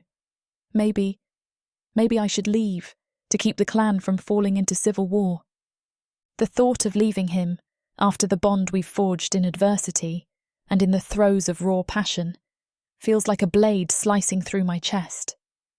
Tears prick my eyes. I don't want to be the cause of strife between him and his people, but I also fear becoming a scapegoat for all their woes. No, he snaps, voice harsh. Don't speak of leaving. It would only confirm their suspicions. Besides, he hesitates, gaze flicking away. Besides, I won't lose you so easily. A trembling breath escapes me. Part of me soars at his protectiveness, the unspoken hint of something more in his words. Another part worries that by staying, I'll push the clan closer to rebellion. Then what do we do? He falls silent, brow furrowed.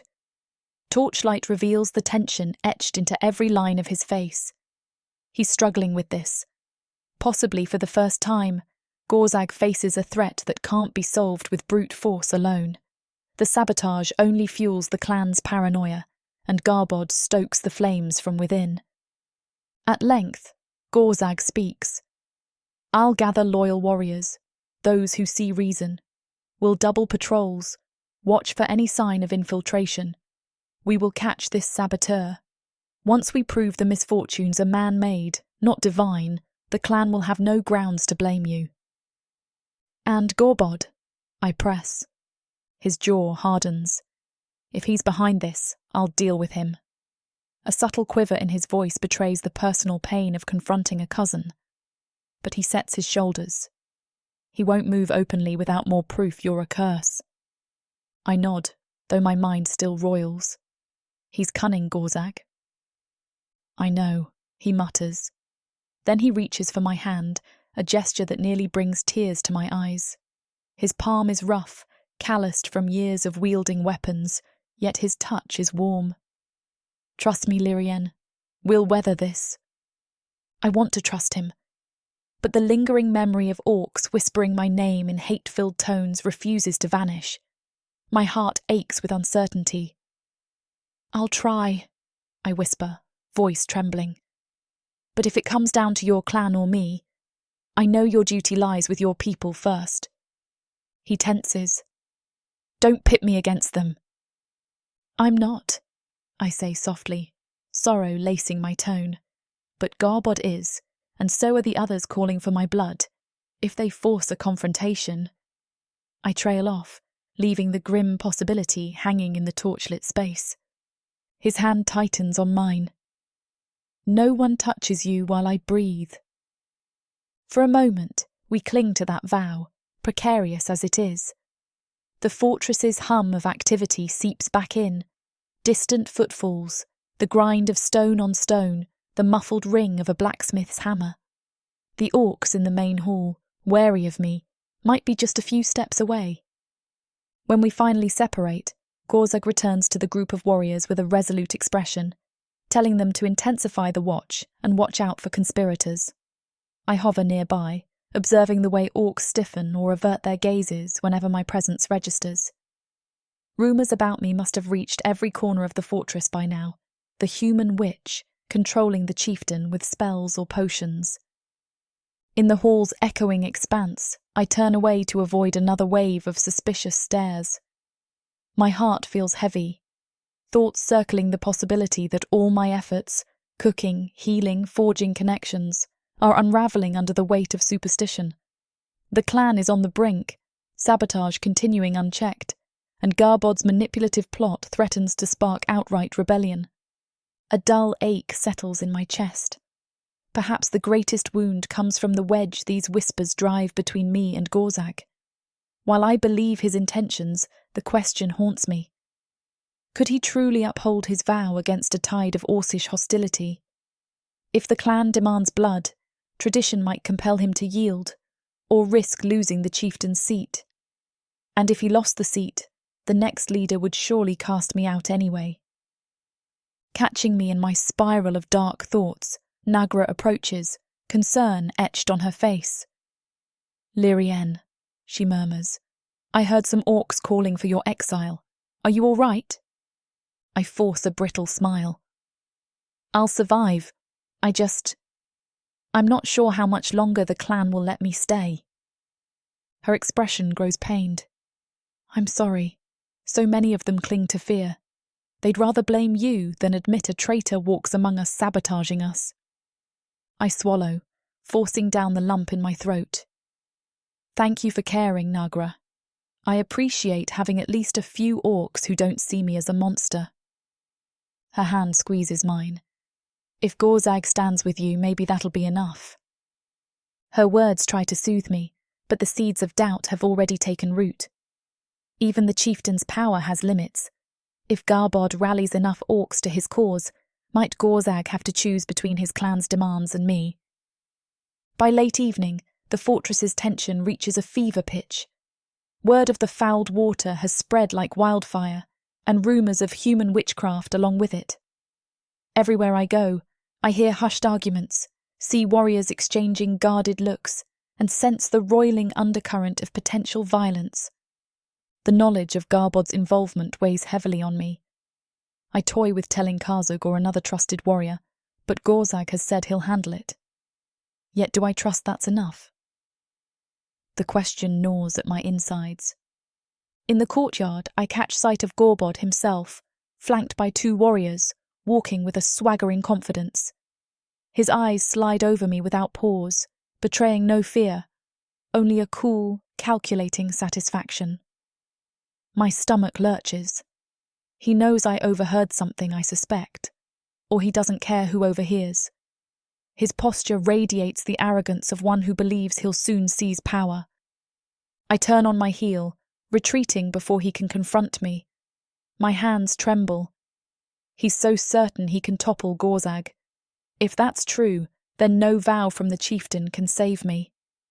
I bite my lip, a swirl of panic threatening to overwhelm rational thought. No, Calm, I tell myself. You have to be strong, or the clan will devour you. I avoid the communal gathering spaces, ducking away from the suspicious glares. My feet lead me, almost unconsciously, to a secluded passage behind the storage rooms, one of the few quiet corners I've found in this fortress. A small torch sputters in its bracket, casting dancing shadows on the walls as night comes. I sink against the cold stone, letting out a shaky breath. My eyes close, memories of home flooding in. The farmland, the day I volunteered to come here, how naive I'd been about forging peace. Running from ghosts, a voice rasps, startling me. My eyes snap open to see an orc figure looming at the corridor's far end, half hidden in shadow. My heart leaps to my throat, terror spiking. Has Garbod sent someone to corner me? But as he steps forward, the faint torchlight reveals an older orc with a ragged scar across his mouth, wearing the clan's warrior leathers. Didn't mean to scare you, human, he says, though no warmth laces his tone. I straighten, fists clenched at my sides. I'm not running. I lie. He gives a short, mirthless laugh. Could have fooled me. Rumour is you'll be gone soon enough, one way or another. Cold dread slides through my veins. Is that what they're saying? I ask, voice trembling despite my resolve. A slow nod. Warriors gather in secret, forging alliances. Garbod might make a formal challenge if Gorag won't cast you out. His eyes flick over me with something akin to pity. The clan's in turmoil. You're at the heart of it, whether you want to be or not. I swallow, throat dry. What do you believe? He shrugs. I think the war god's wrath is real enough, but sabotage could be part of it too. Doesn't matter. The clan's fracturing. If you stay, more blood might spill. My chest tightens, tears threatening. I came to prevent bloodshed, I whisper, more to myself than him. He offers no comfort, only a grim shrug. Then, with a final hollow look, he turns and vanishes down the corridor. I stand there, breathing ragged, the weight of the clan's hostility crashing down around me like a collapsing wall. I can't keep living like this. The words echo in my mind, an anguished refrain. I think of Gorag, of how he insists he will protect me. But more and more orcs are calling for action, some for exile, some for outright violence. Garbod's cunning manipulations threaten to spark a mutiny. Even if Gorag wins a direct confrontation, the bloodshed might be immense. A sob chokes my throat. I slap a hand over my mouth, refusing to break down fully. No, I'll talk to him again, one last time, and then I'll decide. If leaving spares him a civil war, maybe that's the path I must take. But how about my village? What should I do? Yet as I force myself away from the shadows, heading toward my tent, the spectre of distrust looms large. Could Gorag truly stand against the tide of fear rising in his clan? Or am I clinging to a sliver of hope that might drown us both?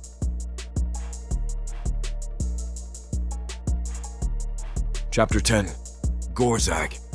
The first pale rays of dawn find me in the fortress courtyard, leaning against a stone parapet as I survey the waking clan below. A gentle wind tugs at the beads woven into my hair, creating a soft clink-clink that somehow underlines the tension coiling in my chest. Sleep has been elusive these last few nights, no surprise, given the rising calls for Lirienne's exile and the unrelenting sabotage that continues to plague us. From where I stand, I can see the main gates, guarded by two grim-faced warriors who look about as tired as I feel. Beyond them, the horizon glimmers in hues of orange and pink, heralding a new day that will likely bring more conflict. We can't go on like this, I tell myself, pressing a palm against the cool stone. We need answers. A figure approaches from behind. I turn to see Karzug moving with purposeful strides. His face is drawn, the lines around his eyes deeper than I remember. He's been up nearly as long as I have, hours spent combing through reports of suspicious activity, trying to pinpoint the saboteur. When he reaches me, he inclines his head in a curt greeting. "You called for a meeting at first light," Karzug says, voice low enough that it won't carry. "Shall we gather the advisors now?" I nod. "Yes, best not delay. We have too many issues demanding immediate attention." I hesitate, gaze drifting toward the fortress's interior. "Make sure only those loyal to me are present." Karzug's brow furrows. "You suspect infiltration among our own ranks?" I exhale slowly. "I do. Some orcs fear the war god's wrath so blindly, they'll do anything to rid us of Lirienne. And Garbod." My jaw flexes. He stirs that fear for his own gain. Karzug lowers his voice. "We both know Garbod's been restless ever since you took up leadership, but to encourage sabotage, it would be a step too far." "Desperate orcs do desperate things," I mutter. "He might not be the saboteur himself, but I'm certain he's fueling the hostility, and that's bad enough." Pressing off the parapet, I jerk my head toward the fortress's main hall. "Come, let's not keep the others waiting." We convene in a small chamber off the main hall, a place normally used for storing ceremonial weapons. I've had a few torches lit, casting wavering shadows on the bare stone walls. A round wooden table takes center stage, scattered with maps, bits of parchment scrawled with notes, and a few half-burned candles. The air smells faintly of tallow and old steel. My closest advisors trickle in one by one. There's Karzug, of course, standing near the door. Then Ragzuk, technically the shaman's apprentice, but in practice often the clan's primary spiritual council. Next come Harzug and Vardu, two seasoned warriors who fought alongside my father. Both men are fiercely loyal to the clan, though they eye Lirienne's presence with caution. Finally, a handful of orc watchers, younger but dependable, crowd the edges, ready to relay any intelligence gleaned from nightly patrols. I wait until they all stand in a tight circle around the table before speaking. "Thank you for coming," I begin quietly, letting my gaze sweep across them. "We're here because we face a crisis. The orchard floods, the livestock poisoning, the fouled cistern. We suspect sabotage. Someone is orchestrating these disasters." Ragzuk nods, arms folded inside his worn robes. "There can be no doubt now, Chieftain. Too many unnatural events in too short a time." Harzuk's scarred brow furrows. "So it isn't the war god punishing us?" I take a measured breath. "No, or, if it is, then a mortal agent is helping the war god's wrath along. A murmur ripples through the group, some incredulous, others grimly accepting. I continue, voice harder. But until we prove it's sabotage, half the clan still clings to the idea that Lirienne is behind our woes. Vardu shakes his head in frustration. They see how you protect her. Many suspect bewitchment. Anger flares hot in my chest. She's done nothing except heal our warriors, help in the kitchens, and try to earn her place. If the clan chooses to see curses instead of facts, I'll not stand by it. But rumor is a powerful foe. Karzug clears his throat. Which is why we must find concrete proof. We've stepped up patrols around the fortress perimeter, doubled the watch near the cistern and orchard. Yet no one's caught anyone red-handed. It's as if the saboteur knows our movements. A hush follows, the weight of that implication sinking in. Perhaps our traitor works within these very walls, someone with enough cunning to evade detection. Ragzuk regards me thoughtfully. Even so, we can't wait forever. The clan grows restless, demanding a sign from the war god. The elders speak of A. He pauses, but I finish the sentence for him. A sacred pilgrimage toward the sacred altar of the war god. My voice tastes bitter. I've been dreading this moment. The war god's priests mentioned it in passing before. Now the demands are deafening. A grim nod from Ragzok. Yes, they want you to petition the war god directly for clarity or blessing. They claim only then will the clan know if Lirienne truly curses us. Harzug spits on the ground, dissatisfaction etched into every line of his face. I hate it, bowing to superstition at a time like this. But the elders have a powerful voice. Vardu rumbles agreement. If the clan demands it and we refuse, many might side with Garbod, believing we defy the war god's will. We risk civil strife. I close my eyes momentarily, the flicker of torchlight dancing behind my lids. So it's come to this. We must go then, I say. If a pilgrimage is the only way to quell rumors of the war god's wrath, I'll do it. Karzug exhales, relief and worry mingled. And Lirienne, tension coils. She must come with me. A murmur of shock ripples around the circle. I lift a hand to forestall objections. If this is truly about proving or disproving her presence as a curse, she must stand before the war god too. Harzuk frowns deeply. That journey is fraught with dangers, bandits, wild beasts, not to mention potential interference from dark elves if they catch wind. You want to bring a human on that trek? I hold his stare. We have no choice. The clan demands the war god's verdict on us, not just me. Lirienne's part of the alliance. If we leave her behind, we prove nothing. Silence follows, tense as a coiled spring.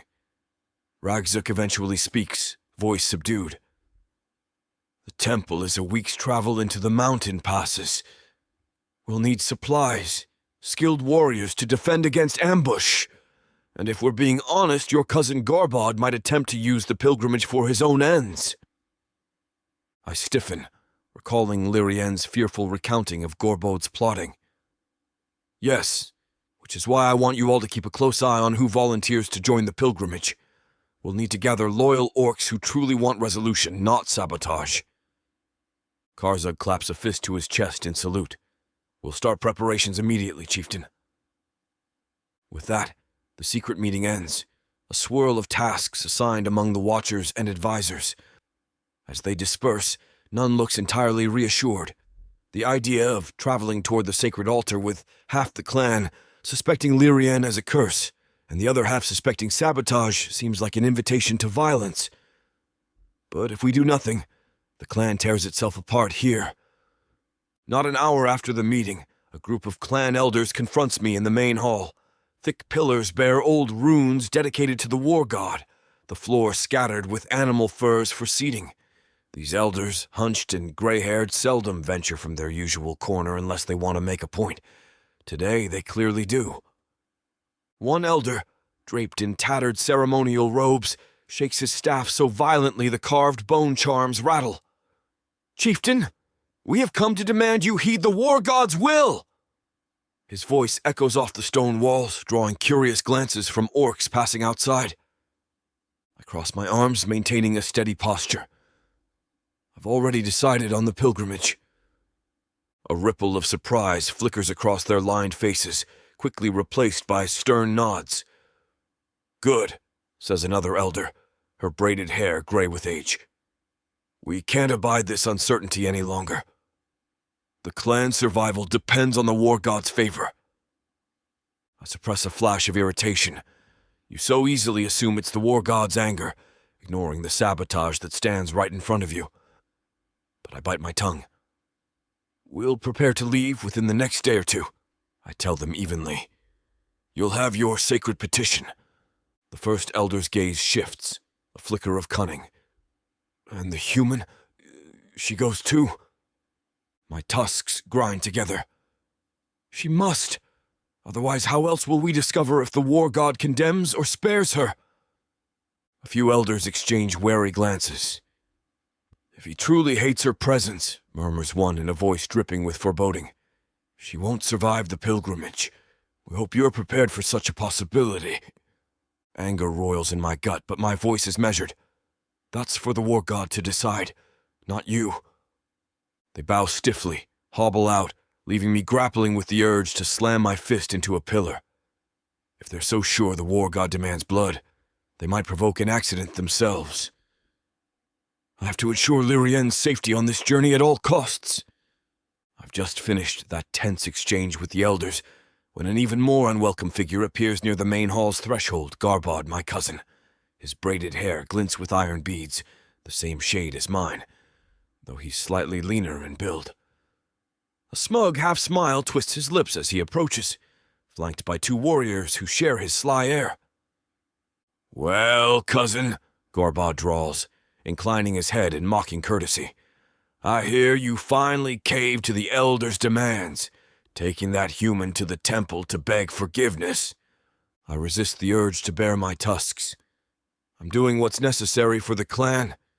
You'd do well to fall in line." He clicks his tongue, feigning pity. "You cling to that woman so fiercely. The clan wonders if you're bewitched. Perhaps you hope the war god's temple will break her hold on you." My rage simmers, but I force a cold smile. If you truly believed I was under a curse, you'd challenge me openly. Yet here you stand, spouting rumors instead of facing me in honorable combat. A tense silence pulses. The two warriors at his side bristle, clearly loyal to him. Garbod's gaze flickers. "Careful, dear cousin. The war god might not appreciate your arrogance. If I do challenge you, it will be when the clan stands fully behind me." So that's his game. He wants a bloodless coup, an entire clan demanding I step down, rather than risk losing a direct fight. I laugh softly, an empty sound. "You won't get that chance. Once I prove these omens are mortal-made, your conspiracies crumble." He shrugs, confidence undiminished. "We'll see, Gorag. Enjoy your pilgrimage if you return." With that veiled threat, he pivots on his heel and strides off, entourage in tow. My hands shake with the urge to seize him by the throat right there. But doing so would only fuel his claims that I'm unstable. "Calm," I order myself. We need cunning as much as brute force to root out his scheme. If the war god's verdict, real or perceived, comes back in Lirienne's favor, Gorbot's propaganda collapses. By midday, I've ordered the fortress guards to prepare a travel detail, picking a select group to accompany me. Karzak oversees the logistics, ensuring we have enough supplies for a week's journey. We agree that only the most trustworthy warriors will come. Anyone with even a whiff of Gorbot's influence is pointedly excluded, though we can't be certain we've weeded out every spy. At last, I walk to Lirienne's tent. My chest tightens at the thought of seeing her again. After our furious, desperate night together, everything has changed. But the clan's suspicion leaves us with little time to explore that new bond. I find her sitting on a low stool outside the tent, carefully tending to a small herb garden she's cultivated in wooden boxes. She glances up, tension in her eyes immediately giving way to cautious relief at my presence. "Gorag," she says softly. "Busy?" I ask, voice gentler than usual. Her gaze flicks to the half-pruned herb stalks, then back to me, just trying to keep my mind off the rumors. A shadow crosses her face. They're getting worse. I nod, stepping closer. "We're leaving soon," I tell her, keeping my tone firm yet calm. "The war god's priests demand a sacred pilgrimage to the temple, and you must come with me." She stills, fingers tightening around a leaf. "I was afraid you'd say that," she murmurs. Then, squaring her shoulders, she meets my gaze. "What does that mean for me?" "It means we walk a hard road," I admit. "The temple is about a week's journey through the mountain passes. If the war god truly despises your presence, so the elders say, you'll face his condemnation." Her jaw sets in a mix of resolve and fear. "And if we discover sabotage is behind the clan's misfortunes, will that be enough to prove me innocent?" I exhale. "I hope so. The clan is desperate for a sign. A pilgrimage could either quell their fears or confirm them in their eyes." She rises slowly, the wooden box shifting as she brushes the dirt from her hands. "What if something goes wrong, Gorag? If your cousin or his followers sabotage the pilgrimage?" A muscle in my neck twitches. "We'll be prepared. I've selected orcs who are loyal to me."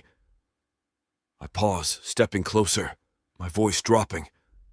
"I'll stand between you and every threat. We'll see this through."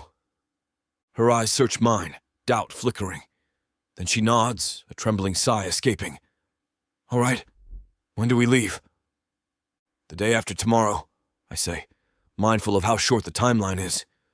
"Pack enough to keep you warm at night. The mountains can be cruel." She nods again, turning her gaze to the horizon. She's afraid, I realize, seeing the tightness in her features. But she's still standing here, ready to go. I reach out, letting my hand brush hers lightly, a fleeting touch. Her fingers curl against my palm in silent acknowledgement. Neither of us says anything else. Words feel woefully inadequate to address the swirling chaos we face. Garbod's looming betrayal, the clan's suspicion, and our own fragile relationship. After a long moment, she pulls away, returning to her herb box as if organizing something mundane could steady her whirling mind. "I'll be ready," she whispers. I incline my head. "I trust you." With that, I leave, the sense of unstoppable momentum building in my chest. The clan will have its pilgrimage. If the war god doesn't answer as they hope, or if sabotage rears its head again, everything might come crashing down. The rest of the day passes in a fevered blur. Karzug updates me on supply inventories, dried meats, hardtack bread, medicinal herbs, and water skins carefully stored. The night patrol doubles as watchers scout for any hint of Garbod's men tampering with gear. Some of my chosen warriors question why we keep the pilgrimage group small, but I insist that fewer bodies mean fewer potential traitors in our midst. Ragzug corners me in the courtyard near dusk, his weathered face pinched with concern. The war god's priests plan to perform a sending-off ritual at dawn, he informs me. They'll ask for the war god's guidance on your journey. No small irony, given half of them blame your bride for these troubles. I snort, exhausted. Let them do their ritual. So long as it doesn't impede our departure, we can't afford delays. He nods. Just be wary. They'll want Lirienne to bow in supplication, some form of public humility that proves she accepts the war god's authority. My tusks grind together in frustration. They want her on her knees to appease their pride.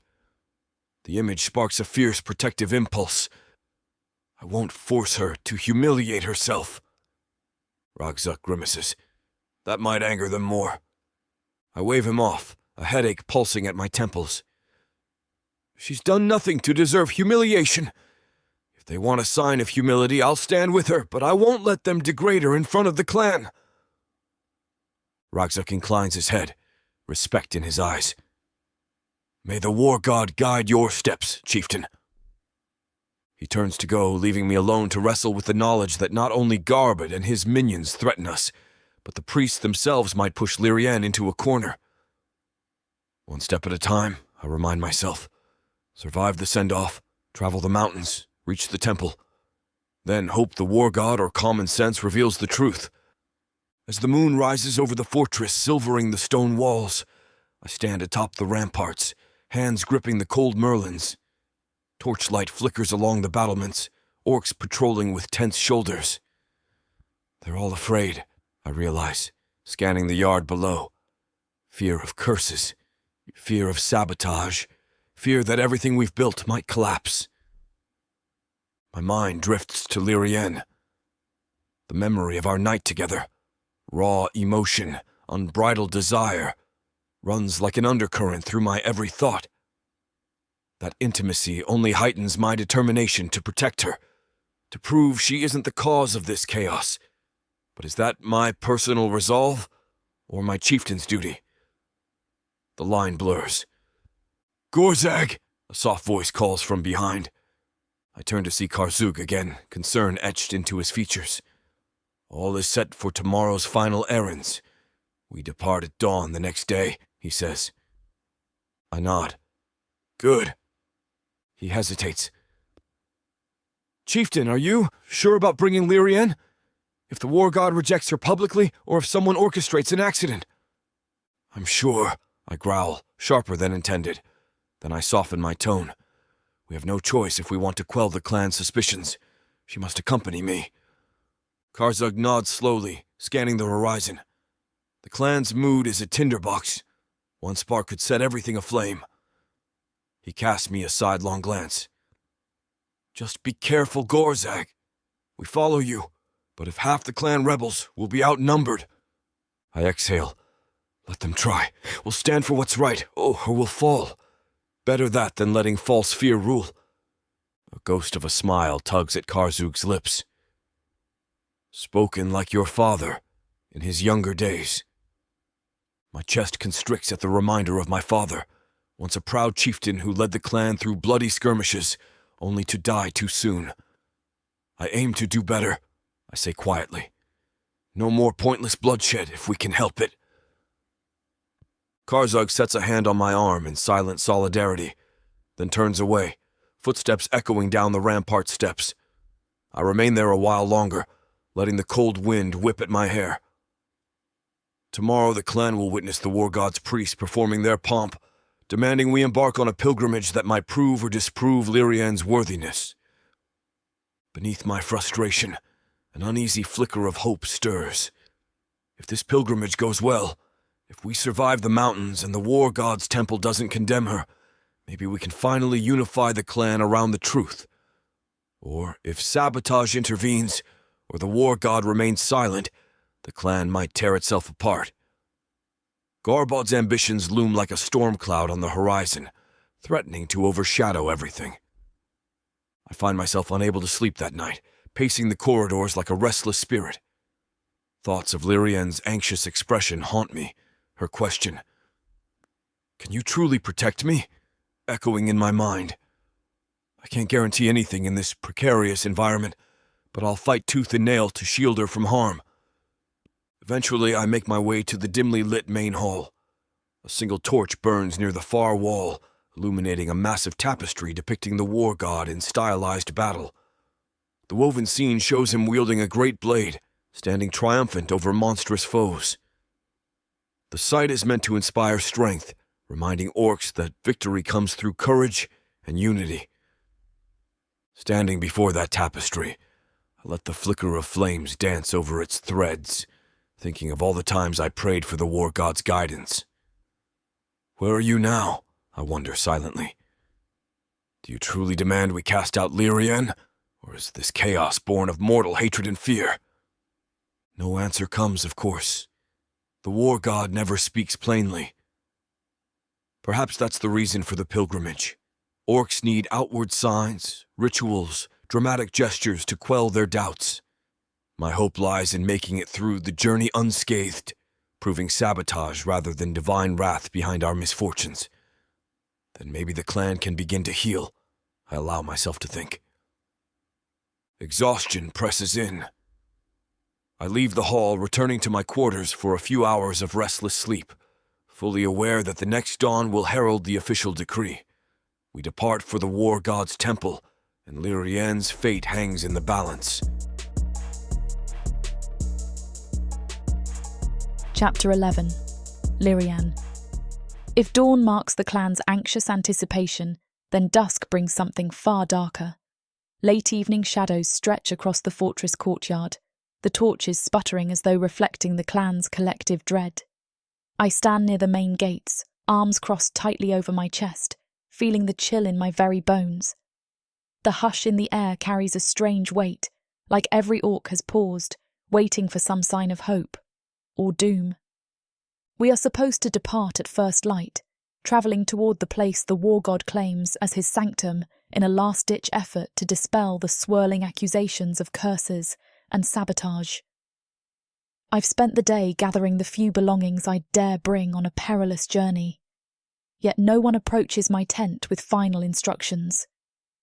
Instead, an eerie stillness has settled upon the fortress, broken only by tense whispers in the corridors. I spot Karzug hurrying across the yard, his broad shoulders hunched. He looks haunted, eyes darting around as if searching for someone to share terrible news. My pulse quickens.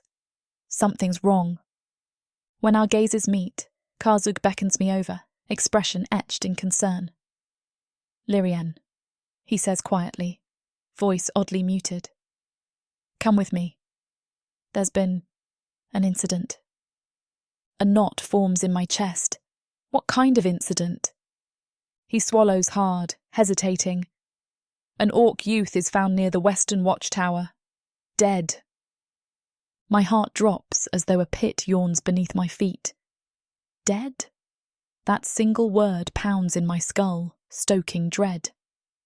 Orc youths might see their share of bruises or training injuries, but dead under suspicious circumstances is practically an invitation for the clan to scream curses. Who was it? Karzug grimaces. A young warrior in training, name was Raken. Some claim they saw him alive only an hour before. Then he turned up with no visible wounds, foam at the mouth. People are saying it's poison, or a curse. His voice trails off. Poison. My stomach clenches, recalling the sabotage we've been battling, fouled water, livestock dying. The clan already sees me as a harbinger of ill fortune. This only adds fuel to the blaze. Where is he now? In the training yard, near the eastern rampart, Karzug says, dark eyes flicking to the ground. Many have gathered. Tensions are high. Gorag's trying to keep order, but they're calling for your blood, Lirienne. I follow Karzug at a brisk pace, my heart hammering an erratic rhythm. As we near the training yard, the crowd's angry buzz reaches my ears, low and ominous, like a swarm of hornets stirred from their nest. Torchlight dances on the fortress walls, illuminating grim-faced warriors, elders, and onlookers. An undercurrent of panic stokes their voices. They part slightly when Karzug and I approach, though not out of respect, more out of shock, as if they can't believe I dare show my face. I brace myself, scanning the throng until I spot Gorag standing in the midst of it, tension evident in the rigid set of his shoulders. At his feet lies a small, shrouded shape. The orc youth, Raken, presumably. My stomach twists at the sight, heartbreak mingling with fear. Orc children and teens have been the only ones to offer me curiosity without unbridled hostility. The notion that one so young is dead under suspicious circumstances is a blow that feels deeply personal. Gorag lifts his head as I arrive. Our eyes meet, and something in his expression makes my chest tighten. Anguish, anger, and, worse, an undercurrent of disappointment I can't decipher. Is he disappointed in me, or the clan, or this entire tragic situation? Several orcs shift, revealing the shrouded body. A few of the watchers hold torches, their flames casting flickering shadows on the youth's pale face. Foam still crusts at the corners of his lips, telling a silent story of a quick, brutal end.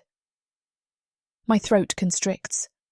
One of the elders, an older orc woman with deep grooves etched in her cheeks, rounds on me, eyes blazing. "You!"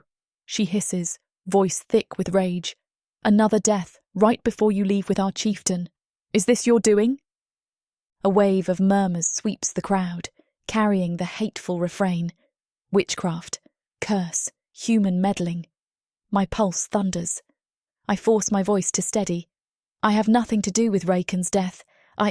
I'm as shocked as any of you." A warrior with a braided beard snarls, "Lies! The war god curses us for harbouring you. Raken's blood is on your hands." Shock pulses through me, fierce and bitter. "That's not..." But my protest is drowned out by the chorus of angry voices. The throng presses closer, an oppressive ring of bodies. Torchlight reflects off sharpened tusks and glinting metal. Over the chaos, Gorag's voice rings out, harsh and commanding. "Enough!" Silence falls, thick with hostility. He stands protectively in front of Raken's lifeless form, shoulders squared. "We do not know what happened yet, and you will not lay blame at Lirienne's feet without proof." One orc scoffs. "Proof!" She's the only new factor in our midst. Ever since she arrived, death and ruin follow. That's all the proof I need. A roar of agreement rises, fueling the tension. My heart pounds like a war drum in my ears. I glance at Gorag, desperate for a sign of confidence, but the flicker in his eyes is unreadable. Frustration, anger, sorrow, all swirling together. From the peripheral view of my eyesight, I see Garbod stepping into view, arms folded across his chest, an eerie calm in his expression. He doesn't shout with the rest. He doesn't need to. He's already sown enough seeds of doubt. The crowd's fury turns into a tempest, and we both know it. "Chieftain!" comes a booming voice from an elder near the front. "This is the final omen. The war god punishes us for your refusal to cast out the curse. The clan demands justice." A wave of shouting erupts, several orcs brandishing weapons. "Exile her!" they cry while others snarl. "Spill her blood for the war god!" My stomach churns, dizzy with terror. They want me dead right here, right now. Gorag lifts both arms, commanding silence. It takes longer this time for the crowd to obey. When their yells finally subside, he turns, gaze locking on me.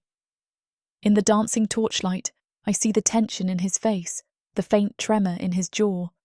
My breath catches. He's hurting too, but is he doubting me? He takes a step forward, placing a broad hand on my shoulder.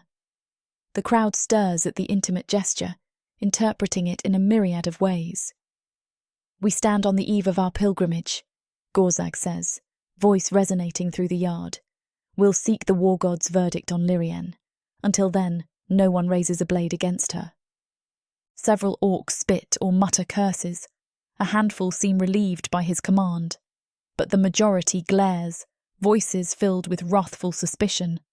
Garbod, standing at the back, smirks coldly, as if seeing his plan unfold. One of the younger warriors points accusingly. "What about the youth we lost? Is that price worthless to you, chieftain?" A furious snarl escapes Gorag's lips. "Rakan was my kin as well, all orcs are. His death will be avenged, but not by shedding innocent blood." He turns abruptly, jerking his head at Karzug. "Remove the body. We'll examine it more closely for signs of poison or other foul play." Karzug hurries to comply, while the crowd grudgingly steps aside. A hush settles, thick as tar, as Rakan's body is lifted away. My heart shatters at the sight of that young orc, so full of potential, now lost to this madness. Why must everything revolve around me? Gorag's hand slides off my shoulder, the weight of it vanishing along with any sense of security. In that fleeting moment, I glimpsed something dark in his eyes. Disappointment, sorrow, perhaps at the clan's unstoppable rage, or the fact that we keep stumbling from one tragedy to another. I swallow hard, tears stinging my eyes. He doesn't blame me, does he? But how could he not? The entire clan demands my head. If he shows any sign of doubt, that swirling tide of fury will swallow us both. The crowd disperses slowly, grudgingly, each orc casting me hateful or fearful looks. I stand there, trembling, as though the ground under my feet might dissolve at any moment. Raken's death hammers home just how powerless I am to stop this avalanche of suspicion. I see Garbod linger near the courtyard exit, watching me with hooded eyes. There's no triumph on his face, only quiet calculation. A chill races down my spine. He's waiting for me to break. Only Gorag and I remain in the flickering torchlight. He turns, arms folded, expression shuttered. The tension rolls off him in waves. My chest feels hollow. Gorag, I venture, voice scarcely more than a whisper. You don't believe them, do you? He closes his eyes for a moment, a pained sigh escaping. No.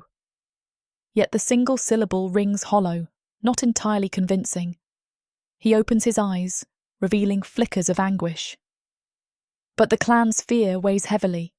Another death, right before we depart. It's the worst omen possible in their eyes. My lips tremble. I want to help them, not hurt them. I say, voice breaking at the end. Everything I do, it's never enough. Now a child is dead. I swallow, tears threatening. I feel like I'm poison to your clan. He inhales sharply. Don't say that. The sabotage. What if it's not sabotage? I interrupt, the question bursting from me unbidden. Fear has twisted logic into doubt, gnawing at my sanity. What if, somehow, the war god is punishing your people for harbouring me? Wouldn't the sabotage be easier to stage than all these vile curses? Maybe I am the problem.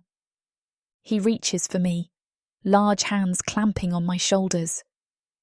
You can't believe that, he growls, eyes dark. I refuse to. A half sob escapes me. The clan sees me as a curse, another young life stolen, if I go through with this pilgrimage and the war god condemns me. I trail off, shuddering. I don't want to drag you into a revolt, Gorag. They'll tear you apart for defending me. His grip tightens, tusks bared. Stop! I'll handle my clan. The war god's temple will prove your innocence. A bitter laugh catches in my throat, tears burning hot. How can you be so sure? For a heartbeat, his resolve wavers, the storm in his eyes betraying uncertainty. Then he steadies himself, releasing me.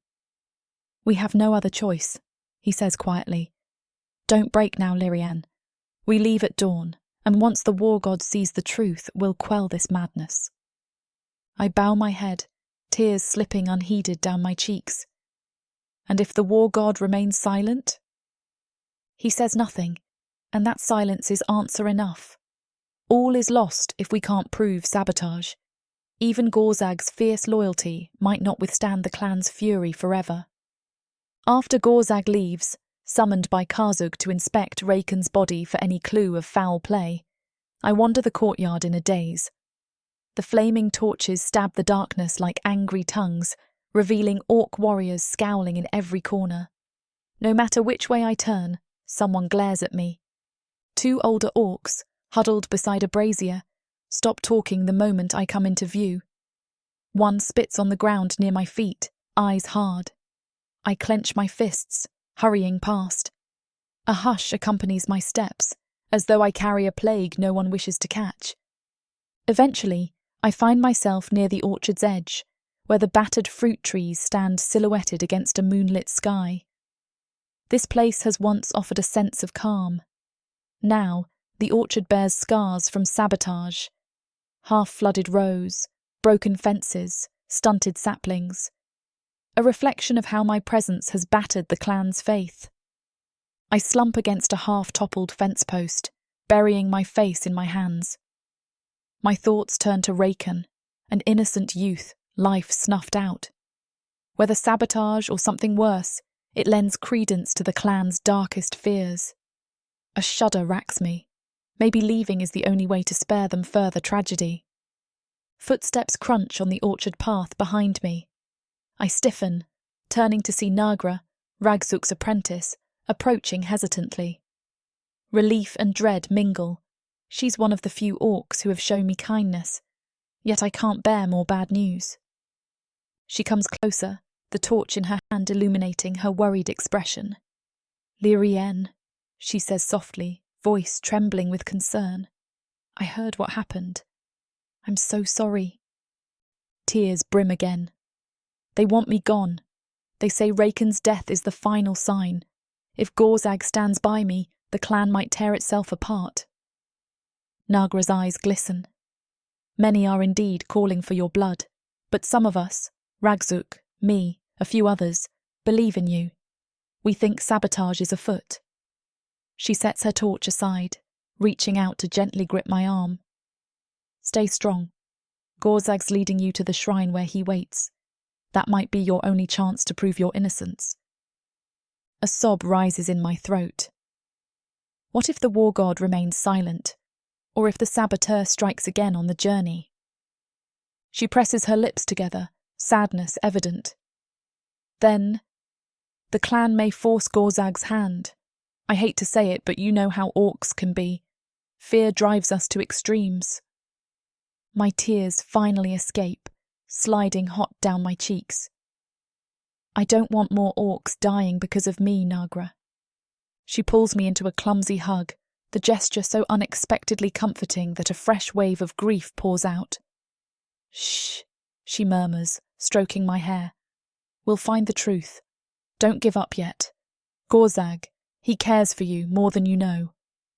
A pang of guilt twists through me. Yes, he does. And I might be dooming him. With gentle pressure, she releases me, wiping my tears with the corner of her sleeve. "We should get you inside. Dawn comes soon, and you need rest before the journey." I nod, letting her guide me away from the broken orchard. My limbs feel leaden, every step a monumental effort. All is lost, the words echo in my head. How can a pilgrimage to some distant temple possibly fix this avalanche of hate? Returning to my tent, I find it bleakly empty. The small lantern I left flickering casts dancing shadows on the canvas walls, each shape reminding me of the swirling chaos outside. I sink onto my bedroll, heart pounding with the question, should I run? If I flee tonight, I can vanish into the wilderness. Perhaps the clan will calm, blame me from afar, but at least they'll stop demanding Gorag fight to protect me. My presence wouldn't spark further sabotage. Or so I tell myself, though I suspect whoever orchestrated these omens would continue to exploit the clan's fear, with or without me. Still, the thought of leaving stabs my chest with longing and dread. Leaving means giving up on everything, on forging peace, on trusting Gorag, on believing we could change this clan's future. But staying means risking more orc lives, potentially condemning Gorag to a civil war. I bow my head, tears dripping onto the bedroll. My father's old crest, a threadbare cloth I keep in my satchel, peeks out. I came here to prevent bloodshed, I remind myself, recalling the vow I made when I left my home. Now orcs are dying anyway. My noble intentions feel like a cruel joke. A soft knock on the tent post jars me from my misery. I freeze, wiping my face. Who is it? The tent flap shifts, revealing Gorag's broad form. He steps inside cautiously, his imposing height dwarfing the cramped space. His expression is guarded, the lines of his face cast into sharp relief by the lantern glow. We regard each other in silence. My eyes burn from tears. and I sense the turmoil roiling under his stoic facade. Finally he speaks, voice hushed. I check Raken's body. The foam at his mouth suggests something akin to the poison used on the livestock. His fists clench. It's sabotage, Lirienne. Someone is orchestrating these deaths, feeding the clan's hysteria. I let out a shuddering breath. That means it's not divine retribution, I say, half relieved, half crushed by the knowledge that it won't change the clan's mind. He nods grimly. But the clan won't believe that unless we catch the saboteur in the act. They're whipped into a frenzy, demanding immediate answers. His gaze flicks to me, softening momentarily. I won't let them harm you. A bitter laugh escapes my lips, tears threatening again. How can you stop them when so many believe I'm behind it all? Gorbod is pushing them to demand my blood. I heard him plotting with some warriors. They're determined to remove me from the clan by any means necessary. Gorag's jaw tightens. I know, but tomorrow we leave. Once we reach the war god's temple, there'll be no turning back. I'll need you to stand with me before the priests. We'll prove this sabotage is mortal, not divine. I stare at him, despair welling. And if the saboteur attacks us on the road, or the war god doesn't speak, or... My voice cracks, the weight of it all too much. I don't want to cause more deaths, Gorag. I'm just a human trying to protect my village and your clan. And I keep failing. Silence stretches. His eyes dart over my tear-streaked face, and something in his expression breaks. He moves closer, kneeling beside me on the bedroll. The tense fabric rustles, the lantern flickering.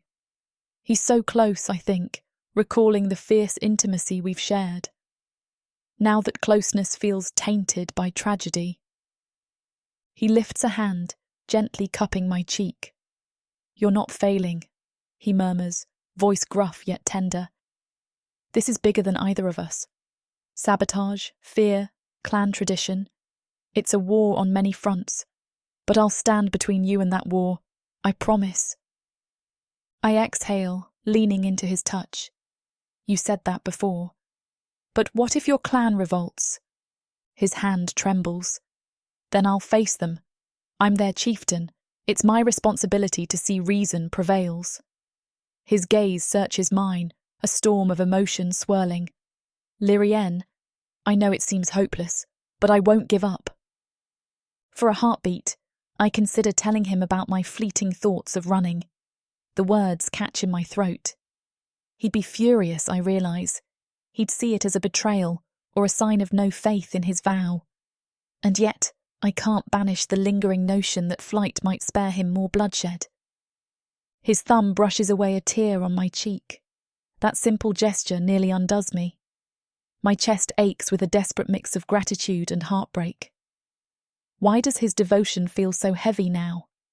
Because it means he might die defending me if the clan turns violent. I swallow hard. Thank you. My voice is a shaky whisper. For believing in me. He presses his forehead to mine, eyes drifting shut. The warmth of his breath fans across my skin. We stay like that, an island of quiet amid the swirling chaos, hearts pounding in shared grief and uncertain hope. I cling to him as if he's the last stable point in a collapsing world. Eventually he pulls back, shoulders sagging with exhaustion. Rest, he says softly, rising to his feet. We depart at dawn. I nod, tears gathering again. All right. Just before stepping out he pauses, glancing over his shoulder. Lirienne, Rakan's death isn't your fault. Don't let them make you believe otherwise. I open my mouth, but no words come. He slips out into the night, leaving me alone with my turmoil. Though his parting reassurance lights a small spark of comfort, the shadow of despair remains. I can't escape the clan's fury or the sabotage that clings to my footsteps. I don't sleep. Instead I lie curled on my bedroll, staring at the wavering lantern flame, the darkness beyond. The fortress's night sounds carry faintly. Distant footsteps, hushed murmurs, the occasional clang of a weapon shifting in some watchful orc's hands. Raken's lifeless face haunts me. No matter how many times I close my eyes, I see the foam at his lips, hear the crowd's accusations. This will only intensify tomorrow. Even if I survive the pilgrimage, the clan's trauma won't vanish overnight. Sometime near the darkest hour before dawn, an odd calm settles over me, the hush of utter despair. Maybe I should leave, slip away while everyone's busy preparing. My heart throbs painfully at the thought of abandoning Gorag. But if my departure means the clan might focus on finding the real saboteur, would that not save them from further tragedy? Tears burn my eyes anew. But if I run, Garbod wins. The saboteur still lurks. Gorag might be blamed for letting me escape. Guilt wars with self-preservation. He vowed to protect me, but can I really let him risk everything? I press my face into the bedroll, stifling a sob. All is lost. The words echo through my mind like a dirge, final and merciless. Yet dawn will come regardless, and with it, the forced march toward the war god's temple. Perhaps fate will decide. I lie awake, hollow-eyed. No matter how bleak the night has felt, it's time to face the clan's wrath once more. My head pounds from exhaustion, but I push to my feet, preparing for a pilgrimage that might seal my fate.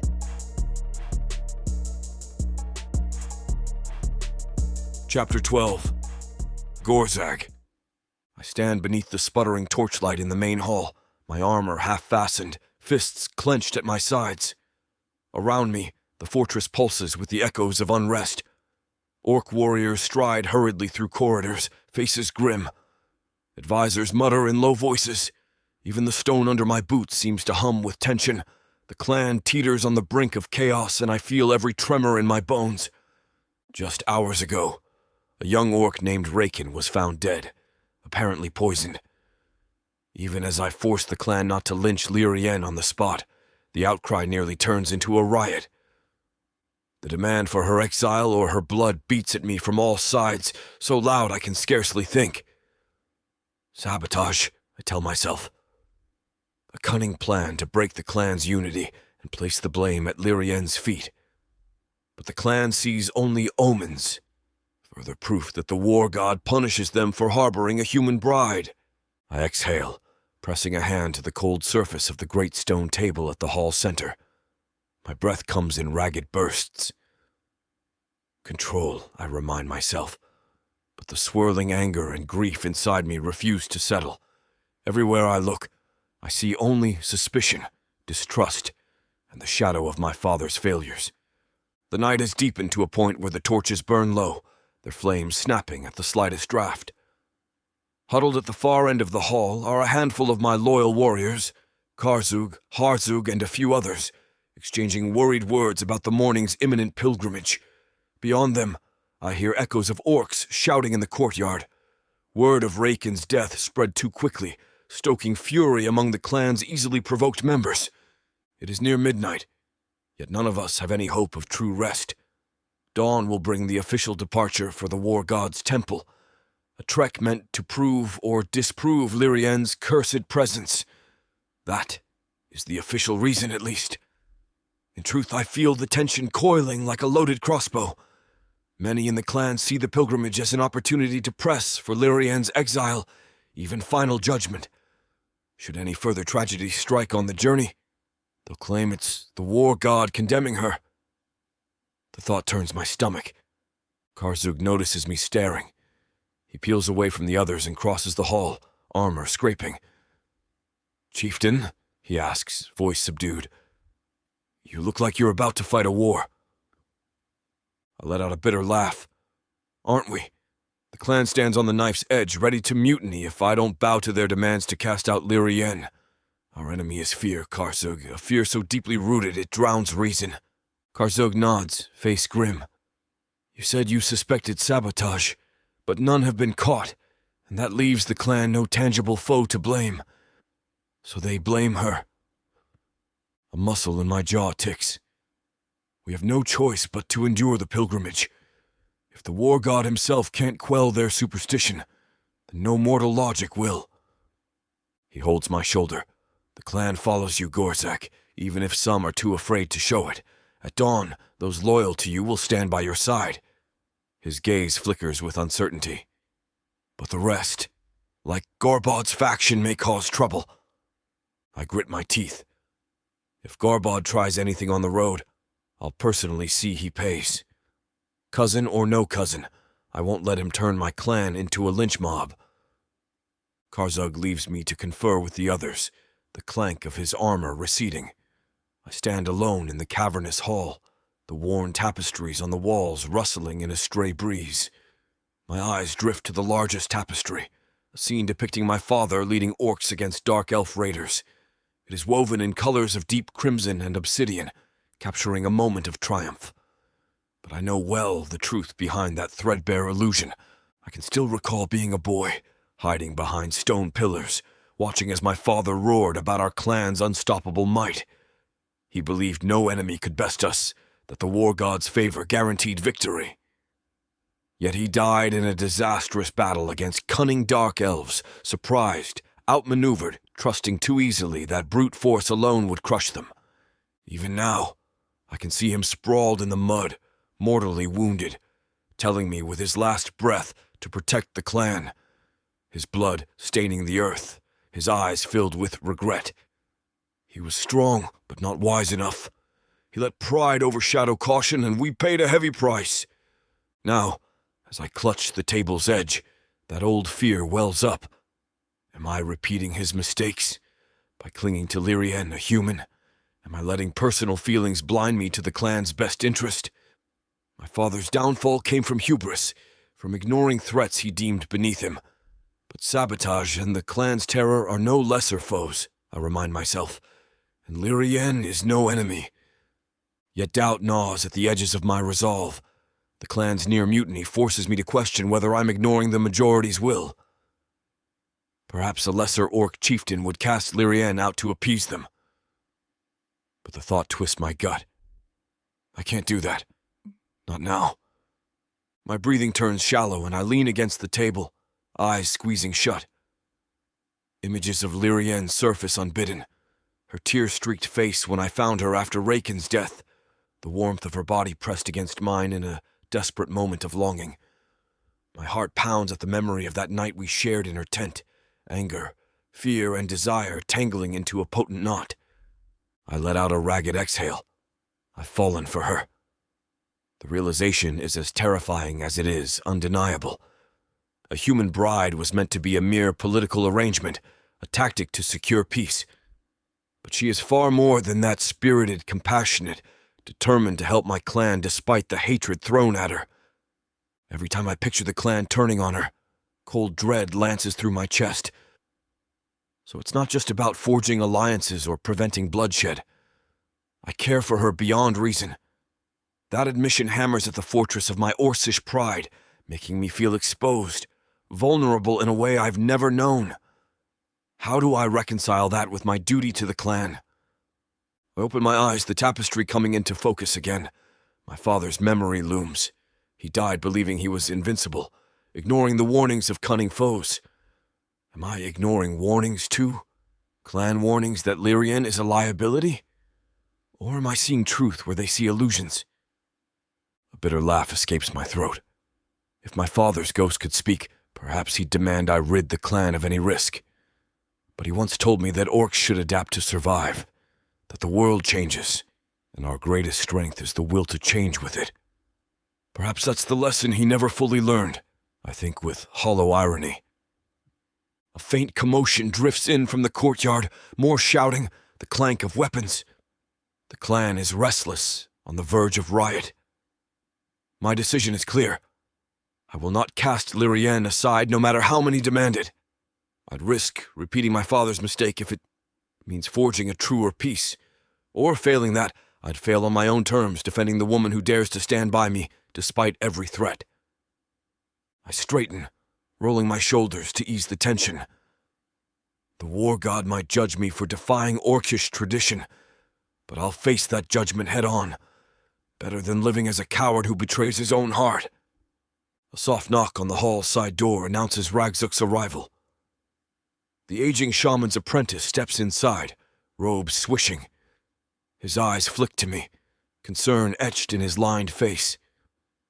"Chieftain," he says, voice low, "I've spoken with the priests. They insist on leaving at first light. They also insist Lirienne partake in certain cleansing rites before we go. Prostrations, if you will." My tusks grind together. "Cleansing rites," I repeat flatly. More humiliations they want to heap on her. "And if she refuses?" Ragzuk sighs. "Then the priests might interpret her reluctance as an admission of guilt. I fear it would turn the clan's hostility explosive." I close my eyes, wrestling with the urge to break something. "Fine," I say at length, voice taut. "We'll endure their rites. But I'll not have her subjected to public humiliation. Let them see I stand with her." A flicker of relief softens Ragzuk's gaze. "I'll make the arrangements as discreet as I can. The priests know you're dangerously close to losing patience." I allow myself a terse nod. "Thank you, Ragzuk." He lingers, studying me. "Gorag, you bear this clan's weight on your shoulders as your father once did. Don't let the clan's fear overshadow your judgment. If you see sabotage, trust your eyes." A pang shoots through me at the mention of my father. "I will, but the clan demands a sign from the war god above all else, so let them have it." Ragzuk nods, turning to leave. "I'll ready the priests. Rest if you can." Sleep is impossible. Instead, I spend the remaining hours of night quietly selecting a small band of warriors to join the pilgrimage, those I trust not to turn on me if Garbod incites violence. Karzug helps finalize the list, crossing out names of any orc who showed open hostility to Lirienne or who fraternized too closely with Garbod. By the time we finish, we have about a dozen orcs, enough to defend ourselves from raiders or beasts, but not so many that sabotage from within would be hard to contain. The war god's priests, meanwhile, insist on their own retinue. That raises my hackles, but I allow it, knowing the clan would demand some spiritual oversight. If the war god is indeed displeased, they believe the priests will interpret any signs. We'll see about that, I think grimly. Perhaps we'll unmask the real saboteur on the road. The priest's presence might inadvertently help or hamper, but we have to accept it. Harzug, an older warrior who once served my father, approaches me in the fortress armory while I check gear. He hesitates, then offers a quiet bow of respect. "Chieftain, I've heard the clan's mood. Some claim we're all cursed. But if you say sabotage, I'll follow your command." I pause, a battered metal helm in my hands. "I appreciate that, Harzug. I only ask you keep an eye out for anything suspicious on the journey, any orc acting strangely, any sign of tampering with our supplies." He presses a fist to his chest. "You have my word." As he turns to leave, I catch a flicker of hesitation on his face. "Something else?" I prompt. He sighs. "Garbod's influence grows if he tries to sway your warriors against you on the road." "I'll deal with him," I interrupt, voice tight. "He wants the chieftain's seat, but I won't let him take it with treachery." Harzug nods gravely, then leaves. The armor in my hands feels heavier than steel, weighed down by the knowledge that Garbod threatens everything from within. At last the torchlight pales, giving way to a faint silver glimmer on the horizon. I grab a moment's respite in a deserted corridor, leaning against the cold stone to gather my frayed composure. This is it, I think. Dawn approaches. We either begin the pilgrimage or risk the clan's total collapse. Footsteps approach and Lirienne appears at the corridor's bend. She wears traveling leathers, a cloak draped over her shoulders, tension evident in her posture. Our eyes lock, and for a moment, the swirl of fear between us seems to hush. I step forward, unable to keep from offering a hand. She hesitates, then lets me gently clasp her fingers.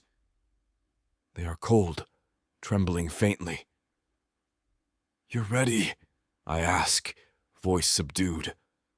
Her lips part in a shaky breath. As ready as I can be. The clan is restless outside. I nod. I can practically feel the fortress's pulse of anxiety through the stone. I know. We need to face them. She swallows hard, stepping closer until I can see the faint shadows under her eyes, the pallor of exhaustion. For a split second, I want to draw her into an embrace, reassure her. But the corridor is no place for open displays of tenderness. Any passing orc might see it as witchcraft. I suppress the urge and let go of her hand. The courtyard is packed with orcs, the earliest sunlight illuminating a sea of tense faces. A hush falls as Lirienne and I emerge from the fortress interior. Ahead of us stand the war god's priests in their crimson robes, bone charms clattering at their wrists.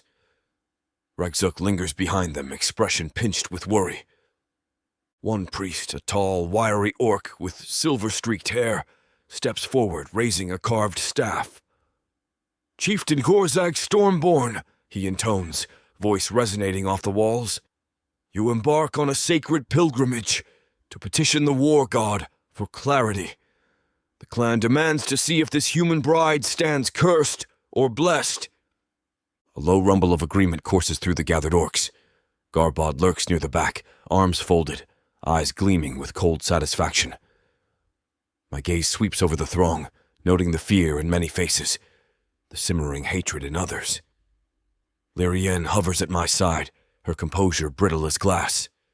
The priest's staff thumps the ground. "Before you depart, the war god's servants require a cleansing rite to ensure no ill omens travel with us." I stiffen. Here it is. They want Lirienne to prostrate herself, beg the war god for mercy. My spine tightens at the thought of humiliating her, but the clan's stares feel like blades pressed to our throats. One of the priests gestures for Lirienne to step forward. She casts me a glance, fear flickering in her eyes. I dip my head in permission, silently mouthing it's all right. She moves to stand before the priests, chin lifted in defiance even though her hands tremble. The older priest glares down his hooked nose at her. "Kneel, human," he commands. "Pledge yourself to the war god's judgment." Lirienne wavers, a flush creeping across her cheeks. For a moment, I fear she might refuse out of sheer pride, which would incite the mob instantly. My heart pounds. Then she exhales and sinks to her knees. Her voice, when it comes, is strained but steady. "I pledge to accept the war god's judgment." A tense hush settles, broken only by the torch crackle and heavy breathing. Some orcs seem mollified by her display of subservience. Others wear sneers. Garbod watches with narrowed eyes. The priest extends a shallow bowl of water, swirling with pungent herbs. He drips a few droplets onto Lirienne's head, muttering an orcish chant. The crowd shifts, uneasy. Then the priest lifts his gaze to me. "Chieftain, you too must partake in the cleansing, an acknowledgement that you shoulder the clan's fate as well." I nod stiffly, stepping beside Lirienne and kneeling to match her level. The priest repeats the chant, sprinkling herb-laced water over my hair and tusks. The sensation is cold, biting. My tusks twitch in annoyance. At least they're not demanding a full humiliation. From my peripheral vision, I see Lirienne's shoulders trembling as she kneels. Anger sparks in my gut that we must degrade ourselves. But if it keeps the clan from an immediate mutiny, I'll swallow my pride. When the ritual ends, we rise in unison, water dripping down our faces. The priest turns to the assembled orcs. "The war god's path opens. May he guide our chieftain and judge the human as he sees fit." A rumble of uneasy agreement spreads. I eye Garbod, who wears an impassive mask. This won't satisfy him, but for now he remains silent. Karzug leads the small band of warriors, each carrying supplies. The priests form their own cluster, handling ceremonial items and chanting softly. Lirienne stands near me, face pale but resolute. Without a word, I start forward. The gates groan open, revealing the rough-hewn road snaking into the distance. Beyond lie the mountain passes leading the temple, a journey of nearly a week. A hush falls as we pass the gates, orcs watching from the walls, some with grim hope, others glowering in suspicion. I feel every step like a hammer on my heart. This is it, I think. A swirl of trepidation and fierce resolve igniting my blood. The clan wants answers. The war god might or might not provide them. Meanwhile, the saboteur lurks somewhere, possibly even among us. Lirienne's presence is as precarious as a single candle in a raging storm. My father's voice echoes in memory. Protect the clan, Gorag, at all costs. But I've found someone else to protect too. A human woman who stole my heart when I least expected it. I won't forsake either. Even if it means risking the same downfall my father endured, I'll face it on my own terms. As the fortress recedes behind us, the morning sun climbs higher, bathing the winding road in stark clarity. Our band walks in cautious silence. Priests chant under their breath. Karzuk and 2 warriors scout ahead, and Lirienne matches my stride with determined grace, refusing to lag despite the tension coiling in her every muscle. Garbod is nowhere to be seen in our party. He remained behind, presumably rallying supporters in our absence. That leaves an uneasy question. Who among us might be his agent, ready to sabotage the pilgrimage from within? My eye sweeps over the orcs around me, but none show obvious signs of treachery. All I can do is remain vigilant. We travel most of that day, the winding road leading us through rocky hills and sparse forests. Conversation remains minimal, tension thrumming like an unstrung bow. By late afternoon, we make camp near a shallow river, its waters glinting in the waning light. Once tents are pitched, the priests busy themselves with evening prayers, and my warriors set a rotation for night watch. Lirienne takes a moment by the river's edge, and I follow at a distance, letting her have a sliver of peace. We're bound in this ordeal together, yet the clan's hostility rests on her shoulders more than mine. A quiet voice jolts me from my thoughts. "Chieftain, you should rest," Karzuk says, appearing at my side. "We'll keep guard." I shake my head. I can't rest. Not until we unravel this treachery. My gaze slides to Lirienne as she kneels to rinse her hands in the river. She looks haunted, as though each breath reminds her she's one misstep from the clan's wrath. Karzuk follows my line of sight. "You truly care for her." A beat of silence, then a short nod. "It's beyond caring, Karzuk. The clan sees a demon. I see something else." My chest tightens, the admission heavier out loud. "I won't abandon her." Karzuk sighs. "Then we fight for her as well as the clan. But if sabotage strikes again, or the war god remains silent, I fear half our people will demand her head. I only pray we uncover the truth in time." My jaw clenches. So do I. He leaves me to my vigil. As shadows lengthen, the weight of responsibility presses down. My father's cautionary tale, the saboteur's cunning, the war god's inscrutability, and Lirienne's precarious safety all converge in my mind. This is my darkest hour, I realize. I'm an orc chieftain standing on the brink of internal war, with no guarantee of salvation. Yet as I look at Lirienne's silhouette by the river, I find a flicker of resolve. I might be drowning in the clan's demands, but I refuse to let fear or tradition decide her fate. I choose her, and I choose the clan. If that means forging a new path, one that risks everything, so be it. Chapter 13. Lirienne. The dawn sky over the fortress is a pale wash of lavender and rose, lending a deceptively serene backdrop to the storm of tensions brewing within our small caravan. Orc warriors stand in uneasy clusters, checking their weapons and eyeing me with open suspicion or contempt. The war god's priests huddle around a battered stone altar, muttering incantations for safe passage. At the far perimeter, Gorag looms like a pillar of determination. Tall, arms folded, jaw set in a firm line. It is the morning after the darkest night I can recall.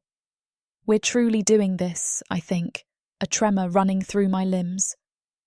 We're leaving on a pilgrimage to decide if I'm a curse or not. I shoulder my meagre pack, swallowing the knot of dread in my throat. If the war god decrees I'm unworthy, or if the sabotage continues and pins blame on me, it could be my end. Yet a twisted resolve coils in my chest. I'll face that fate rather than run again. If my presence is truly tearing this clan apart, better I learn it now than drag them further into bloodshed. The priests conclude their final morning rites, snuffing out a row of candles that flicker in the early light. One by one, the orc warriors chosen for this pilgrimage file out of the fortress gates. Karzug leads the vanguard, checking the road ahead for threats, while a pair of guards carry the few supplies we can manage on this rushed departure: dried meats, water skins, basic medical herbs. The courtyard feels hauntingly empty without the usual bustle. Only a skeleton crew of orcs remains behind to guard the fortress itself. I catch glimpses of suspicious eyes peering down from the battlements, watchers whose expressions range from wary to hostile. They probably wonder if I'll ever come back. Gorag stands at the threshold, greeting each warrior with a clipped nod. When I approach, my palms damp with nerves, he meets my gaze, something like quiet resolve shining in his eyes. He doesn't speak, but the hint of warmth in his posture tells me he remembers our conversation last night. The vow that he'll protect me, come what may. He extends a hand to help me mount the small wagon that carries the priest's relics. The gesture might seem polite from a distance, but the weight of his grip on mine feels like an anchor, a silent reassurance he won't abandon me. My heart lurches with a mix of gratitude and dread. Once the priests are settled, each wearing crimson robes embroidered with arcane symbols dedicated to the war god, we set off. The fortress gates groan shut behind us, sealing away the only home these orcs have known. For me, it is the closest thing to a home I've had in weeks. If we succeed, perhaps I can truly belong. If not... I can't finish the thought, a chill creeping down my spine. Morning light gilds the sparse fields and rocky outcrops as our caravan rumbles along a winding dirt road. A hush lies over our group, no lively banter or war songs that orcs might typically share on a journey. The tension is too palpable, an invisible chain binding each warrior's shoulders. I walk near the rear, letting the orcs maintain their formation. My mind churns with memories of Raken's death, the clan's fury, and the humiliating cleansing rite that forced me to kneel for everyone's scrutiny. No more running, I remind myself. I'll earn the war god's favour or die trying. My father's old crest, a ragged cloth embroidered with a simple leaf, is tucked into my bag. I brought it to remind myself of why I first came here. To spare my village from further raids, to find a path of peace between orcs and humans. The plan spiralled into something more personal, more dangerous. Now, it might all hinge on a temple perched in the wild mountains. A flicker of motion draws my attention. Gorag slows his pace, allowing the orcs ahead to widen the gap until he walks beside me. He speaks quietly so only I can hear.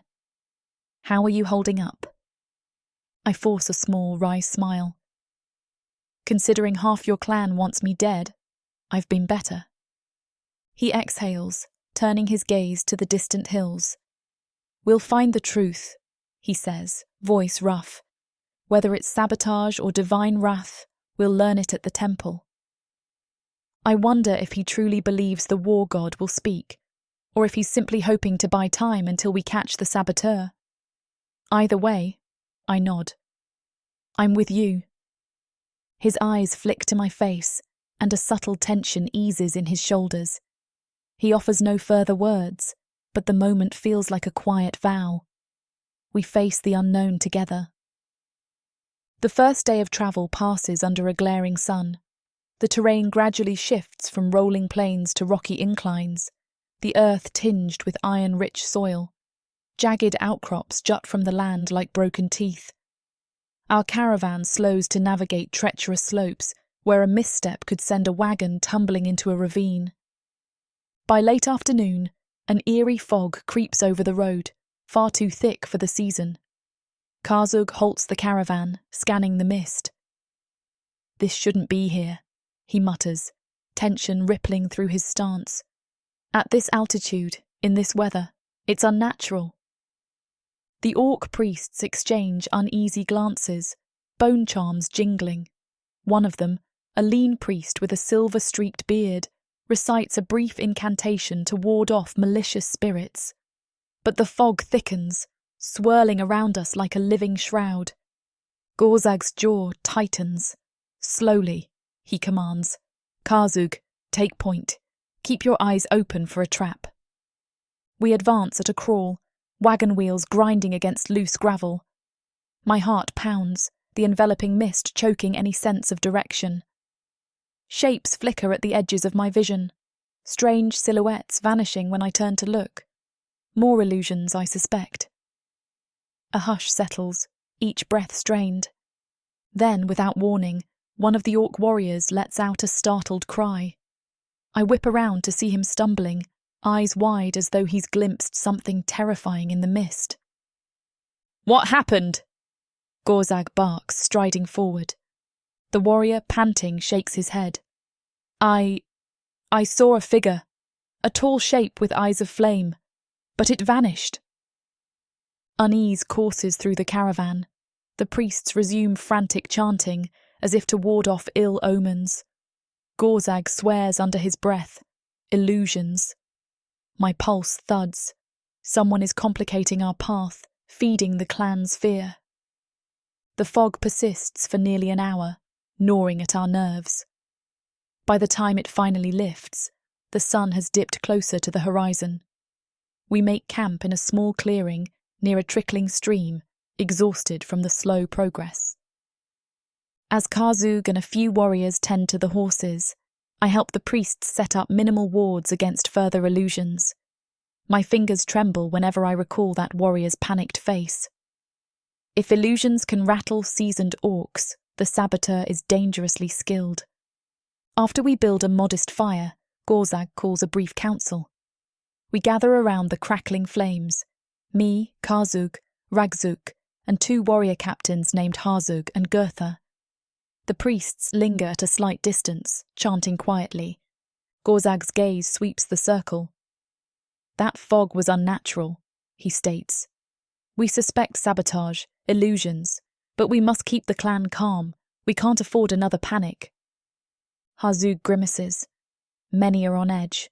The illusions in the fog. Some claim it's the war god testing us. Others whisper it's your bride conjuring more curses." He glances at me, not unkindly, but worried. My jaw tightens. "I have no magic," I say quietly. "I'm as rattled as anyone. This sabotage, these illusions, someone wants us to fail." Karzug taps his sword hilt. "I suspect infiltration, possibly allied with dark elves. Magic and illusions are their forte, and they hate orcs enough to meddle in our affairs. If they can discredit Gorag by making him appear powerless, they undermine the entire clan." A cold chill stabs my spine. Dark elves. I've heard they're cunning and manipulative, known for their magic. If they're fueling the sabotage, it explains orchard flooding, poisoned water, illusions. And the clan conveniently blames me. Gorzag's fists clench. "We must remain vigilant. We'll set up double watches tonight. If someone in our party is feeding illusions or signalling dark elf agents, we'll catch them." Gertha snorts. "And if we don't? The illusions could get worse, driving us mad." I swallow, remembering that terrified warrior. "We have to try," I murmur, desperation creeping into my voice. I won't let them destroy Gorzag's leadership. The council ends. Orcs scatter to tasks, patrols, camp chores, uneasy attempts at rest. Despite the wards, fear lingers. I doze fitfully, waking at every rustle of wind. Damn illusions, I think. The possibility of them stalking outside our circle keeps me on edge. Deep into the night, a distinct crunch of gravel jolts me fully awake. I hear it near the supply wagon. Heart hammering, I creep toward the sound. There's no guard visible there. Footprints lead away from the wagon, deeper into shadows beyond camp. Large, heavy orc prints, possibly in a hurry. My mind races. A traitor? Gaurbod's agent? I bite my lip, torn between fetching Gorag or investigating. The footprints are fresh. I might lose them if I delay. Clutching a small dagger, I follow the tracks cautiously, weaving between boulders. The further I go, the more uneasy I feel. The moonlit rocks shift in my peripheral vision, shadows lengthening ominously. Stay focused, Lirienne, I remind myself. If this is a trap. Suddenly the night air warps. Mocking laughter echoes from behind a boulder, disembodied, malicious. My blood runs cold. Another illusion. Who's there? I call softly, dagger tight in my grip. No answer, only the low whistle of wind. I edge forward, determined to see if an orc or something else lurks behind the rock. Laughter returns, closer, eerie. My heart skips. Dark elf illusions, or a traitor conjuring fear. My knees threaten to buckle. Breathe. I inch around the boulder, and the world blinks out. A nauseating vertigo slams me.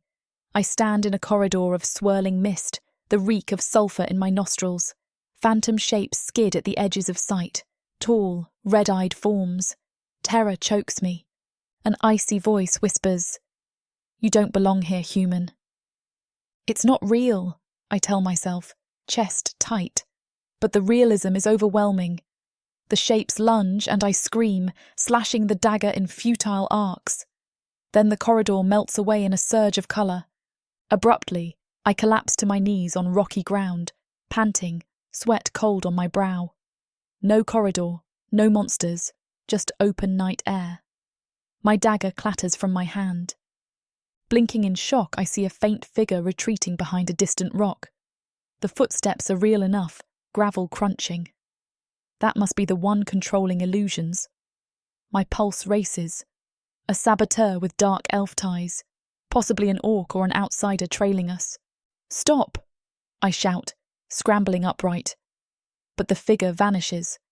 My knees wobble with leftover terror. I realise I can't chase them alone. I must warn Gorag. I stagger back to camp, chest heaving. The revelation pounds in my mind.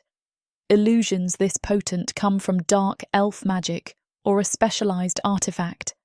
And those footprints near our supplies. Someone is confirming or tampering with our route.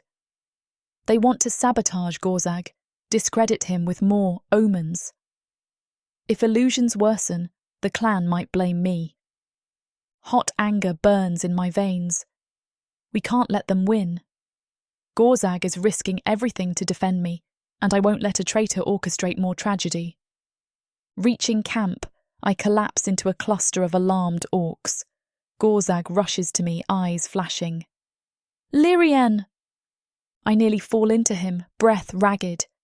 There's someone, a traitor. I followed tracks. Illusions ambushed me. My words pour out. They fled.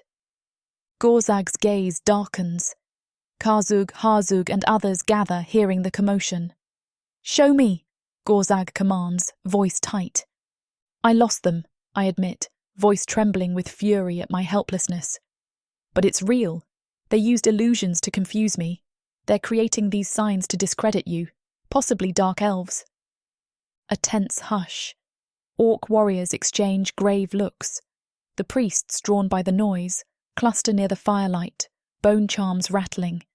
They sense illusions. Gorag's expression is thunderous. So the sabotage continues, even on this pilgrimage. He turns to Karzug. "Double the watch until dawn. No one goes alone." Harzug growls.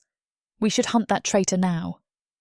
"Yes, but we're in unknown territory," Gorag replies. "Sending half our force stumbling after illusions in the dark is too risky."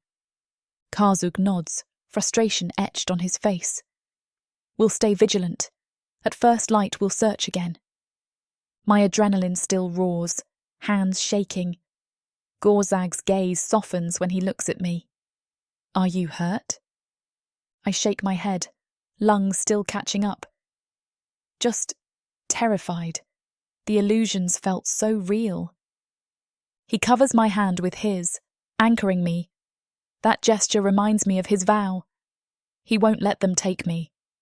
Yet the danger has never been clearer. The next hour is chaotic, patrols reformed, priests chanting prayers, Gorag urging calm. But I see the orcs' eyes brimming with suspicion. They fear illusions are a sign of my curse. I remain by the fire, arms wrapped around myself, reliving that hallucinatory corridor. If illusions strike the entire group, we may lose many to panic. Eventually, Gorag approaches, face grim. We leave at dawn. We can't wait here. The temple is still days away, but we have to move on or risk more attacks. My throat is dry. You think they'll strike again? His jaw tenses. Yes, they want to break us, and me, by stoking fear of you. He glances at the priests chanting. They still think the war god might be testing us. More illusions only fuels that belief. A cold knot twists in my gut. Then we keep going. If we turn back, they win. The clan tears itself apart. He nods, a flicker of admiration in his eyes. You're braver than half my warriors, Lirienne. Heat warms my cheeks. I just don't want more death. He squeezes my shoulder gently, then turns to organize the watch. Even in crisis, he tries to hold the clan together. My heart aches for him, torn between duty and sabotage, determined not to abandon me. Night wears on without real sleep. Every rustle sets nerves alight. The priests chant softly, but tension remains. I drift in and out of uneasy dozing, nightmares of illusions snapping me awake. At last, the sky lightens to dusky grey, dawn. Gorag rouses the camp with quiet urgency. We have miles to go, illusions or not. Breaking camp, I notice some orcs look at me with wary pity. They see I'm as rattled by illusions as they are. Others scowl, certain I'm behind it all. Another wedge driven deeper. Everyone ready? Gorag calls, voice echoing among the rocky slopes, a ragged chorus of agreement. Karzug takes point again, guiding us into increasingly harsh terrain. I stay near Gorag, scanning for suspicious movements.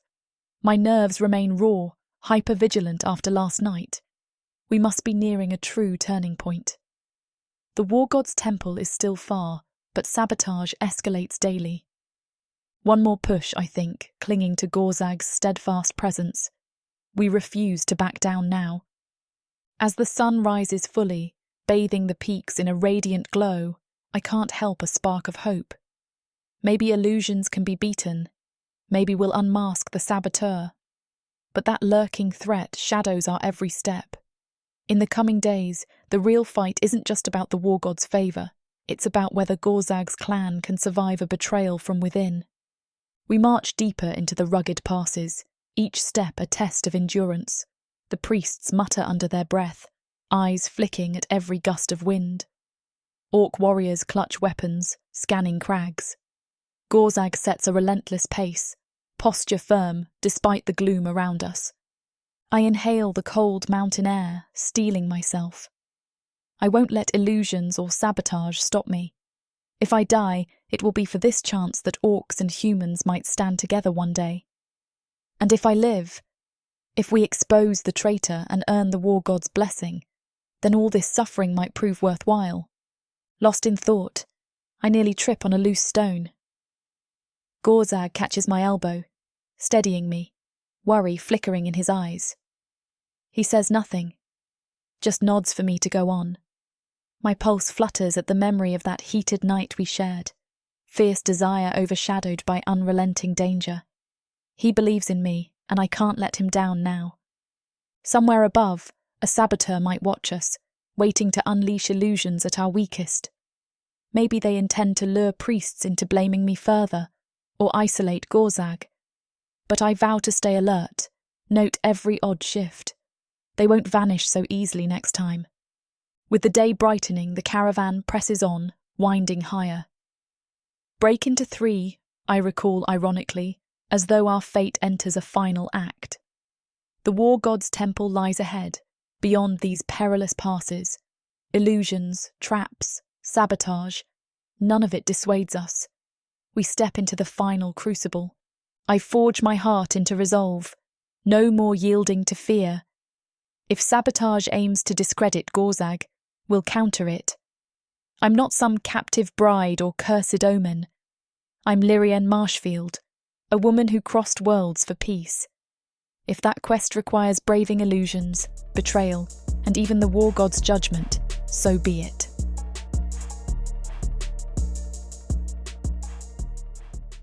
Earth is pretty much a desolate wasteland since the orcs came over from Proththea, and being a woman, the best you can hope is to be someone's property.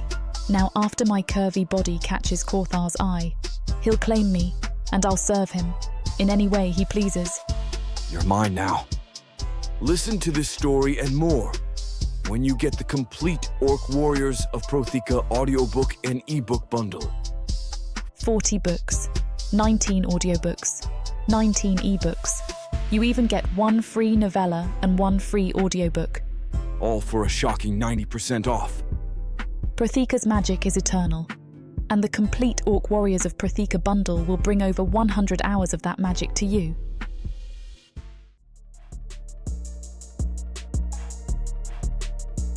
Chapter 14. Gorag. The mountains loom like jagged teeth against the pale sky, the ridges cloaked by milky haze that stubbornly refuses to disperse. I lead our small caravan along a narrow pass, each step weighed down by the tension we carry from the previous nights. Behind me trails a band of orc warriors, the war god's priests wearing crimson robes, and Lirienne, her human figure dwarfed by the rugged terrain, but shining with the determined light of her own. Gorag marches at the vanguard, eyes sweeping every outcropping.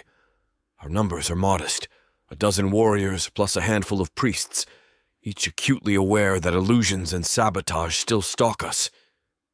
A stiff wind rattles the loose stones, flicking grit into our faces. My breath clouds in the cold air. I pause at a bend in the rocky path, scanning the route ahead. A steep slope descends into a canyon shrouded in thin mist, the road winding downward until it vanishes in swirling gray. The smell of damp earth mingles with a faint tang of decay, a foreboding sign.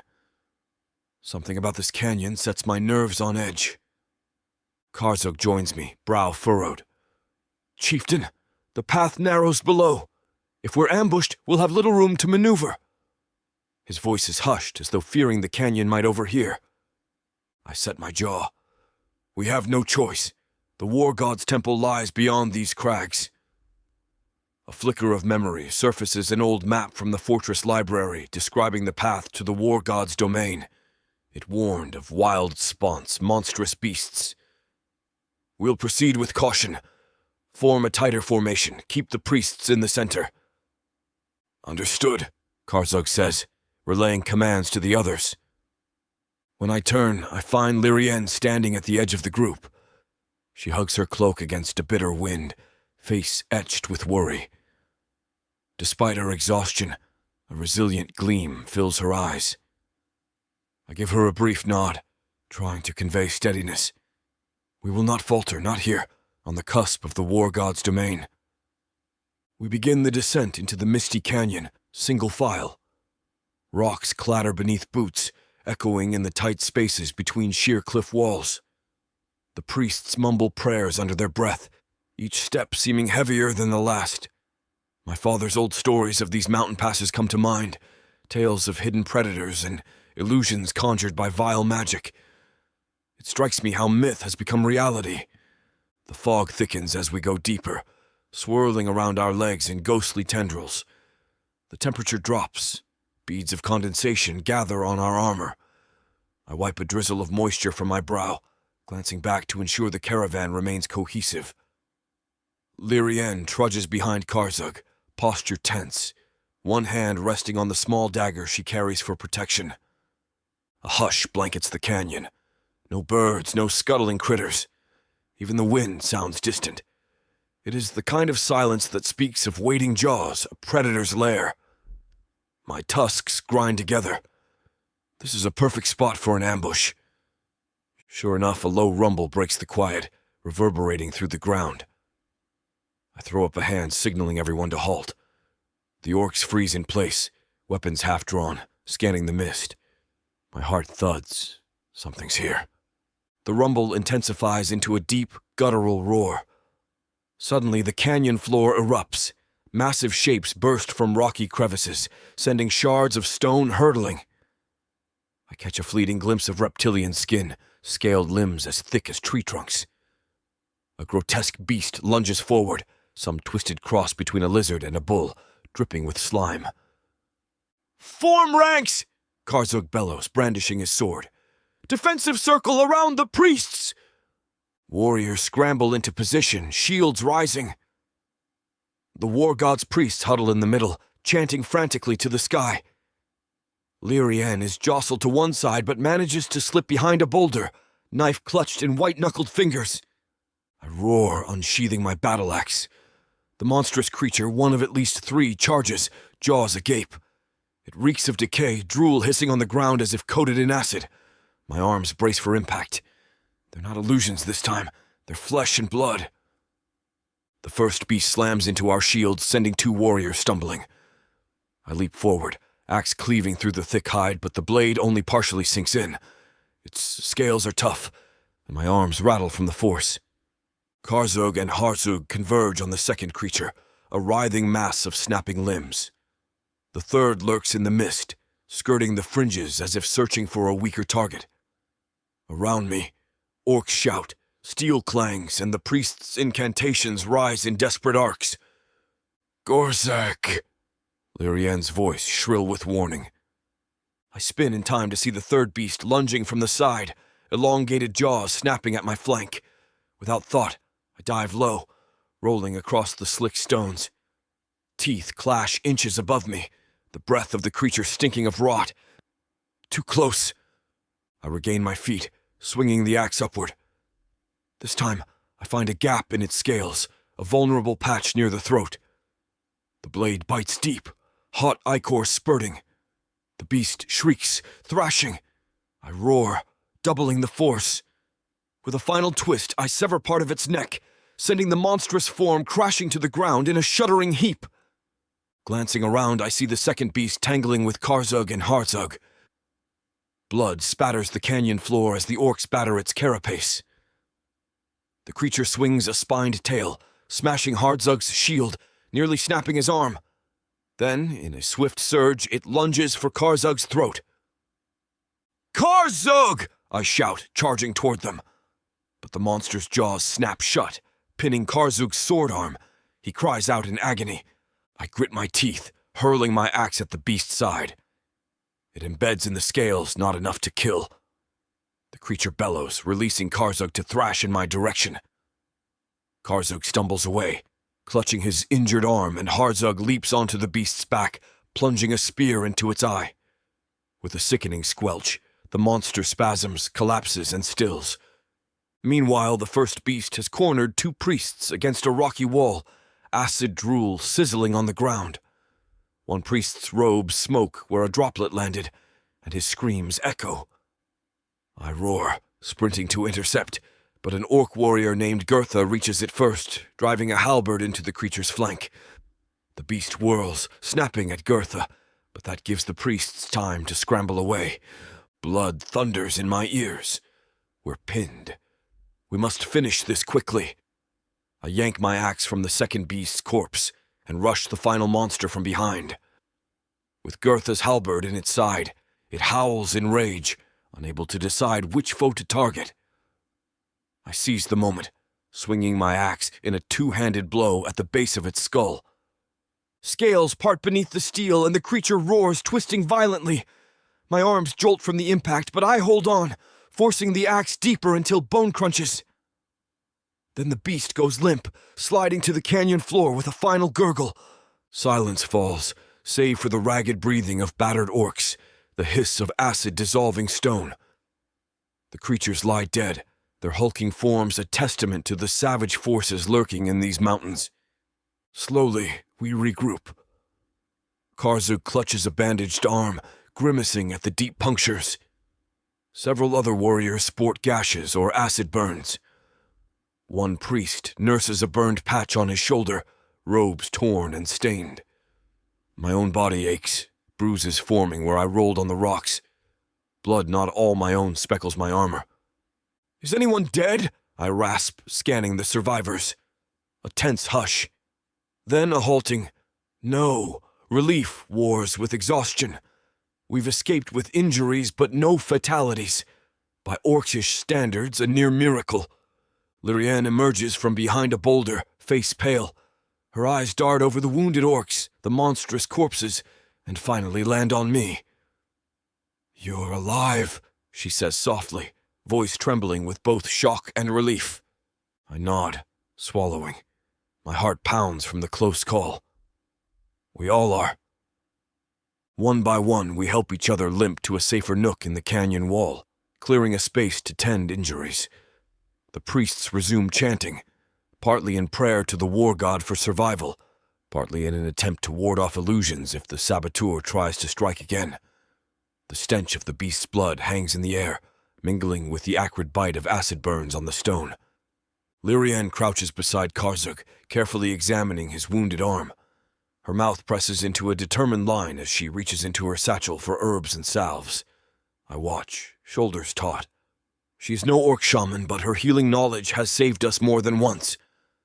While the priests murmur, I guide Harzug and Gurtha in building a makeshift barrier around the campsite, hauling broken rock to form a low wall. My mind reels from the ambush, from how near we danced to ruin. Sabotage or not, these beasts nearly finished us. Eventually, the immediate tasks slow. Orcs rest against the rocky slope, panting, while the priests fuss over their injuries or recite blessings. I stand near the far side of camp, leaning on my axe for support, adrenaline fading into bone-deep weariness. My right shoulder throbs where a glancing blow from a beast's claw cut my armor. Footsteps approach Lirienne. She carries a small pot of salve, hair askew, face streaked with sweat and grime. Her eyes flick over me, worry evident. "You're hurt?" I grunt, nodding to my shoulder. "Just a scratch." "Sit," she insists. "Let me see."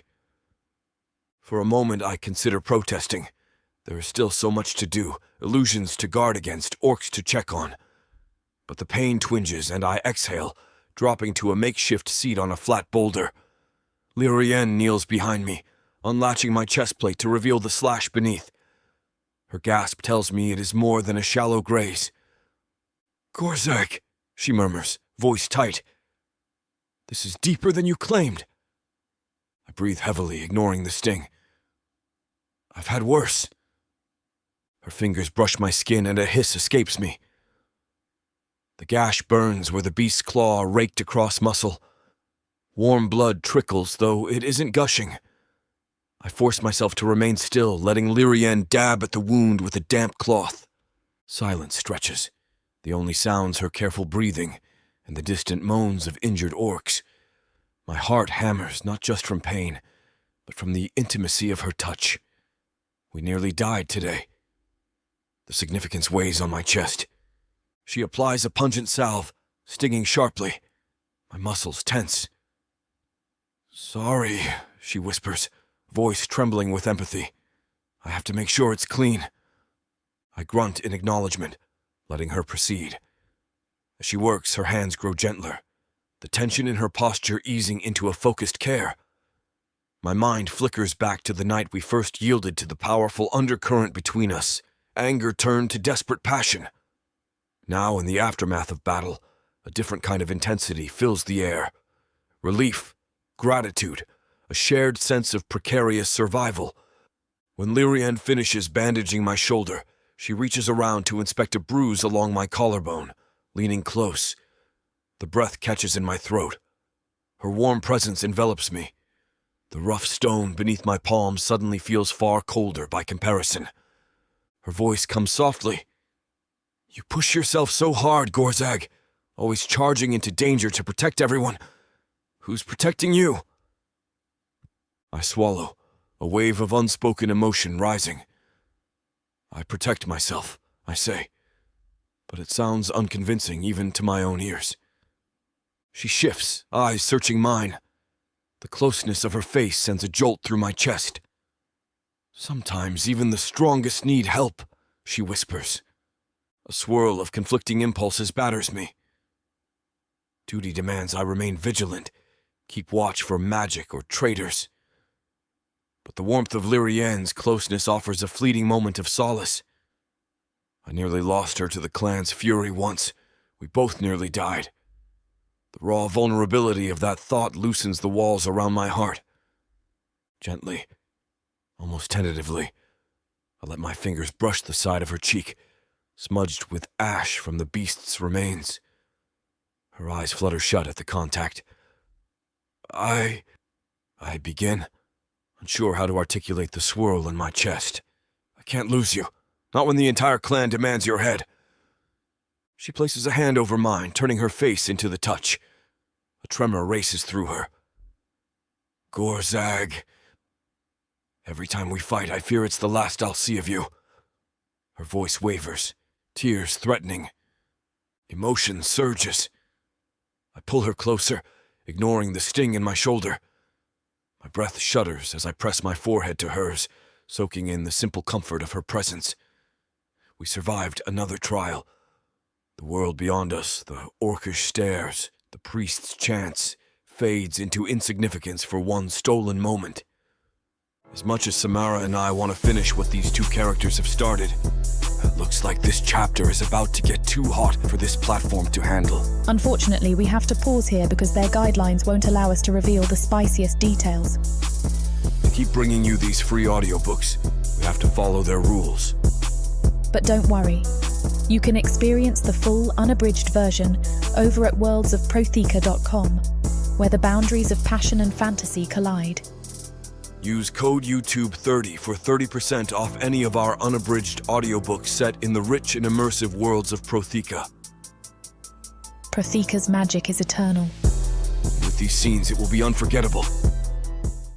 The world trickles back slowly, distant murmurs of the priests, Karzug's voice calling orders. I brush hair from Lirienne's face, her cheeks flushed from both physical exertion and raw emotion. She clutches my hand, eyes reflecting the torchlight with an almost fragile hope. What now? She whispers, voice hoarse. The illusions, the clan, they still want me gone. I gather her closer, trying to shield her from the reality we must eventually return to. We face them together, I murmur. I promised I'd protect you no matter the cost. She blinks back tears, lips trembling. And I promise I won't run away, Gorag. Whatever stands against us, your cousin, the sabotage, illusions, I'll stand with you. I'm done cowering. My heart twists at her earnest determination. I cup her cheek, pressing a soft kiss to her brow. You're braver than you know, I whisper. A faint, sad smile tugs at her lips. Sometimes bravery is just stubbornness, refusing to let fear win. I rest my forehead against hers, savoring the closeness. If that's so, we'll outstubborn this entire mountain range. She gives a shaky laugh, then falls silent, her gaze searching mine. Beneath her eyes lies the memory of how easily everything could have slipped away. My own chest feels heavy with the knowledge that we've only won one battle. An entire war, literal or metaphorical, still looms. We help each other readjust clothing, mindful of scrapes and bandages. Pain returns to my shoulder, a dull throb overshadowed by the warmth still coursing through me from our encounter. Lirienne touches the bandage gently. Did I hurt you more by letting you move like that? A wry smirk curves my mouth.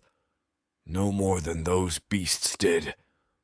The truth is, the moment we shared chased away the darkness gnawing at me.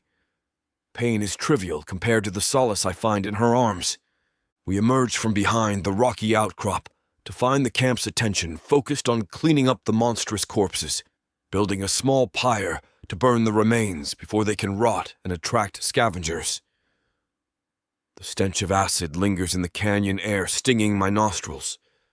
Karzuk spots us, relief flickering in his gaze. "Chieftain," he greets, forcing a smile. "We are disposing of the creatures now. The priests say we shouldn't leave them to fester." I nod, slipping back into the role of commander. Lirienne lingers at my side, head held high despite the watchful stares of some warriors. Let them suspect whatever they want. We are past secrets now. Only survival matters. Harzug approaches, wiping monster blood off his halberd. "That was quite a fight," he says. "Glad we made it through." His gaze flicks to Lirienne, but instead of scorn, it holds a trace of grudging respect. "Your salves helped Karzug's arm. Without that, he might have lost it." Lirienne offers a slight nod, lips pressed in a determined line. "I'm glad I could help." A hush lingers in the air. The orcs still view her warily, but the fact her remedies saved a vital warrior might soften a few hearts. One small victory, overshadowed by the looming threat of illusions and sabotage. Ragzuk sidles closer, staff in hand. "We must keep moving, Chieftain. Another day or two, and we'll reach the path leading to the war god's temple." I glance at the blood-stained canyon floor, the thick mist swirling overhead. We nearly died here. A shuddering breath escapes me. Then let's not linger. We press on after a brief rest. The beast's remains are set ablaze, a grim reminder of the monstrous perils these mountains harbor. The priests recite a final invocation over the pyre, calling on the war god to bless our journey, or at least not smite us for trespassing in his domain. As we trudge along the winding canyon, Lirienne walks at my side. Our shoulders occasionally brush, each contact a subtle reassurance. The memory of our bodies entwined burns bright, a testament to fleeting peace in the midst of havoc. In the hush that follows the battle, I bend my head toward her. "If illusions strike again, stay close," I murmur. "I can't lose you." Her voice quavers slightly. "I'll stay by your side, Gorag." She hesitates, then adds, "No illusions or sabotage will tear us apart." A powerful surge of emotion wells in me. Love, protectiveness, and a fierce determination to honor my vow. Let illusions come. Let traitors plot. I'll fight them all if it means keeping her safe. The road leads us deeper into the mountains, the air growing thinner. The chill wind tears at our cloaks, but after the terror of monstrous beasts, we press on in stoic resolve. The war god's temple awaits, an uncertain verdict looming over our heads. Yet for the first time since this pilgrimage began, I feel a sense of unity amid the darkness. The second time Lirienne and I share our bodies, we forge something more than fleeting passion. It is a symbol of unity and trust. Whatever trials these mountains throw at us next, we meet them together. Chapter 15. Lirienne. The jagged mountain peaks loom overhead, dark silhouettes against a storm-swept sky. Our caravan finally emerges onto a plateau high above the treacherous passes we've spent days navigating. The air here tastes thin and cold, laced with the sting of altitude and lingering dread. Orc warriors and priests alike pause at the edge of the plateau, gazing at the imposing structure carved directly into the mountainside. A massive archway hewn from ancient rock, adorned with runic symbols that spiral up its flanks. The war god's temple. My heart pounds as I stand beside Gorag, exhaustion pooling in my bones. We have survived monstrous ambushes, illusions, and relentless suspicion. But the moment of truth lies ahead. If this temple confirms the clan's fear that I am cursed, it might spell the end for me, and possibly for Gorag's leadership.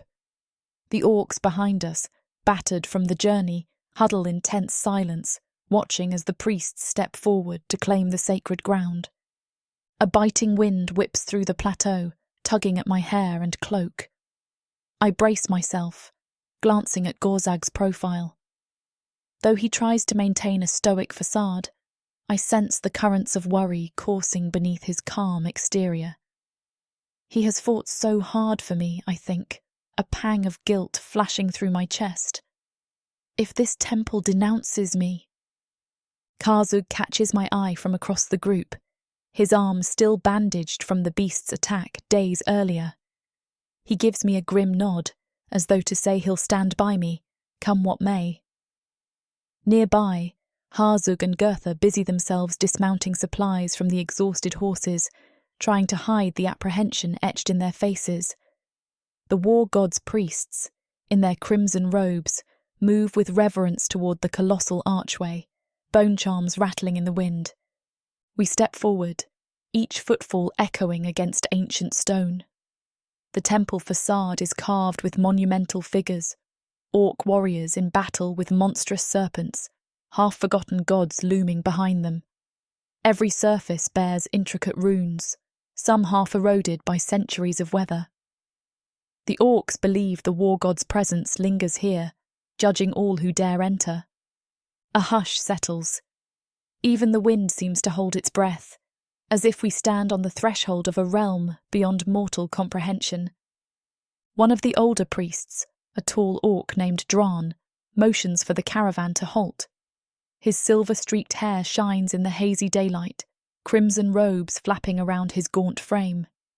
"We must cleanse ourselves before proceeding," he announces, voice resonant and formal. "This is the war god's domain. No foot may trespass without proper ritual." The orc warriors shift in place, some rolling their eyes, others nodding dutifully. Gorag stiffens beside me, clearly eager to get answers but forced to respect tradition. He catches my gaze, brow furrowing. "Another rite," his eyes seem to say. "Bear with it." I incline my head. What choice do we have? Dran raises an ornate staff, and the priests form a circle near the archway. They place small clay bowls at each compass point, filling them with pungent incense that sends up curling tendrils of smoke. The wind threatens to snatch the smoke away, but somehow it clings to the frigid air, forming a hazy ring around us. An undercurrent of incantations buzzes at the edge of hearing, a language older than any orcish dialect I know.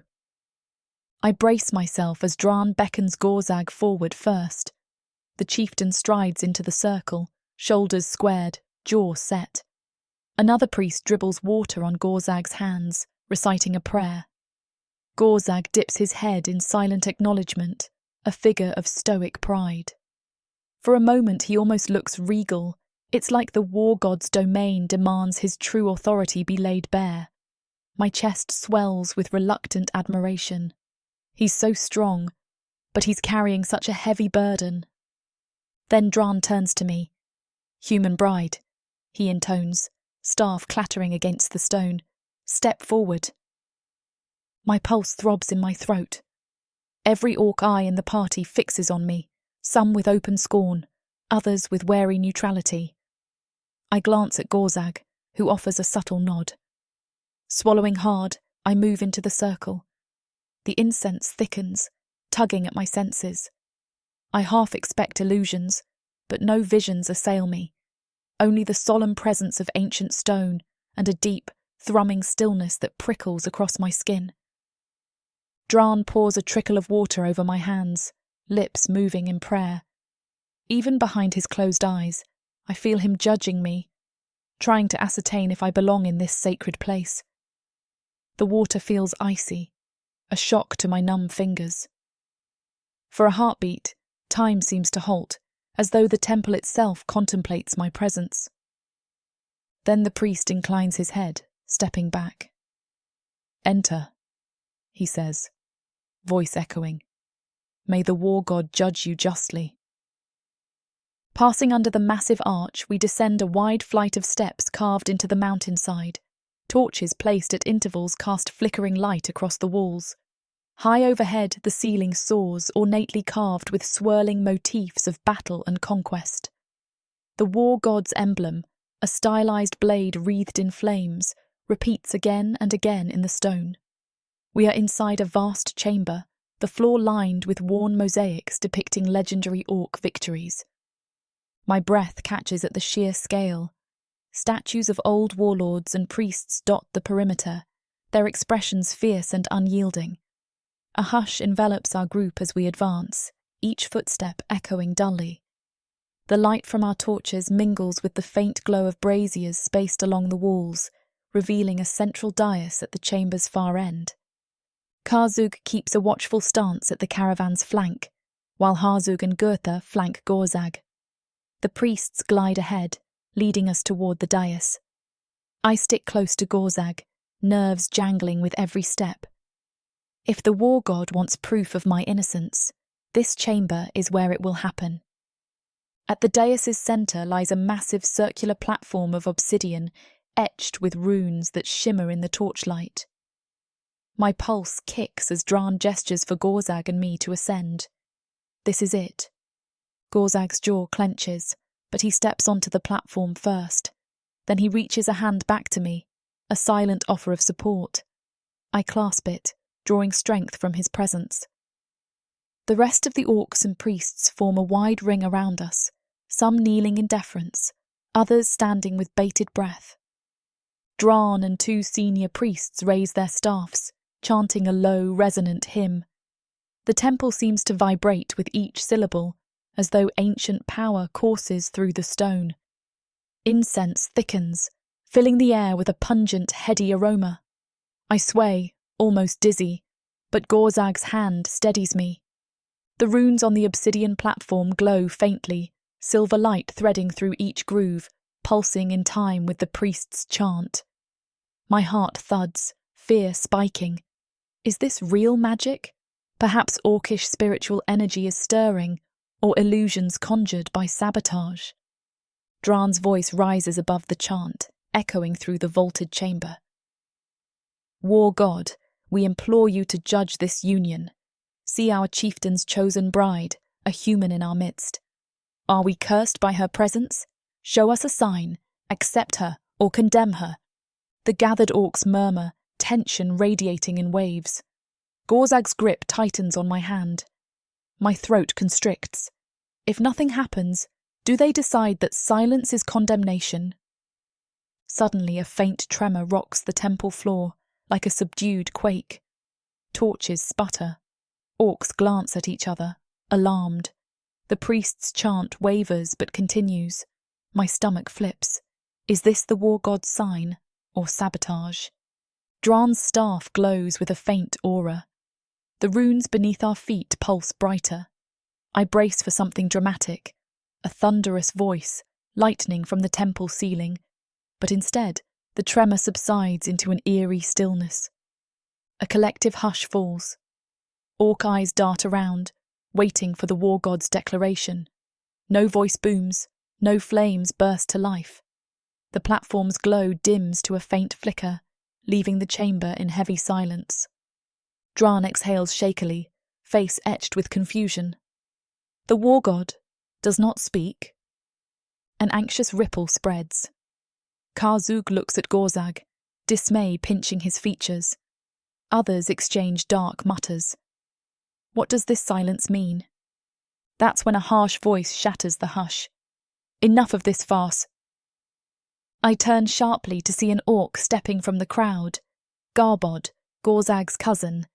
His braids sway as he advances, eyes blazing with triumph. Around him gather several orcs, each wearing an expression of grim determination. Gorbod's lips curl in a sneer. Look at this temple, empty of divine favour.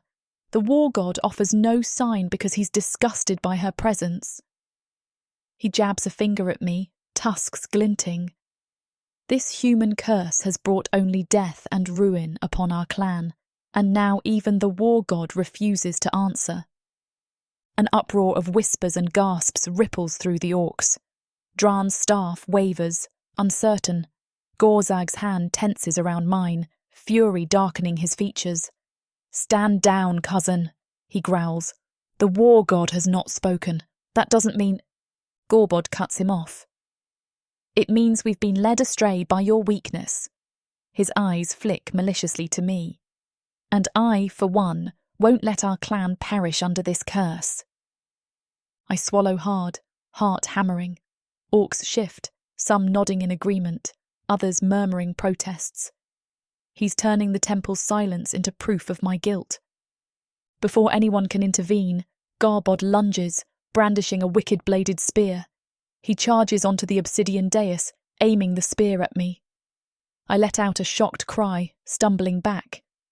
Gorag roars, axe raised, but Garbod's warriors block him in an instant. A cold spike of terror lances through me. Garbod's spear glints, poised to impale. My mind spins. He's going to kill me right here, in the war god's presence, claiming it's righteous. Time seems to slow as I scramble away from Garbod's spear thrust. My back slams against a carved pillar at the dais's edge, breath hitching. Garbod advances, eyes wild. You're the reason for every ill omen, every poisoned water, every monstrous ambush. The war god's silence damns you. He lunges again. I twist aside, a feeble dodge, the pillar scraping my shoulder. I'm not. My voice wavers, terror choking words. This can't be happening. Across the dais, Gorag fights to push through Garbod's minions, axe swinging. Karzug and Harzug clash with them too, steel ringing on steel. But they've been blindsided, pinned at the dais entrance, trapped behind a line of snarling orcs loyal to Garbod. My heart thunders. I'm alone. Garbod's sneer deepens, the spear's tip glinting ominously close. Around us, priests and onlookers cry out, some in alarm, others in vicious approval.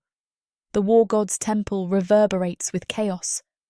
Stumbling sideways, I try to circle around to Gorag, but Garbod cuts me off with a savage thrust. I gasp, narrowly avoiding the spear's point. He is faster than I anticipate, orcish strength fueling each lunge. A single misstep and I will be skewered. He corners me against the pillar, roaring accusations. Dark elves might have aided you, or you might be a cunning witch yourself. Either way, this ends now. His face contorts with rage, the thirst for my blood painfully clear. My mind races, searching for an escape. Garbod, listen, the sabotage, illusions, someone else is... Lies, he spits, thrusting again. My back presses against cold stone, nowhere to run. That spear glints mere inches from my chest. Sweat trickles down my temple. Is this how I die? Scapegoated for every misfortune. Beyond the dais, the temple descends into chaos. Some orcs shout for Garbod to stand down. Others cheer him on. The priests flail, uncertain whether to interfere. Gorag's roar echoes as he clashes with two of Garbod's loyalists, desperately trying to break through. My gaze darts to Gorag, seeing the raw panic in his eyes. He's trying to save me, but Garbod's minions form a wall of steel. A stray spear clips Gorag's arm. Blood spatters the dais. Karzug strikes at another attacker, roaring curses as he defends the chieftain's flank. In that moment, time slows. I realise Garbod's scheme has worked perfectly. Incite fear in the temple, exploit the war god's silence to paint me as a curse, and publicly kill me. The clan, divided, might stand behind him out of sheer panic. No illusions needed now, just raw hatred and a well-timed assault. My thoughts churn. If I die here, Garbod will likely seize power. Gorag's leadership will crumble, undone by my blood spilled on the war god's sacred floor. A shaky breath escapes me, tears burning. I can't let him win. Garbod lunges a final time, spear aimed for my throat. Instinct flares. I shove off the pillar, pivoting to the side. The spear grazes my shoulder, pain blossoming in a hot slash. I bite back a cry, adrenaline surging. He overextends slightly, and I seize my one chance. With a shaky but determined move, I ram my elbow into his forearm. The spear wavers.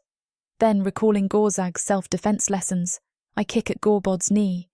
He stumbles, eyes flaring with surprise. I lash out again, adrenaline lending strength. His spear tip squeals against stone, sparks flying. For an instant, I think I might actually disarm him, but he recovers too quickly, orcish strength overpowering my desperate strike. Garbod roars, shoulder-checking me with brutal force. Air whooshes from my lungs as I slam back into the pillar. The spear swings up again, aimed squarely at my chest. My vision blurs. Pain spears through my ribs, the world tilting as stone presses into my back. Gorbod's breath rasps, tusks bared in triumph. "No more running, human," he snarls. "Your death ends this curse." He rears back, preparing the killing thrust. My heart hammers. I'm going to die.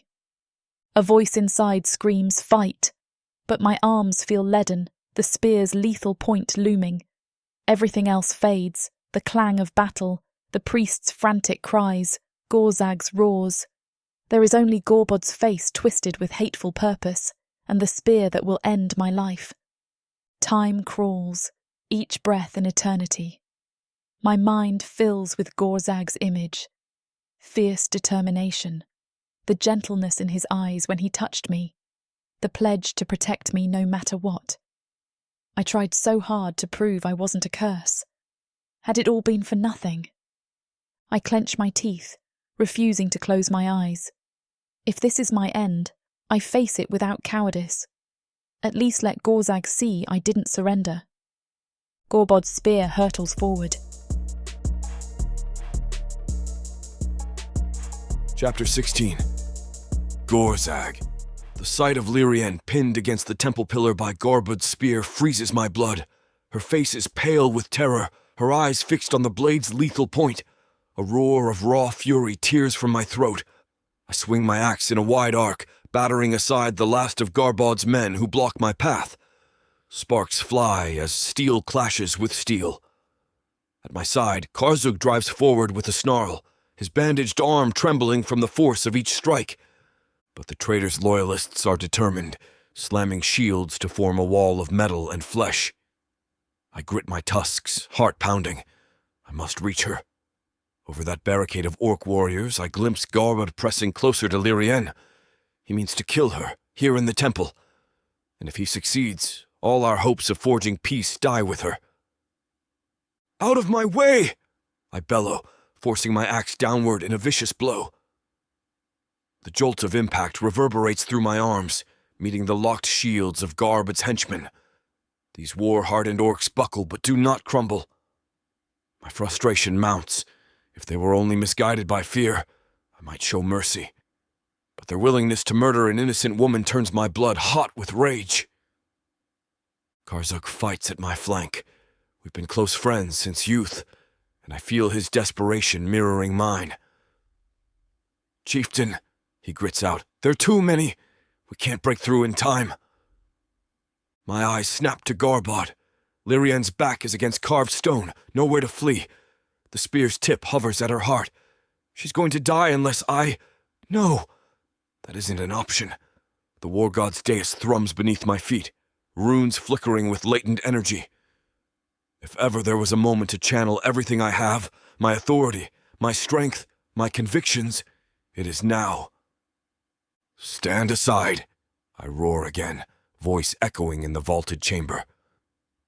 One of Garbod's men lunges at me, a short sword aimed for my gut. I twist, letting the blade slide off my axe handle, then bring the weapon back in a savage arc. The orc crumples, howling. Taking advantage of that opening, I surge forward. Another attacker slashes at Karzug, but he deflects the blow, creating a small gap. "Go!" he rasps, voice raw. "Save her!" I need no urging. Heart thundering, I force myself between the last pair of warriors still loyal to Garbod. My axe hammers into their shields, driving them apart. Just a little more. Suddenly, the orc on my left tries to seize my axe shaft. I snarl, smashing the hilt of my weapon into his temple. He stumbles, giving me precious seconds to twist free. The orc on my right recoils, momentarily off balance. I capitalize on his hesitation, hooking his shield with my axe blade and yanking it away. "Gorzag!" Lirienne's scream tears the air. It is all I need. I slam my shoulder into the final blockading orc, barreling him aside in a crash of metal and muscle. The dais under my boots lurches into view, and I spot Garbod's spear gleaming an arm's length from Lirienne's chest. No, my roar shakes the temple walls. I hurl myself across the runic floor, axe raised. Garbod whips around, eyes alight with cruel triumph. He pivots just enough to slash his spear at me instead of Lirienne, forcing me to parry mid-stride. Metal clashes with a teeth-jarring clang, and the shock nearly numbs my hands. "Cousin!" Garbod spits, forcing me back a step. "You defend this witch even now?" I glower at him, tusks bared. "You dare assault my bride inside the hallowed walls of his shrine? Have you no honor?" His laughter is harsh, echoing off stone columns. "Honor? You lost it the moment you brought a human among us. The clan is in ruin because of you. I'll set it right by ridding us of her poison." He feints a thrust at my midsection. I block, but the force radiates pain through my battered arms. The beast fights and illusions from earlier times have left me exhausted. Garbod, on the other hand, seems possessed by fanatic energy. Our weapons lock, pressing edge against edge. "You're the one who orchestrated the sabotage," I growl through clenched tusks. "The orchard floods, the poison cistern. Raken's death wasn't that your doing." His sneer widens. "So you finally see it, cousin. Yes, I helped stoke fear. The clan needed a push to realize you're unfit to lead, enthralled by a worthless human." A cold fury boils in my veins. I shove him back, axe scraping over his spear. He stumbles but recovers with eerie speed. "You let orcs die to feed your ambition?" He shrugs, eyes flickering with twisted satisfaction. "Sometimes blood must be spilled for the clan's future. The war god would understand. You? You're blinded by her. You're the blind one." Anger lances through me. "You think the war god condones your sabotage? Murdering our own youth?" "I'd do it again," Garbod hisses, striking high. I duck, teeth grinding, and parry. The shockwave of steel clattering fills my ears. Raken was a necessary sacrifice to inflame the clan. They all see how you cradle this human above orcish honor. "I do it because I'm not a coward," I snap, clashing my axe against his spear. "You cower behind illusions and poison." He snarls, stepping into a lethal thrust at my ribs. I pivot, swinging the axe handle upward, deflecting the blow. Sparks fly. I catch Lirienne's wide eyes behind Garbod, terror and relief warring in her face. I have to keep Garbod away from her. The swirling battle around us intensifies as more orcs realize Garbod is behind the sabotage. Some try to break through to help me, while others rally to Garbod out of blind fear or twisted loyalty. The dais becomes a churning ring of steel and shadows. Garbod feints low, then slashes high. Pain flares in my side as the spear grazes my armor, opening a thin line of blood. I grunt, staggering a half-step. He presses the advantage, driving me back until I stand near Lirienne. My breath rasps. The wound stings. "She dies now," Garbod declares, leveling the spear at Lirienne. "Then I finish you off, cousin." My pulse thunders. No. If he strikes again, I might not be able to block it. Lirienne cowers behind me, her dagger useless against the force of a trained warrior. I can't let her die. Desperation surges. I fling my axe aside, the clang echoing in the stunned hush. My hands rise, palms outward, facing Garbod's lethal spear point. My voice thunders across the dais. "Wait!"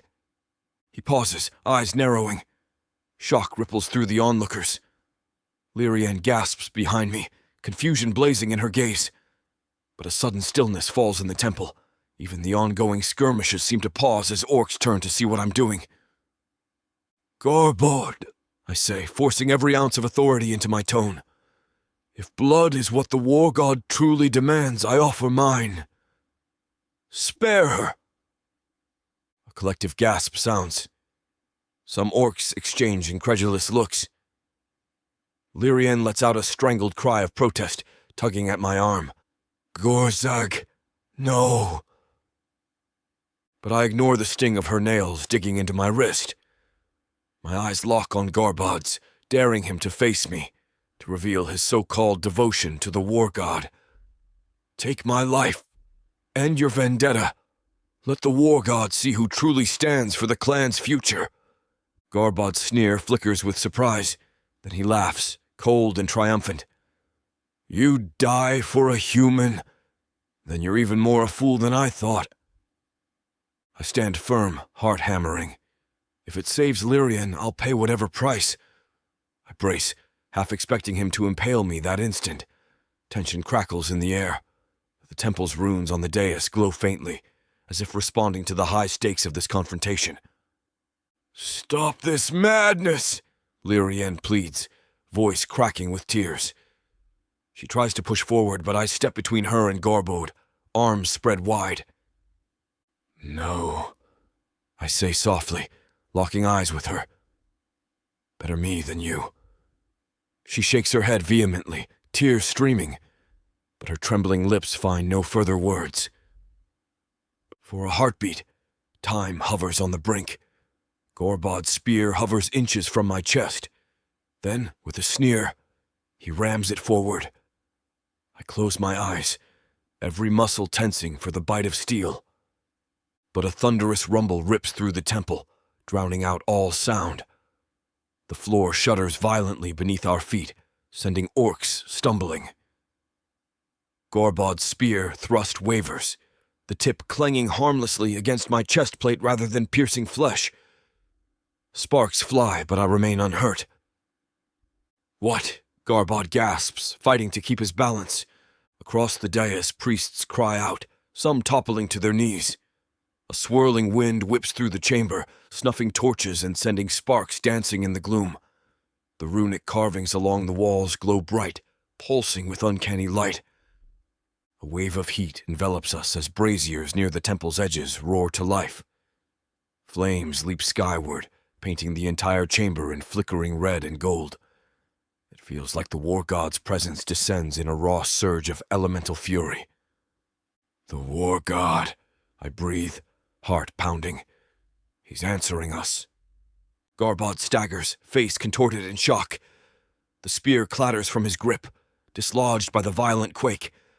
Around us, orcs freeze in awe and fear, eyes fixed on the swirling flames that rise from unseen crevices in the temple floor. Look! One priest shouts, pointing to the dais. The obsidian runes glow white-hot, lines of light radiating from where I stand, creeping outward in intricate patterns. I feel a surge of energy crackling beneath me, as if the war god has chosen this exact spot to deliver a verdict. Lirienne gasps, tears on her cheeks illuminated by the blaze. She gazes at the blazing runes, then at me, eyes wide with wonder. The war god, is he truly intervening? In the flickering firelight, the entire temple trembles. Chunks of stone rain from above, though no large slabs fall to crush us. The roar of flames escalates until I can hardly hear my own ragged breathing. All around, orcs drop to their knees, some in reverence, others in terror. Even Garbod stares open-mouthed, backing away as though scalded. The war god sees, drawn the priest exclaims, voice quivering with awe. He weighs our hearts. A rumble rolls through the chamber like distant thunder, reverberating in my bones. I stand unarmed, arms at my sides, uncertain if this divine force will smite me or spare me. My gaze flicks to Lirienne, who clings to my arm, her trembling shifting into something like hope. Suddenly, a pillar of flame erupts from the dais's center, a slender spire that reaches high into the temple's vaulted ceiling, swirling with unnatural brilliance. My gut clenches. Is this the war god's fury or his blessing? A radiant warmth floods me, not painful but overwhelming, as the war god's power brushes my very soul. I hear Lirienne exhale in a half-choked sob, pressing closer. All around, orcs shield their eyes from the blaze. Then, as quickly as it came, the pillar of flame recedes, leaving behind a swirl of embers that drift in the air. The runes on the dais simmer down to a soft glow. A hush claims the temple, the crackling of residual flames echoing in corners. I release a shuddering breath. My limbs shake from the raw energy that just coursed through the floor. The war god, did he judge us? Priests scramble, dropping their staffs in stunned reverence. One elder priest stares at me and Lirienne, eyes filled with tears. The war god acknowledges your union. He did not strike her dead. He saved you both from the spear. A murmur of disbelief ripples through the crowd. Some orcs still cower, half expecting another quake. Others tentatively rise, exchanging astonished glances. Garbod remains crouched near the dais' edge, trembling, the spear lost at his feet. The expression on his face is one of raw terror. "You see?" I bellow, voice shaking but resolute. "The war god has decided. This woman is not our curse." A wave of relief crashes over me as I turn, grasping Lirienne's hands. She stares up at me, tears flowing freely. I press my brow to hers, ignoring the gawking orcs, ignoring Garbod's trembling. My chest feels light and heavy all at once, a swirl of gratitude, shock, and triumph. You did it," she whispers, voice thick. "We did," I correct, struggling to keep tears from my own eyes. The raw hum of divine power still resonates in my bones, the war god's acceptance reverberating through the temple. In the hush that follows, Karzug and a few loyal warriors advance, surrounding Garbod's ragged group. Harzug pins one of Garbod's men to the ground, growling demands for surrender. The traitor orcs, their bravado shattered by the war god's dramatic intervention, stare at the dais in fear. Garbod himself crouches, gaze flicking wildly between me and the dais' smoldering ruins. His chest heaves. "This can't be," he rasps, voice hollow. Karzog steps forward, weapon raised. "You orchestrated sabotage, Garbod. Killed our youth, fouled our cistern. You've condemned yourself." The orcs who once stood behind Garbo now hesitate, some dropping their weapons. They realize the war god has undone the sabotage's purpose. Clearly the deity has not condemned Lirienne, but saved her. "You played on the clan's fears," I say harshly, stepping closer to Garbod. My side aches from the earlier wound, but I hold my posture firm, Lirienne at my back. "You dared to stage omens, cost lives just to seize power." He swallows, eyes darting in search of an escape. I did what was necessary. The clan needed a pure bloodline, no human bride. But the war god... He trails off, voice quavering in disbelief. "He does not stand with murderers." I spit. "You can spew your lies, but the war god's temple just intervened. And if that isn't enough proof, we have your own confession." An anguished roar tears from Garbod's throat. He lunges, not at me, but at the dais' center, as if aiming to disrupt the runes. Karzug intercepts, bashing the hilt of his sword against Garbod's head. The blow sends my cousin sprawling, unconscious or nearly so. The chamber falls silent again, except for the heavy breathing of orcs and the soft hiss of dying flames. My heart pounds. Garbod is defeated.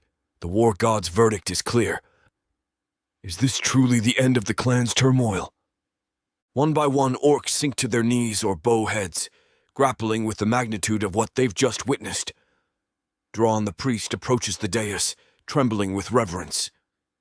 "Chieftain Gorag," he says hoarsely, "the war god has spared you both.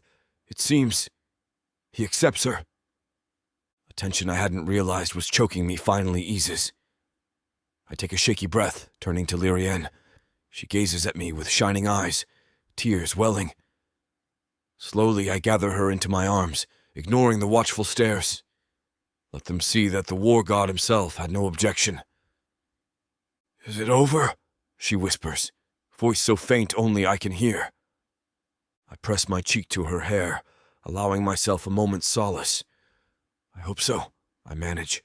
"We still have to lead the clan through the aftermath, but yes, we've survived the war god's judgment." Karzug approaches, saluting. "Chieftain, What do you wish to do with Garbod and his men? My gaze flicks to my cousin's prone form, pity and anger mingling in my gut. He betrayed us for power, yet the war god gave him no favor. Bind him, I order quietly. And those who willingly aided his sabotage, we'll see them judged by clan law.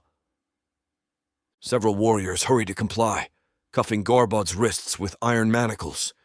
The priests hover, uncertain if the war god demands further blood, but the runes on the floor have dimmed to a soft glow, as though the temple is at peace now that the sacrifice has been averted. I survey the temple dais. Orcs part in a wide circle around us, letting Lirienne and me remain at the center, where the war god's verdict literally shook the stone. A hush falls, broken only by the crackle of residual flames. "Hear me," I declare, voice echoing in the grand chamber.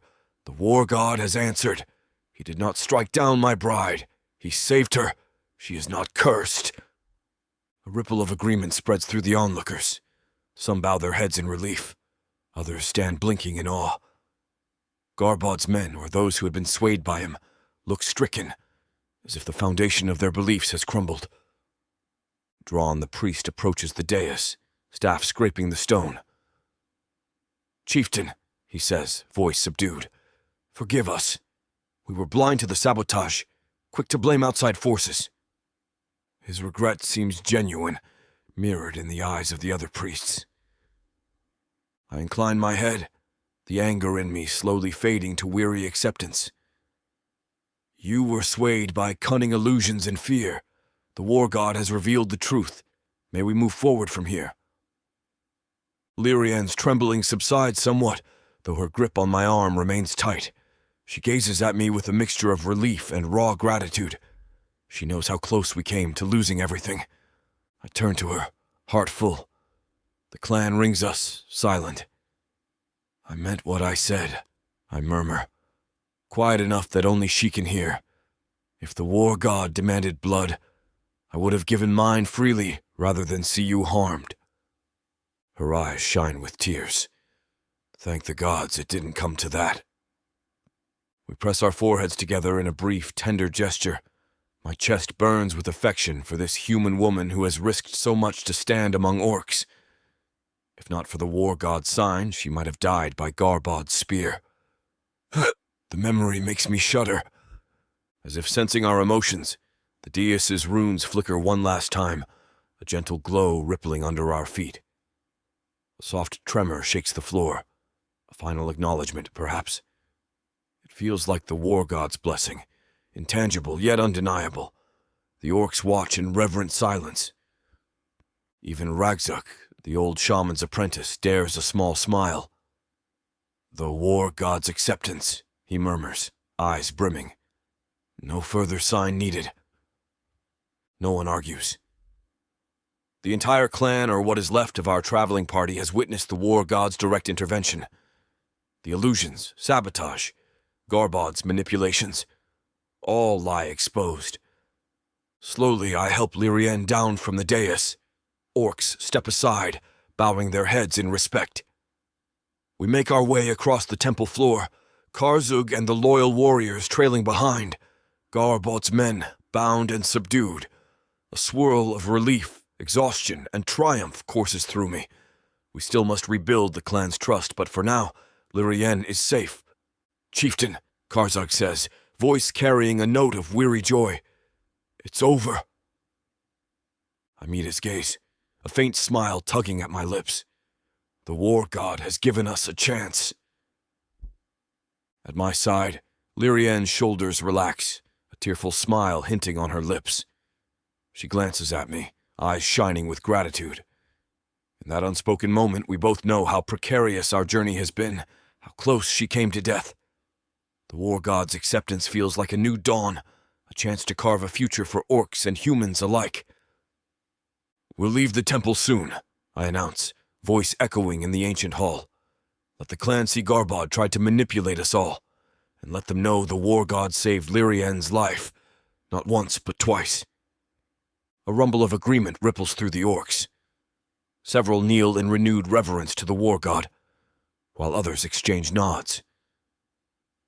The tension that threatened to tear us apart for so long finally begins to unwind, replaced by a cautious hope. Before we depart, Karzug and Harzug drag Garbod, still half-dazed, onto the dais. They kneel him at the center, flanked by loyal warriors. Blood trickles from a cut on his temple, and he glares at me with desperate rage. "I should kill you," I say softly, stepping closer. My knuckles tighten on the handle of my axe, though the adrenaline of the fight is draining. "But the clan will decide your fate, cousin. You shall face a tribunal, not for the war god, but for your sabotage and murder." Garbod bares his tusks, then spits a wad of blood at my feet. "The war god is blind. We should never have let a human slip among us." His voice is raw, bitterness and fear swirling. I shake my head, pity touching me despite my anger. "It's over, Garbod. The war god has announced differently." He lets out a choked snarl, but lacks the strength to fight further. Harzug and Gartha yank him upright, binding his arms behind his back with thick ropes. A hush cloaks the dais as every orc present recognizes the final fall of Garbod's coup. The trek back across the temple floor carries an unexpected solemnity. Priests hurry to gather any relics they brought, whispering exultations for the war god's display of power. Orc warriors retrieve fallen weapons, aid their injured. Lirienne and I lead them, forging a path through columns carved with the war god's likeness. I feel the weight of ancient eyes upon us, as if the temple's silent watchers acknowledge our triumph. At the grand entrance, we pause, turning for one last look. Torches along the walls flicker, revealing runes that still glow faintly in the aftermath of the war god's manifestation. My father once told me that in times of great crisis, the war god might intervene.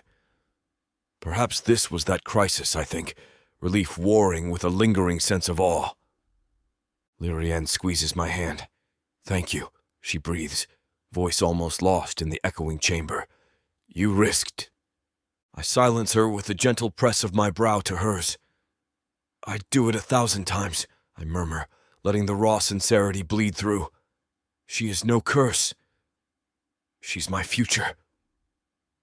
We step out onto the wind-swept plateau, the sky overhead clearing from stormy clouds to reveal beams of sunlight piercing through.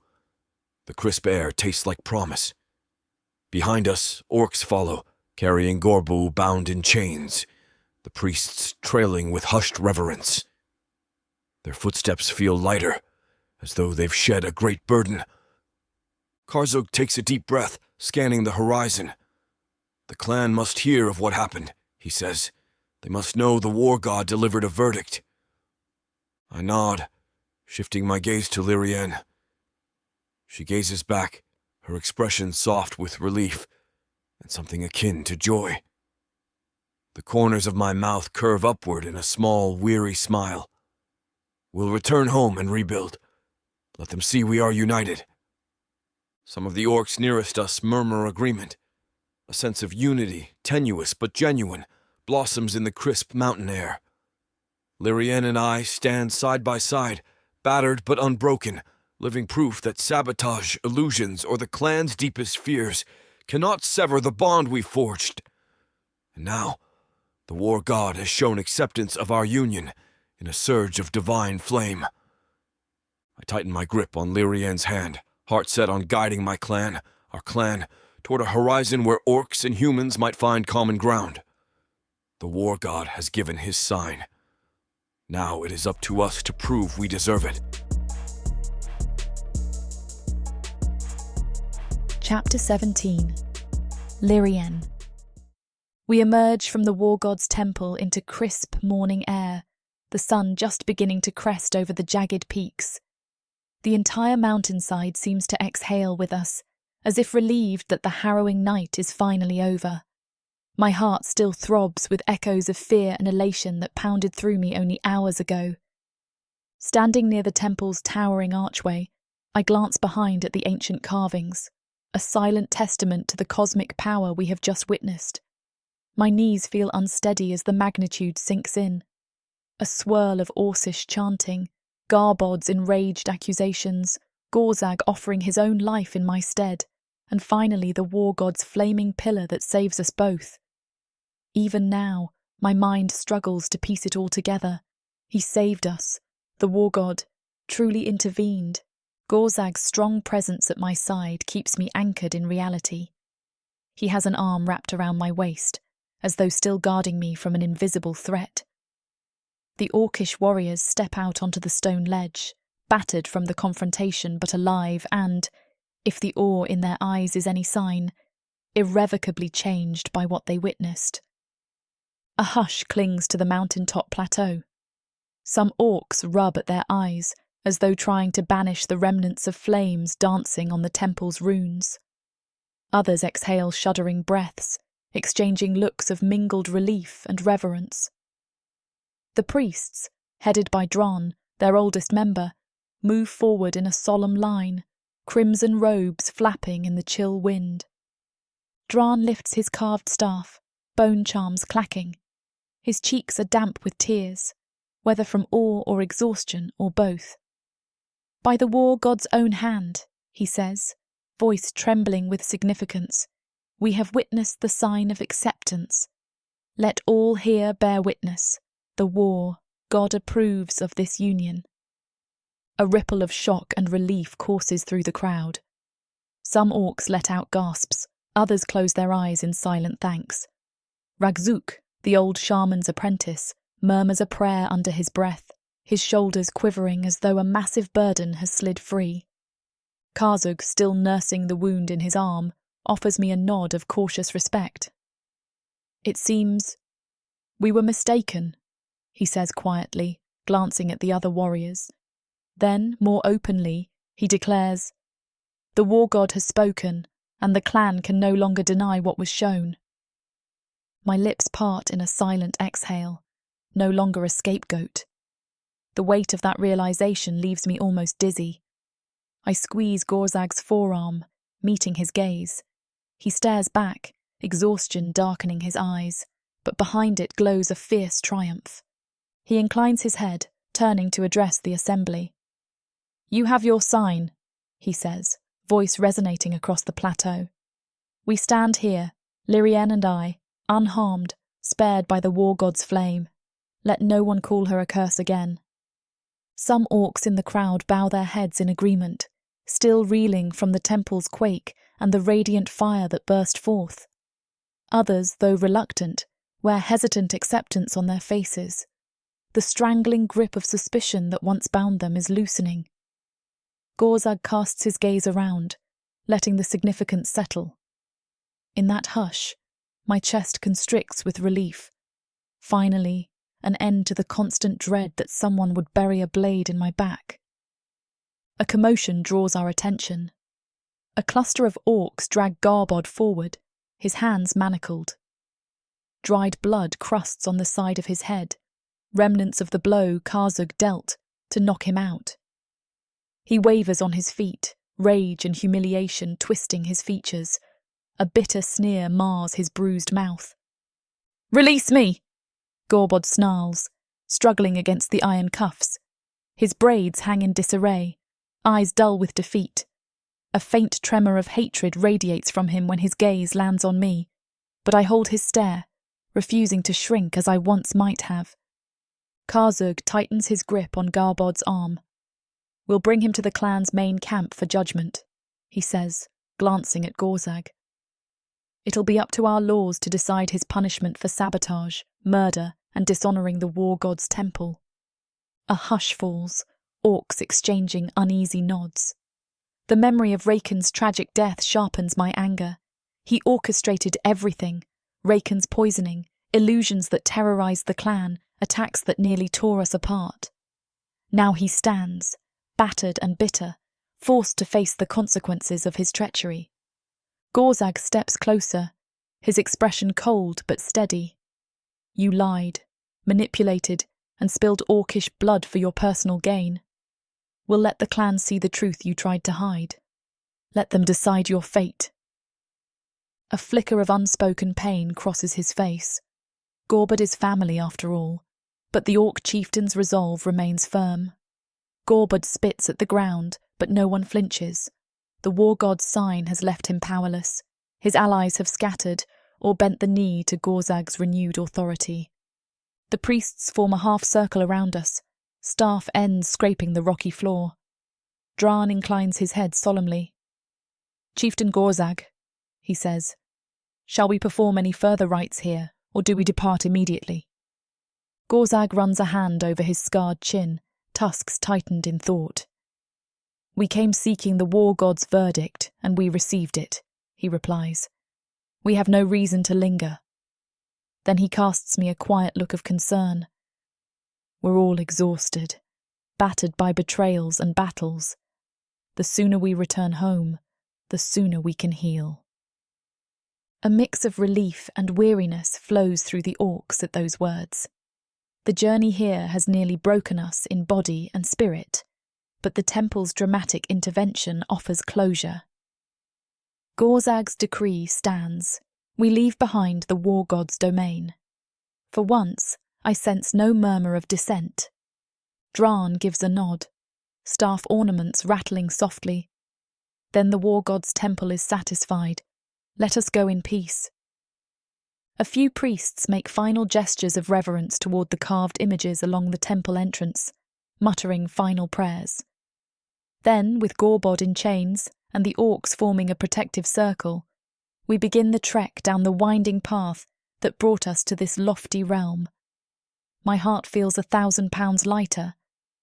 We descend through the same treacherous passes we navigated before, but the atmosphere feels starkly different. Where once illusions lurked in every shadow, now the mist seems to have receded. My skin no longer prickles with the haunting sense of being watched by unseen eyes. Even the orcs, though weary, carry an undertone of renewed confidence. At midday, we pause at a rocky ledge overlooking a broad valley. Distant clouds that once loomed ominously now begin to part, shafts of sunlight piercing the gloom. It is like the final piece of a puzzle sliding into place, false omens giving way to clear skies, as if the war god's intervention has banished the sabotage's lingering shadows. Kazug joins me at the ledge, cradling his bandaged arm. "Look at that," he murmurs, nodding to the valley below. The swirling clouds that once blanketed the terrain are pulling back, revealing green pockets of forest and winding rivers glinting in the sun. We've never had such a sudden break in the weather. Almost feels symbolic. I exhale, gratitude welling in my chest. It does. A sign that the enemies are gone, that Gorbod's sabotage can no longer twist the clan's faith. Behind us, Gorag instructs the priests to rest, letting them tend the orcs wounded during the final temple confrontation. Most have superficial cuts or bruises, nothing like the life-threatening ambushes from days earlier. Even in exhaustion, a note of cautious optimism hums through our party. I catch Harzug's eye. He manages a curt smile, a rare sight for such a hardened warrior. "We lost no one in the temple," he says, as if marvelling at the fact. "And now the war god has accepted you. Surreal." "Surreal," I echo, voice tinged with relief and awe. My mind replays the moment Gorag threw down his axe at the temple, offering his life if the war god demanded blood. The memory still sends a jolt of heat and fear through me. He was ready to sacrifice himself, and yet we both stand here alive. When we resume our descent, Gorag falls into step beside me. Our shoulders occasionally brush, a comforting reminder that we can walk openly together now, free of the clan's muttered curses.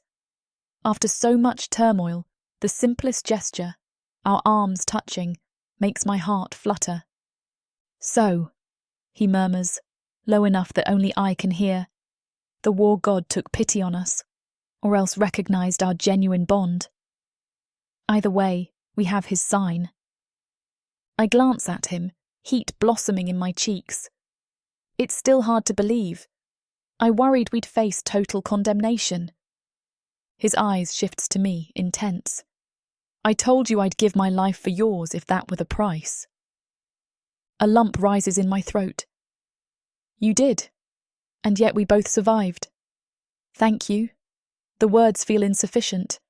How do you thank someone for offering up his own life? He shakes his head, mouth tightening. I'd do it 1,000 times, he says, echoing the vow he made in the temple. I reach for his hand, and though we walk through a caravan of watchful orcs, he lets me lace my fingers with his. If any whisper or judge, I hardly care. The war god's sign overrides all doubt. By late afternoon, we reach a lower altitude where the wind softens and the path widens. We plan to make camp near a mountain stream that bubbles with fresh water. The orcs set about collecting firewood, erecting tents, and treating new bruises from the temple scuffle. Everything feels different, I realise, scanning the camp. The hostility once directed at me has shifted into cautious respect, or at least grudging acceptance. A small group of warriors approaches Gorag and me, led by a weathered orc woman with braided silver hair. She inclines her head, not exactly a bow, but a gesture of respect.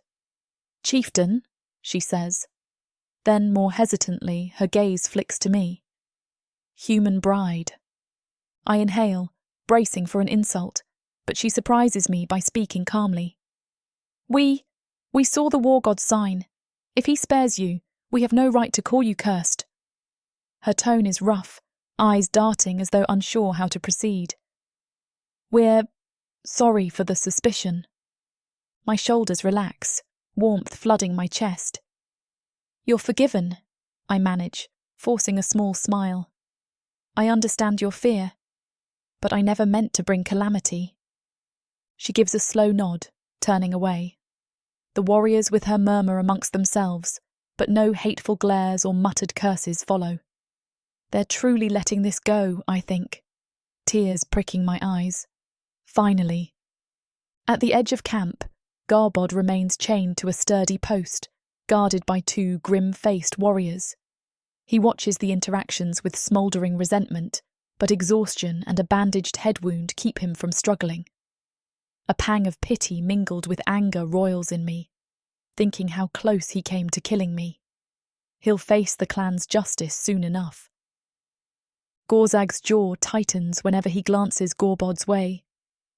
He's still your cousin, I remind myself, and that personal betrayal must sting. But Gorag's role as chieftain demands he bring Garbod back in chains, rather than take vengeance here and now. Night falls softly, the final shadows of day stretching across the valley. Orcs sit around scattered fires, speaking in subdued tones.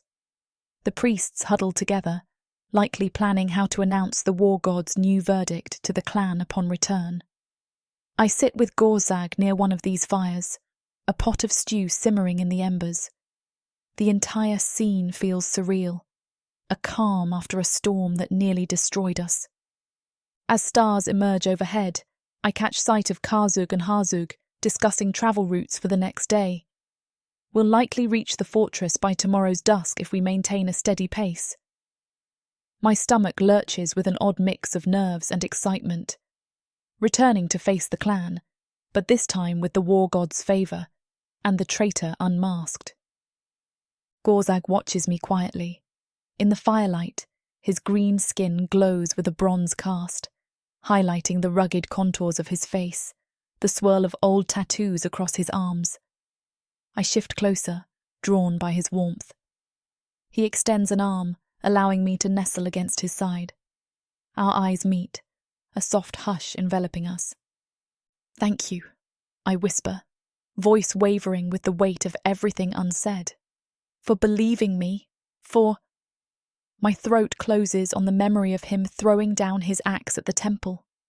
His arm tightens around my shoulders. "You're worth any price," he says simply, a heartfelt confession in each word.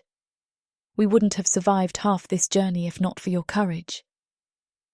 Heat flushes my cheeks, and tears sting the corners of my eyes. I only did what I could. You risked so much more, Gorag. For me, for the clan. He presses his brow to mine, a gesture that has become intimately familiar. "And I'd do it again," he murmurs, his voice low and tender. "We'll lead them together. No more illusions, no more sabotage. The war god's sign proved we are meant to stand side by side. My heart thuds, side by side. The future that once felt impossible now stretches before me, no longer a bleak labyrinth of hostilities. Orc watchers eye us across the fire, some with faint curiosity, others with subdued acceptance. Romance is rarely a subject in orcish life overshadowed by war, but Gorag's unwavering devotion leaves me breathless. Smiling, I lean into him. Yes, I think. We'll face it all together. Morning comes with a gentle golden glow. The ominous clouds that once clung to these mountains are gone, revealing a sky of dazzling blue.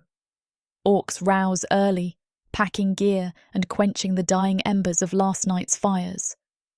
Gorag and Karzug confer about the final leg of our journey home, while I help distribute rations from our dwindling supplies. Ragzuk sidles up beside me, staff tapping the rocky ground. "You look happier, Lirienne," he notes, voice crackling with age. "Peace suits you." I flush, offering him a genuine grin. I never thought I'd see acceptance after all that's happened. But the war god's temple, it changed everything. He nods, eyes reflecting the morning light. The clan needed a sign. Now that you have it, I suspect we'll all think twice before doubting the war god's verdict. Gorbod's sabotage claimed too many lives, but at least it ends here. A pang strikes my heart. Raken's death, the orchard floods, the illusions. "It won't be easy," I say softly. "Some wounds run deep, but I'll do what I can to help them heal." His lips curve into a thoughtful smile. "You already are. Orcs respect courage, and you've proven yours." By midday, we are winding down familiar paths, the jagged mountain ridges behind us. Each step further from the temple feels like shedding another layer of gloom. Gorbod's sullen presence in chains behind the caravan is a silent reminder of how close we came to ruin. We break for lunch by a small, crystal-clear stream. Some orcs fish briefly, others repair torn leathers. I kneel by the water to wash my face, letting the coolness chase away lingering fatigue. Gorag approaches, crouching at my side, a faint grin tugging his lips. "Refreshing," he teases, lightly splashing water over his hands. I smile, tucking a damp lock of hair behind my ear. "Feels like I'm washing away nightmares." He nods, eyes flickering with empathy. "We'll carry those memories, but they won't define us." Then, more quietly, "Thank you for not losing faith, even when the clan's hatred soared." I place a wet palm on his forearm. "I had faith in you," I say simply. The truth rings between us like a quiet vow. As we travel, the last remnants of dark cloud formations drift apart overhead, yielding a sunlit sky. Orc warriors pause to crane their necks, marvelling at the warmth spilling down. More than one comments that the false omens, storms, illusions, sabotage have finally dissipated. I glimpse Dran, the lead priest, raising his staff to the heavens as if to confirm the war god's shift in temperament. A hush of gratitude ripples through the group. No illusions, no sabotage. It's almost peaceful. For the first time, the orcs around me speak with something closer to normalcy. Passing water skins, discussing how best to rebuild the orchard once we get home, or replant seeds in the flooded fields. Their distrustful stares have softened, replaced by cautious acceptance. Karzug approaches with a grin, nodding to me. Seems the war god truly parted the clouds for us. Not a single sign of illusions. Harzug grunts agreement. We might actually make it back without another ambush. Gorag, overhearing, gives a wry chuckle. After all we've faced, a quiet journey home is well deserved. From the depths of the darkness of Proththea, or clawing up from the realms of fantasy, come the most fearsome beasts you have ever seen. these monsters are done watching from the shadows. Now, as they step into the light, something unexpected grips them. Something even they can't fight off. Love. Vampires. Demons. Dark elves. Gods. Minotaurs. Creatures of light and dark. They will protect their mates. Do whatever needs to be done. Morally grey heroes who will burn the world to protect the women who love them. 10 audiobooks. Fall into over 60 hours of fantasy romance. 20 ebooks. Over 1 million words of these brutes who will protect their women. Even if they might destroy themselves in the process. Get the immersive Proththea fantasy romance bundle. For 80% off, right now, dive into Proththea at a once-in-a-lifetime discount. The first bundle to offer both ebooks and audiobooks on worldsofproththea.com. Proththea's magic is eternal, and this romantasy bundle will make it endless.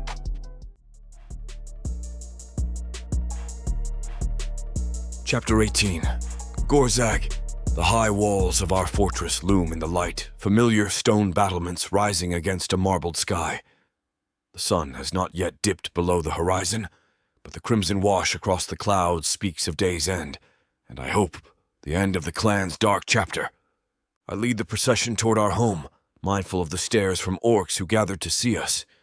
Their expressions range from guarded curiosity to outright shock at the sight of our prisoners.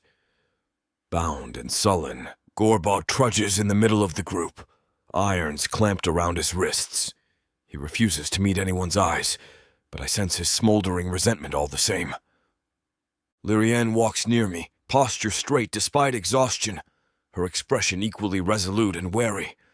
Where once I worried the clan's scorn would settle on her shoulders, now I feel an unexpected calm. The war god has granted a sign so unmistakable no rumor or sabotage can deny it. She's safe here now by his decree, and mine.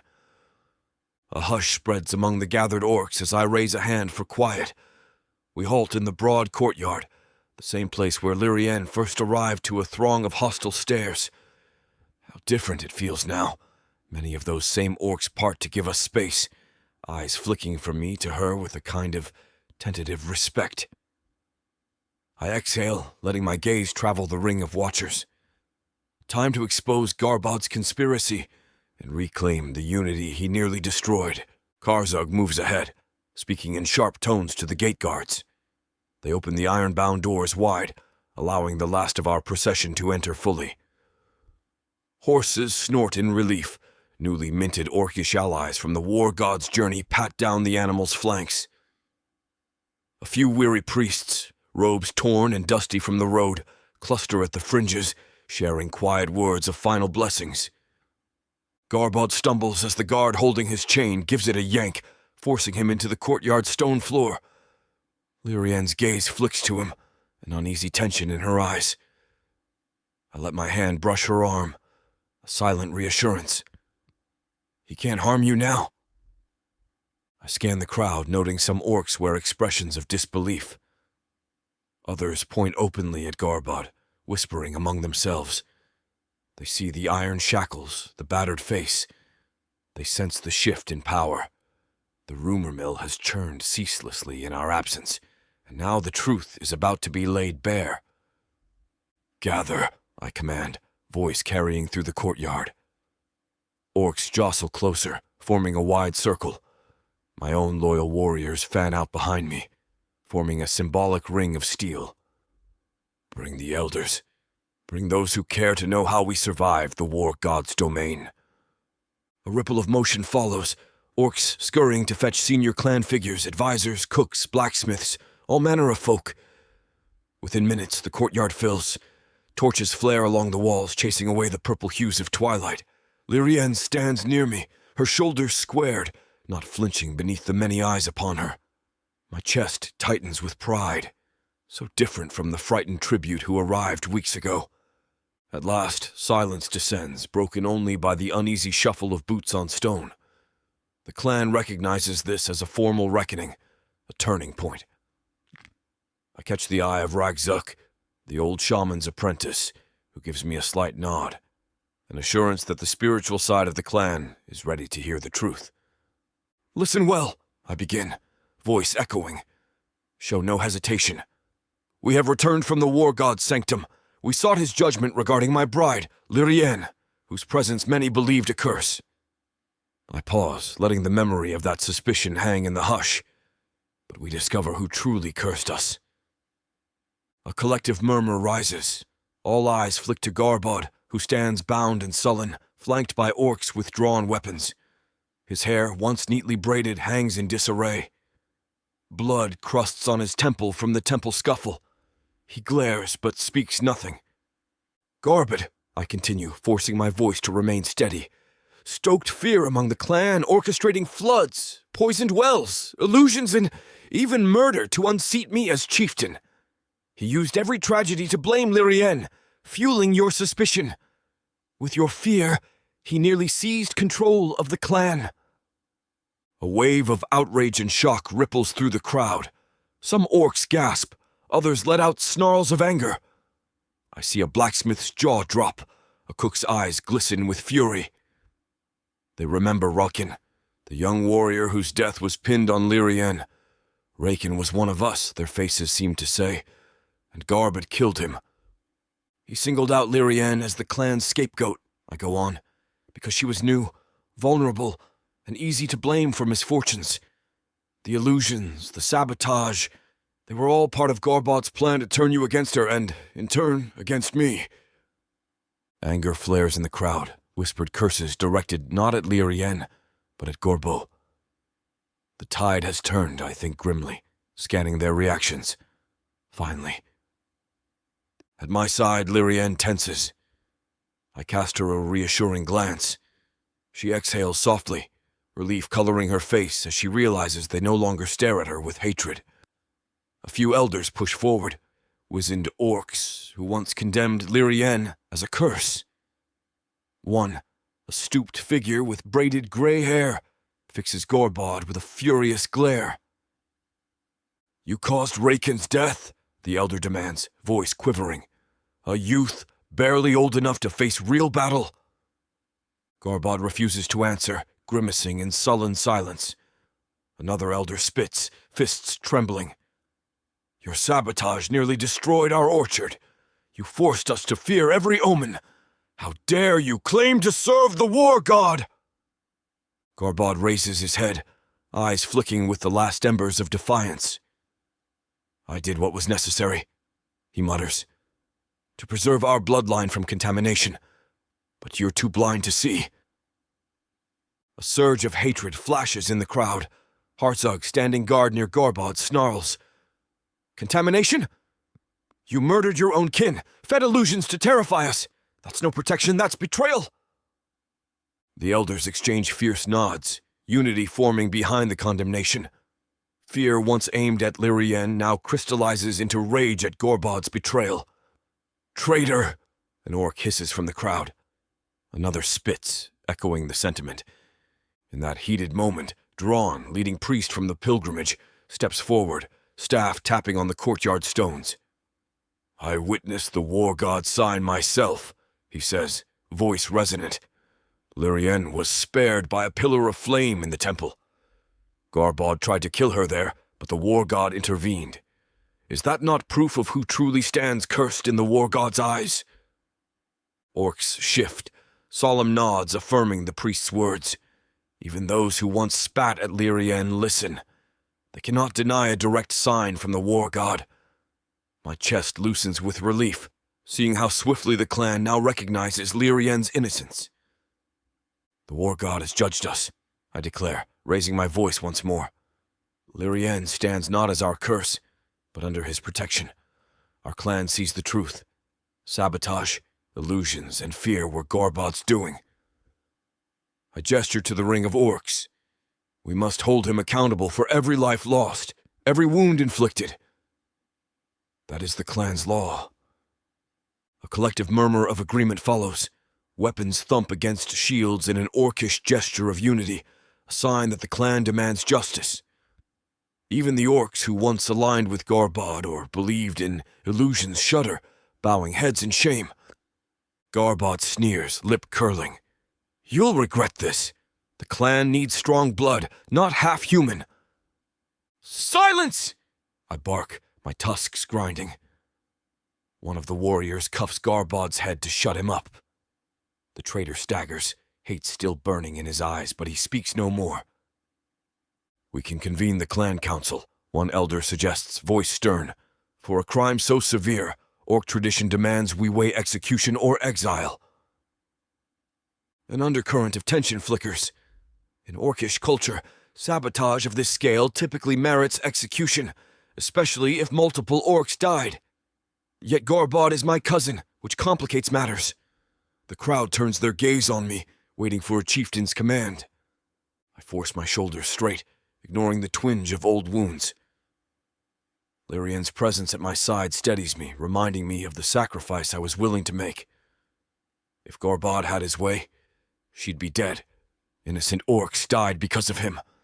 The memory of Riken weighs on my heart. We will follow tradition, I say clearly, voice echoing.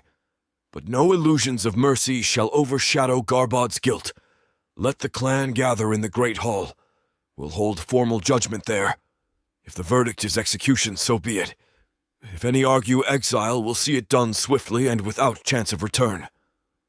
A murmur of respect follows. Karzug and Harzug nod, gesturing to the watchers who hold Garbod's chains. Lirienne's hand brushes mine discreetly, as if acknowledging how heavy this decision weighs on me personally. I inhale, pushing aside the pang of familial betrayal. The clan must come first. Within the hour, the entire clan crowds into the torchlit expanse of the Great Hall. Banners and trophies hang along the high walls, relics of past victories. Now, they bear witness to a different kind of conflict, the reckoning of a traitor who nearly toppled the clan from within. I ascend the stone steps to the dais, where I once greeted Lirienne with forced composure amid the clan's hostility. The irony strikes me. Back then, she was the one under suspicion, and Garbod was a respected relative. Now, roles reverse. The dais looms large, an echo of old rivalries. A hush envelops the hall as Karzug leads Garbod forward, shackles rattling. Orc warriors flank him, weapons in hand. The elders form a semicircle, joined by key advisors like Harzug, who represent the clan's martial leadership, and Drawn, symbolizing the priest's approval. Lirienne stands to my right, posture tense but resolute. "Clan of Stormborn," I call, voice resounding. "You know why we are gathered. Hear the charges against Garbod, sabotage of clan resources, orchestrating illusions and false omens, murder of Riken, attempted murder of the chieftain's bride, and defiling the war god's temple with bloodshed." A ripple of anger and grief threads through the crowd. Orc mothers recall Rockin's youth. Fathers clench jaws at the orchard's memory. Warriors hiss at illusions that nearly cost them their sanity. "What say you, Garbod?" I ask, though I suspect any response drips with venom. He lifts his chin, sullen. "I acted for the clan's future," he mutters, half under his breath. "That human." His gaze skitters to Lirienne. "Disgraces our blood." The crowd bristles, a few spitting insults. Harzug steps forward threateningly, but I raise a hand. "Enough," I say, glaring. "You stand condemned by the war god's sign. You cannot twist this further." Silence thickens. The Orc elders exchange glances, each awaiting my decision. I exhale, mind racing with the weight of this moment. If I simply order him executed, it might be swift, but might leave a wound in the clan's heart. He's my cousin. Exile might risk his returning for revenge. No easy answer. At length I turn to the elders. "We honor tradition," I say, scanning their faces. "For sabotage this severe, the penalty is either the sword or banishment." An elder with braided gray hair steps forward. "Execution is standard for orcs who betray their own," she says quietly, voice trembling. "But Garbod is your blood, chieftain. Does that weigh on your judgment?" A lump forms in my throat. Lirienne's hand finds mine, a gentle squeeze. I steel myself. I must choose not as Garbod's cousin, but as the clan's chieftain. "He spilled orc blood, Rakens," I say, voice hoarse. He nearly destroyed us. Family ties do not absolve murder. The clan must see justice done. A heavy hush follows, the gravity of my words sinking in.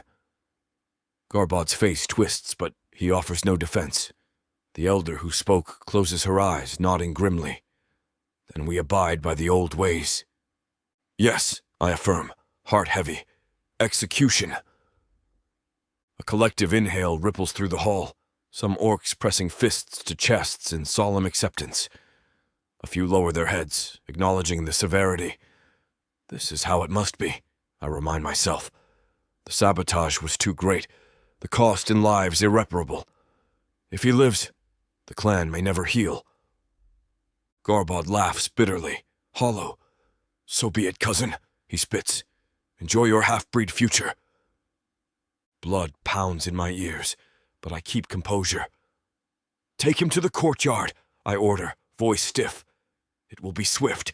The entire clan shall bear witness to the end of his treachery. Karzug and the guard seize Garbod's arms. He doesn't resist, possibly resigned or too battered in spirit to fight. The crowd parts in uneasy silence as we descend from the dais. My heart hammers, but I lead them, forging a path through anxious onlookers. The orange glow of dusk fills the courtyard, long shadows stretching across the stone. Orc watchers join the throng, murmuring as they realize the clan's final verdict. Lirienne sticks close, her expression pained. I feel a pang of guilt for the familial tie that forces my hand, but the clan demands justice beyond sentiment. We form a ring in the courtyard's center, the same place we first returned with Garbod in chains. A hush falls as Garbod is forced to his knees, arms locked behind his back. Karzug and Harzug stand to either side, swords drawn, silent sentinels. I inhale, stepping forward. The entire clan, or those who live within these walls, press closer. Tension radiates, some orcs fidgeting, others stoically awaiting the blow. Garbod's gaze flickers, a shadow of fear on his face. He knows there is no escape. Garbod Stormborn, I pronounce, letting my voice ring out. For sabotage, illusions, the murder of Riken, attempts on Lirienne's life, and betrayal of the war god's trust, you are sentenced to death. He sneers, battered pride flaring. You were always too soft, Gorag, the war god. The war god spared Lirienne and struck down your betrayal, I interrupt, anger cresting. Your lies end now. Ragzuk approaches, staff tapping softly, eyes lowered in a final prayer. Orc tradition dictates a chance for last words, but Garbod only glares, silent. Ragzuk murmurs a brief incantation, calling on the war god to witness the clan's justice. Proceed, I say, voice taut. Karzug gives a short nod, stepping behind Garbod with sword in hand. The hush is absolute, every orc holding breath. Lirienne presses a trembling hand to her mouth, though she makes no protest. She understands this is our law. With a single swift motion, Karzug swings the blade. Steel flashes in the dying sunlight, the blow landing clean. Garbod's body crumples to the stones.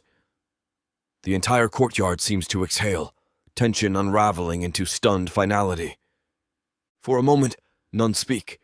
Then, as if on cue, watchers sag with relief, some letting out pained groans. A chunk of sorrow presses on me. I lose a cousin. But it is his own doing. My father's line was tarnished by Garbod's ambition, and now it ends on these stones. I swallow hard, turning to face the clan. It's done, I declare, voice echoing. The conspirator who nearly destroyed us has paid with his life.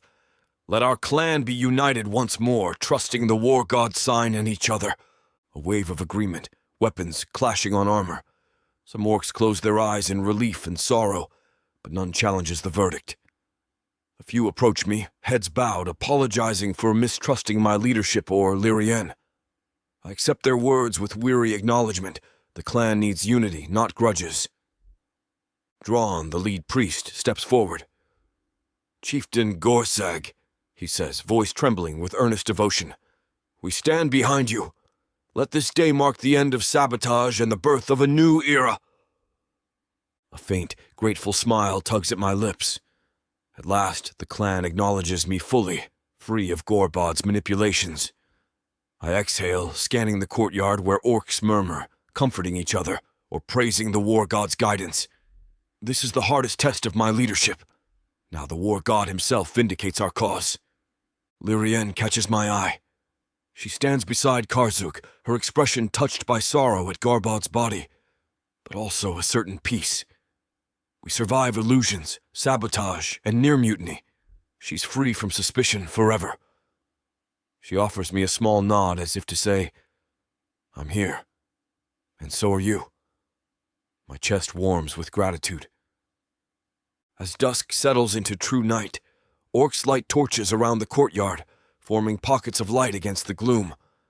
Despite the somber finality of Garbod's execution, the tension that once plagued us feels lifted, replaced by a cautious optimism for the future. Some orcs even embrace each other, sharing tearful stories of illusions or sabotage they endured. Gather again in the Great Hall, I announce. We'll feast tomorrow, not tonight. Tonight we rest, bury our dead, honor Rockin's memory, and reaffirm our loyalty to each other. A subdued murmur of agreement follows.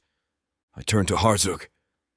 Clear Garbod's remains with respect to tradition, I instruct, voice low. Even traitors in orc tradition deserve a certain ritual in death, albeit stripped of honors. Harzuk nods, leading a few warriors to handle the grim task. Karzuk approaches, wiping his blade on a rag. His eyes shine with relief. It's over, Chieftain, he says softly. Truly over. I give him a weary grin. We'll have to rebuild, quell any lingering hostility. But yes, the sabotage is ended, and the war god's sign stands. My gaze drifts to Lirienne again, heart swelling. She's truly part of this clan now. That night, the fortress feels both subdued and serene. Orcs light braziers in the great hall, offering silent prayers for the lost. Some huddle around small fires in the courtyard, mourning Rakin, reminiscing about simpler times. Yet in every conversation I hear mention of Lirienne's vindication, of Gorbod's betrayal, of the war god's undeniable sign. Rumors can no longer brand her a curse. In the flickering glow, I navigate the main hall, checking on wounded warriors. They nod at me, no trace of suspicion in their stares. The burden of fear has lifted. Now we face a future unclouded by illusions or sabotage. At the far side, I find Lirienne speaking softly with a few orc women, likely recounting how she used her healing knowledge. The older orcs listen intently, not sneering but impressed. How we've changed in so short a time. Chieftain, one woman addresses me, turning from Lirienne. We're telling her about how we plan to replant the orchard. Some seeds might still be salvaged. With her knowledge of herbs, maybe she can advise us. Surprise ripples through me. They want her input? They who once spat at her feet? A grin tugs my lips. I'm sure she's more than willing. Her knowledge saved many of us on the pilgrimage. Lirienne's cheeks color, a modest smile forming. The orc women nod, exchanging ideas about soil and water. My chest grows warm at the sight of genuine collaboration.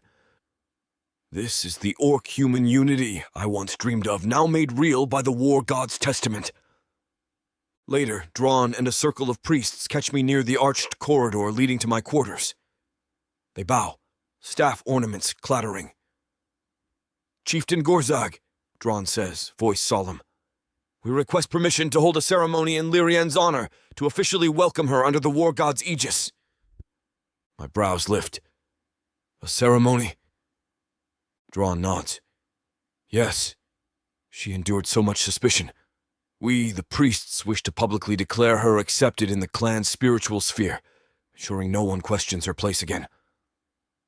A thrill of gratitude surges. I'd be honored, I reply. Speak with her about the details. Let it be a day of celebration, not fear. He smiles, relief etched in his features. May the war god guide us. The priests depart, staff taps echoing on stone, already discussing how to prepare a ritual that might merge Orcish traditions and allow Lirienne to partake. At last I slip into the private council chamber, the seat of my authority as chieftain. The large stone throne at the far end stands empty, runic inscriptions winding across its rough surface. Once, I felt burdened by that seat, a reminder of my father's flawed legacy. But now I see it differently.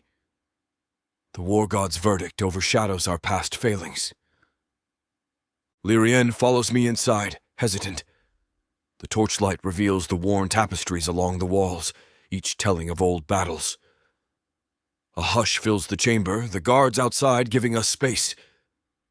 I move to the stone throne, placing a hand on its armrest. Finally, she's standing in front of me. I beckon her to come closer. Lirienne. She takes small, hesitant steps toward me, and I meet her halfway.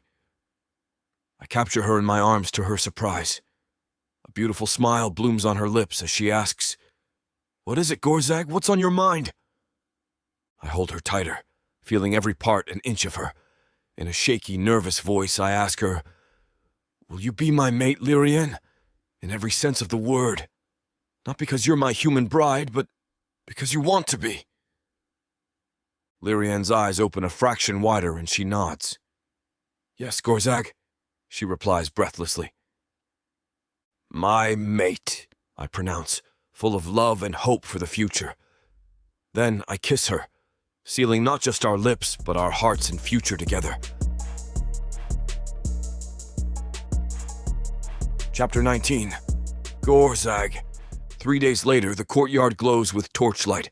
The last tendrils of evening sky yield to a starlit canopy.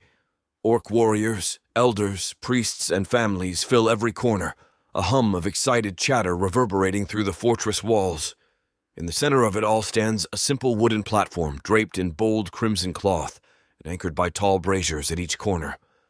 The braziers send sparks dancing into the night, marking the site of our wedding's final vows. I stand at the foot of the platform, arms folded to contain my own nervous energy. My father's old battle axe leans nearby as a symbolic relic, though I no longer need weapons tonight. This ceremony is about forging unity, not drawing blades. My chest feels tight with anticipation, memory flickering back to the day I first saw Lirienne in this very courtyard, trembling under the clan's suspicious glare. How far we've come, illusions dispelled, sabotage vanquished, the war god's direct blessing turning our world from fear into acceptance. Across the dais, Lirienne approaches in orcish ceremonial attire. My breath catches, heart pounding at the sight. She looks every inch the chieftain's bride, her hair braided with silver beads that catch the torchlight, the embroidered vest hugging her slender frame. Yet beneath the regal aura is the same quiet determination I once admired from the start. Our gazes lock over the heads of the gathered onlookers, and my heart thunders in my ears. Tonight, we seal our bond with words from the depths of our journey. Drawn, the lead priest, lifts his staff, ornaments rattling. The crowd's low rumble falls silent. It has been a day of joyous feasting already, an extension of the wedding ceremony begun in the morning. But this final moment, where we speak personal vows, marks the true completion of our union under the war god's gaze.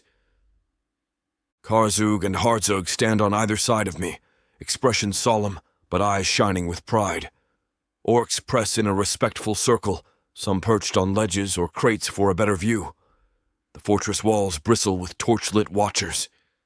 I inhale the faint scent of spiced meat from nearby tables, the tang of the evening air, the lingering perfume of blossoms draped around the dais. With a tap of his staff, Drawn clears his throat, voice amplified by the hush. "Clan of Stormborn," he says, the old words resonating off stone. "We gather to hear the final vows of our chieftain Gorag and his bride Lirienne. Their bond began in fear and trials, tested by illusions, sabotage, and the war god's own domain." He pauses, glancing around at the sea of expectant faces. Yet they stand unbroken, blessed by a pillar of divine flame. Now let them speak the words that will echo among us, binding them in love and forging a new era for the clan. An electric anticipation crackles through the courtyard. My pulse hammers, but I square my shoulders and step up onto the dais. Lirienne ascends from the opposite side. We meet in the center, torches casting flickering shadows across her face. She is flushed with emotion, eyes shining with unshed tears. "Gorag," Drawn prompts, stepping aside to yield the dais to us. "Speak your vow." A hush envelops the courtyard, the clan collectively holding its breath. My throat constricts. I've led warriors into battle, faced monstrous ambushes, and defied illusions. But this is an entirely different vulnerability. I draw a steadying breath, focusing on Lirienne's wide brown eyes. She offers the faintest nod, and in that moment, I find the words I've held in my heart since the war god's temple. I lift my voice, letting it carry. "Lirienne, from the day you arrived as a peace offering to protect your village, we have walked a treacherous road. I saw your courage in the face of hatred, your compassion in healing orcish wounds, your unrelenting will when illusions and sabotage threatened to break us. When others called you a curse, you never faltered in wanting to help. And when I cast aside my weapon to defend you in the temple, you stood fearless by my side." A slight tremor runs through me. To speak so openly in front of the entire clan feels as exposing as any battle, yet I press on. "I vow before the war god and all stormborn orcs. I will shield you from any threat, share your burdens, and trust in your wisdom. No illusion shall ever sway me from your side. We are bound by our own hearts, the clan's acceptance, and the war god's sign. Together we guide this clan toward unity, bridging orc and human in the spirit of hope." A murmur ripples among the crowd, some orcs dabbing at their eyes, others nodding in approval. My gaze drifts to Lirienne, who stands transfixed, lips parted. I offer her a faint, reassuring smile, letting her see the unspoken love behind my vow. I mean every word. She inhales deeply, turning to address me, voice quivering at the start. "Gorag," she says, cheeks coloring in the torchlight. "From the moment I was forced to step through these gates, I feared orcs would despise me as an invader. But you showed me honor, letting me see the clan's heart. You fought illusions, faced betrayals, and offered your own life if the war god demanded it, all to protect me, a human bride. I once believed we were too different, but your strength and compassion taught me that hearts speak a common language." She pauses, voice thick with emotion. Tears glisten in her eyes, though she keeps them from falling with sheer will. "Now, standing here under the war god's blessing, I pledge myself to you and to Stormborn. I vow to stand at your side in battles yet to come, to heal your wounds as you've healed my heart, to share in your triumphs and burdens. No illusions or sabotage can force me away. My choice is freely given, born of the love we forged in adversity. I believe in our future, orc and human, united by hope." A wave of warmth surges through me at her words. My throat tightens, tears pricking the corners of my eyes. I hear the courtyard erupt in a low, approving rumble, orcs acknowledging the sincerity of her vow. She's truly one of us now. Drawn steps forward again, staff scraping the dais. "Hear these vows, Stormborn clan," he proclaims, voice carrying in the torchlit gloom. "Gorag and Lirienne vow unity under the war god's watch. May we, as their witnesses, commit to supporting their bond, forging a future free of illusions, guided by truth and strength." A roar of agreement swells. Some orcs clash swords on shields in an almost musical cadence. Others lift cups of orcish brew, shouting words of blessing. Nagra leads a small band of younger orcs in a chant, the syllables echoing with fervor. I glimpse old warriors with tears shining in their eyes, relief that the clan has found solid ground at last. One of the priests, a middle-aged orc with an elaborate headdress of feathers, approaches carrying a carved wooden emblem, the war god's sword set in stylized flames. He places it at the center of the dais, a symbol for all to see. "The war god's sign stands among us," he declares. No illusions remain, no sabotage corrupts. We walk forward as a clan restored. With the vows completed, the courtyard erupts into cheers, drums pounding a triumphant rhythm. Orcs press closer, eager to congratulate us both, some offering hearty slaps on my back, others hugging Lirienne in a swirl of excitement. Lirienne's cheeks glow with happiness, laughter bubbling over as she embraces orcs who once scorned her. The transition from fear to acceptance feels almost magical, buoyed by the war god's sign. We circulate among the revelers for a time, exchanging words with elders who apologized for their earlier hostility. They press tokens of goodwill into our hands, small carved orcish charms, bits of cloth embroidered with protective runes. Lirienne touches each item with gratitude. My heart soars, seeing the clan rally around her. As the night deepens, Karzug and Harzug take over hosting duties, encouraging orcs to feast and dance. Recognizing the final stage of orcish weddings, they guide us from the dais with sly grins. Go, Harzug teases, clapping me on the shoulder. The war god's flame brought you two together. Let this be your night to seal it. Lirienne and I share a knowing look. Among orcs, it is customary for newly mated pairs to slip away from the public eye once the vows conclude, leaving the clan to continue festivities. With the clan chanting blessings and the heavy thrum of drums at our backs, we slip through the corridors of the fortress, hearts pounding at what lies ahead. My private lodge, or the chieftain's quarters, is a space that once felt burdened by duty. Tonight, it glows with a different energy. Woven furs laid carefully across the stone floor, a brazier casting soft amber light. A small arrangement of orcish wildflowers decorates a table in the corner, an unexpected gesture from who knew which clan member wanting to celebrate our union. The air holds the faint smell of incense, reminiscent of the war god's temple but gentler, an echo of acceptance rather than trial.